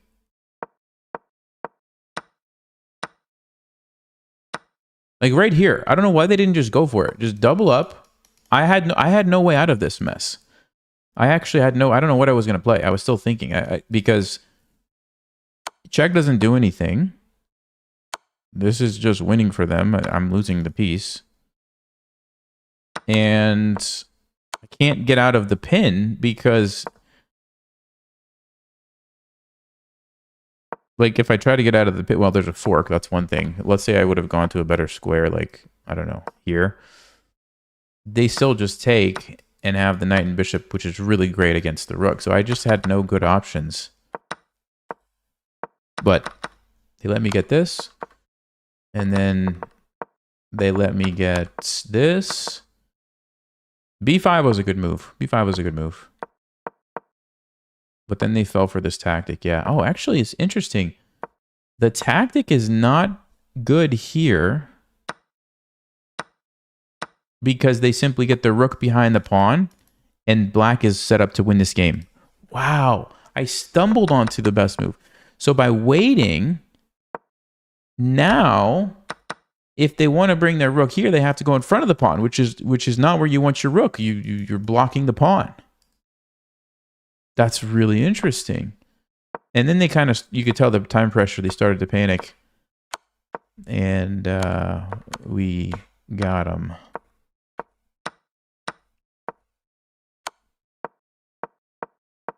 Yeah, that was their mistake. If they just put the rook in front of the pawn, apparently it's still a draw. Bring your king over. I guess you just, I don't know, what is it? Do something like that? No, that's losing. You have to play g5. Ooh, okay, so it was still tricky. Rook h6? What? Put your king here. And somehow this is a draw. Oh, because you have the check still. Wow. Okay, so it was not easy to draw, but there was a draw for black. That's hard to find with a few seconds on the clock. All right, guys. I'm going to end it here. It was not a great day. It was not a great day as far as the rating is concerned. Let's see. Hold on. How many losses did we have today? I'm going to go back. Okay, 29th. We started off with the win. Then we had the 5-game losing streak, 5 in a row. Then we had 2 wins, so 3 wins and 2 more losses. So that's 3 wins and 7 losses. And then we got a draw and a win on games we should have lost. If you didn't see this game, by the way, you should go watch it against the 2500. That was ridiculous. This one, yeah, you should go look at this. Look at this position. This is move 5. No, move 6. This is move 6. Look at this. What is going on? It looks like white got like a whole bunch of free moves, doesn't it? It looks like even more than just 6 moves in my mind. Anyway. I won't spoil it. You can go watch. Okay. Thank you, guys. I'll see everybody inside Chess Vibes Academy. At least I think we got 1 Nimzo Indian game. Unfortunately, I think we lost, but okay, maybe we'll try again next time, and I'll come up with some other options against some of these other things. Take it easy, guys. Have a good day.